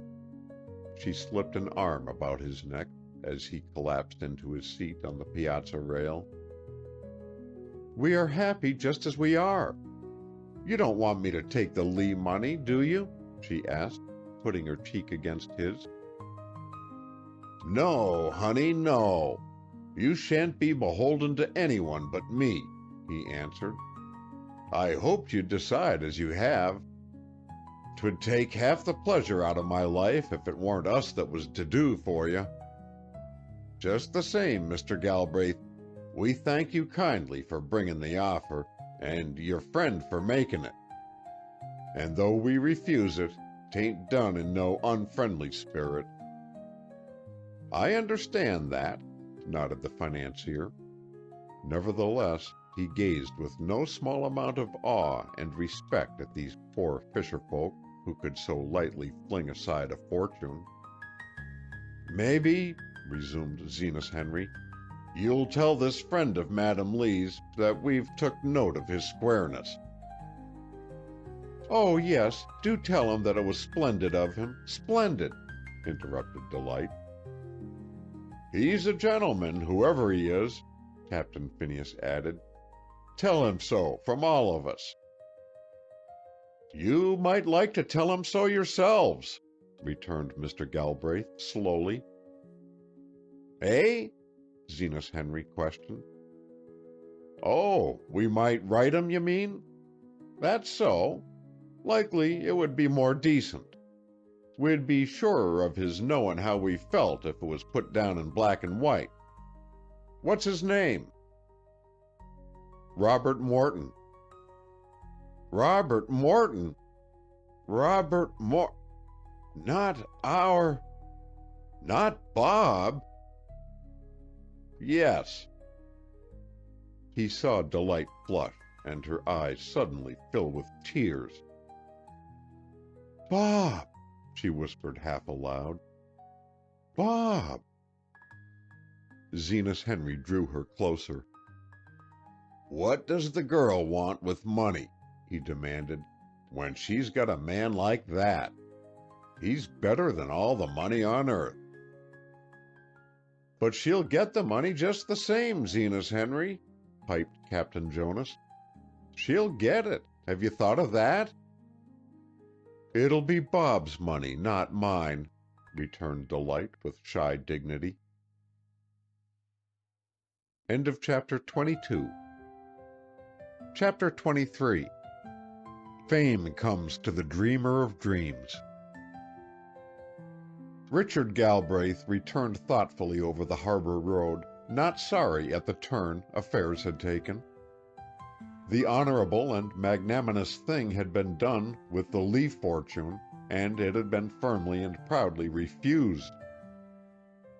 Now it could go unreservedly to Robert Morton, for whom the financier had a particular regard, and in whose wisdom to make a sensible use of it he felt every confidence.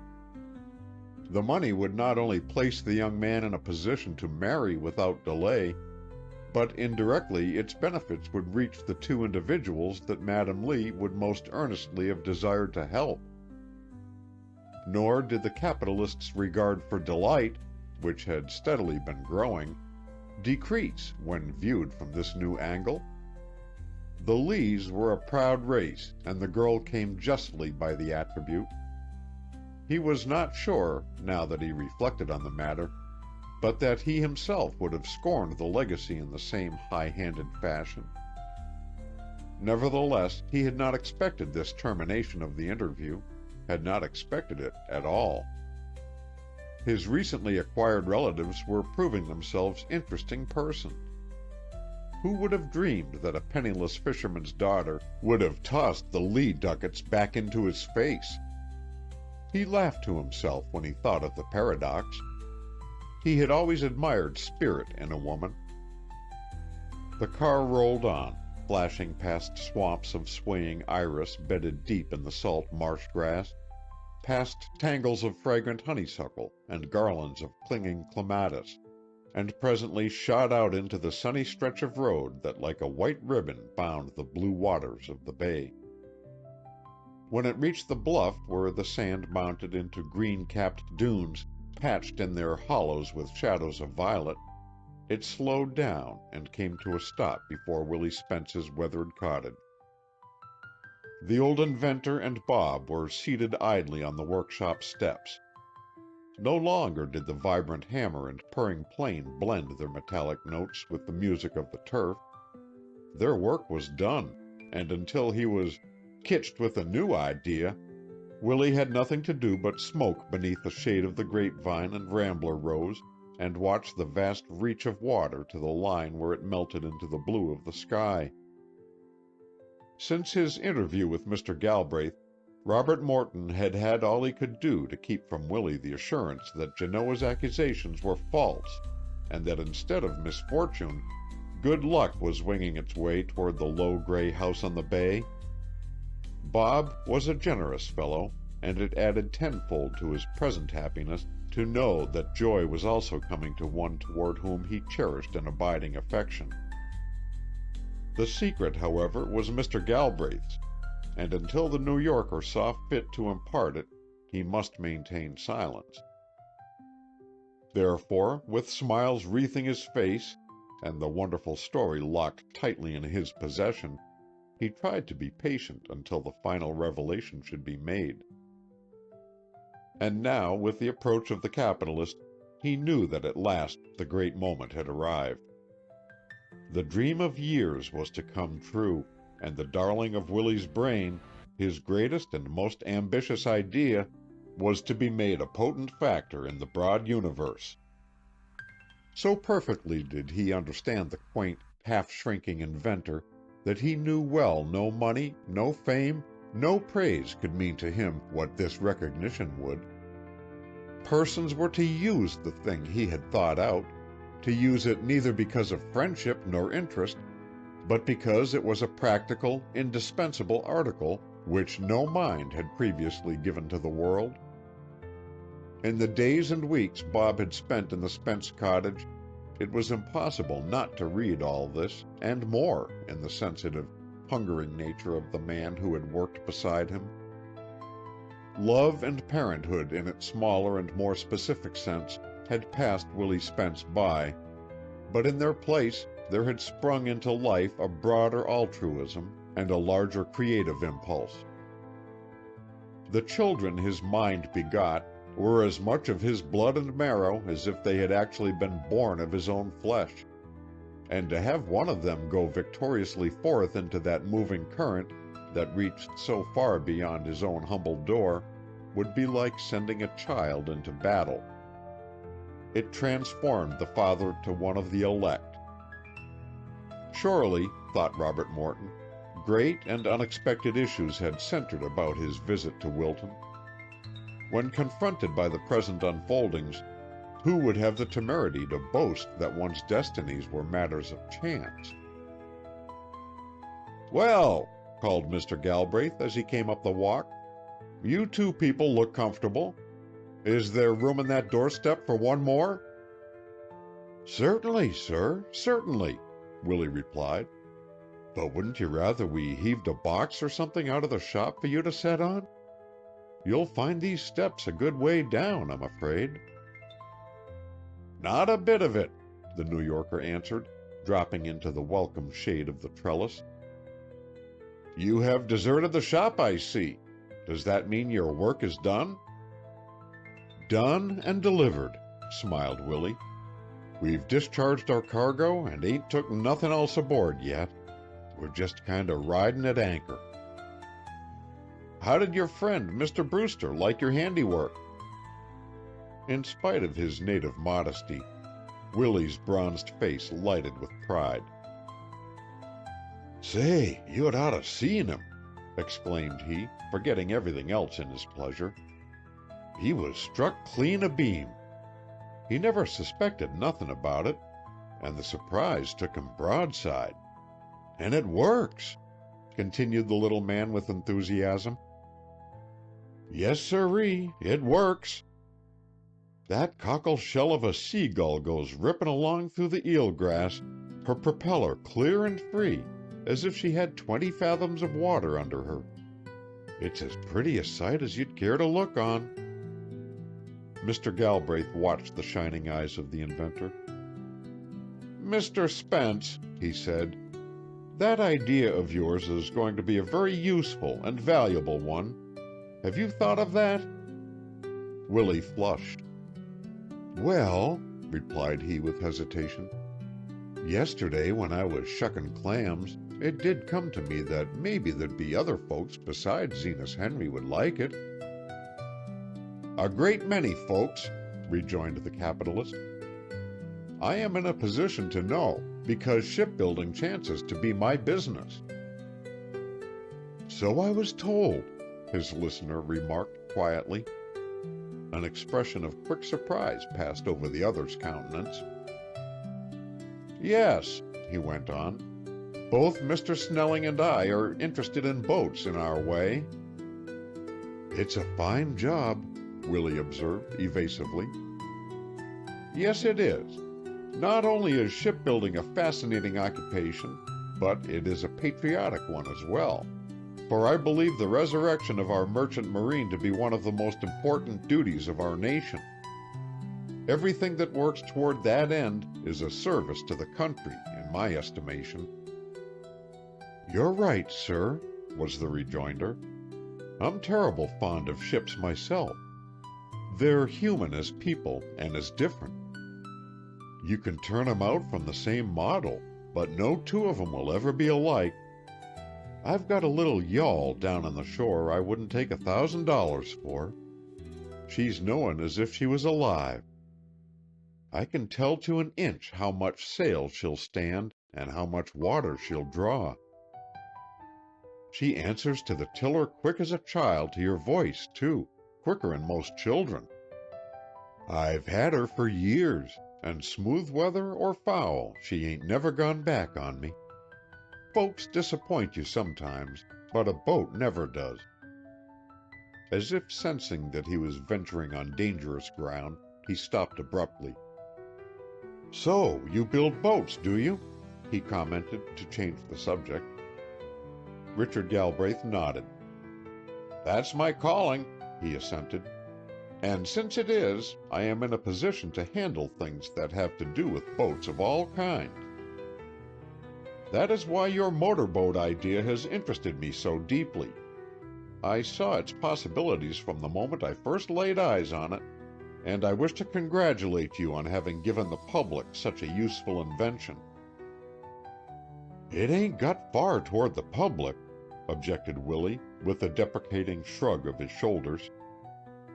"But it's going to," Mr. Galbraith declared with promptness. "Bob, Mr. Snelling, and I have taken matters into our own hands, and have ventured to have an application for a patent prepared, description, claims, and all. And after you have sworn to the affidavit and affixed your signature, we will send it off to Washington, where I haven't a doubt it will be granted. I thought this would save you the bother of attending to it yourself." Poor Willie was too amazed to speak. "Now, Galbraith and Company will want the monopoly of that patent, Mr. Spence," hurried on the financier. "We're going to make you a proposition either for the purchase of it outright or for its use on a royalty basis." With a supreme disregard for business, Willie wheeled on him before he could go further and said simply, "Law, Mr. Galbraith, you can use the thing and welcome. Turn out as many of 'em as you like. It won't make no odds to me. But the patent, think of having a real patent on something I've thought out. Just you picture it." He repeated the words in a soft, musing voice that hushed his hearers into stillness. "I never thought to live to see the day anything of mine would be patented. That means that nobody else anywhere in the world ever was kitched by that same idea before, don't it? It's sorta wonderful and gratifying. But if it hadn't been for the rest of you that's helped me, the claptraption would never have been in any kind of shape.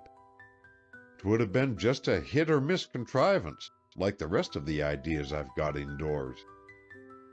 You see, I never had the schoolin' to manage my notions, even when once I'd got 'em.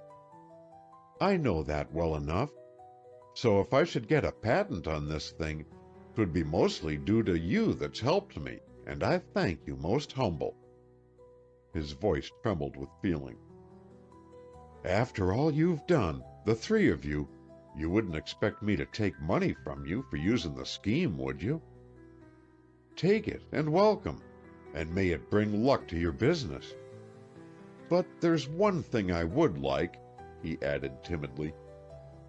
"If we should get them patent papers from the government, and they ain't no particular use to you, I'd like to keep 'em by me to read over now and again.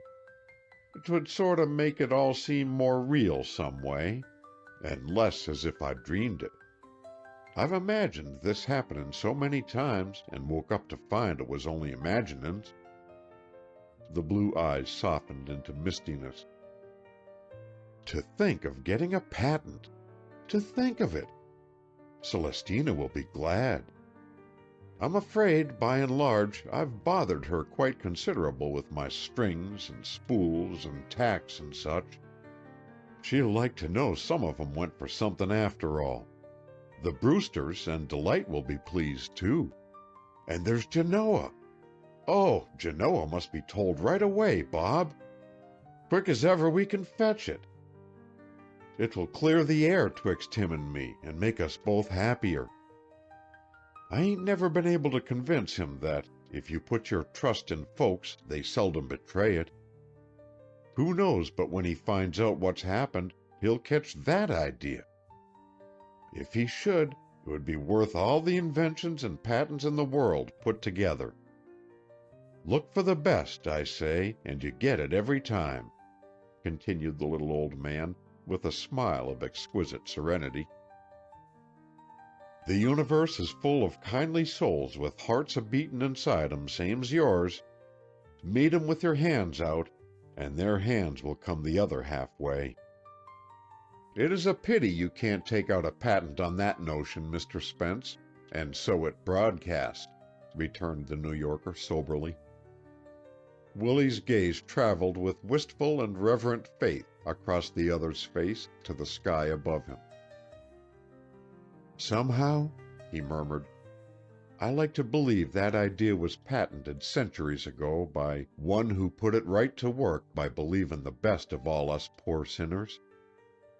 Folks ain't used the notion yet, much as they might, but they're gettin' round to, and the day'll come when not to believe in the other fellow's soul will be like, well, like having a motorboat without our attachment, concluded he whimsically. End of chapter 23. Recording by Roger Melin. End of Flood Tide by Sara, Ware, Bassett. We hope you enjoyed tonight's sleep audiobook. If you liked this audiobook and want to listen to more, please check out our channel at Sleep Audiobooks. And if you prefer to listen to each story individually, they will also be uploaded to our secondary channel at Sleep Chapters. You can access our entire catalog of bedtime story audiobooks through our web app, which can be found at sleepaudiobooks.com. There you will also find our suite of sleep tools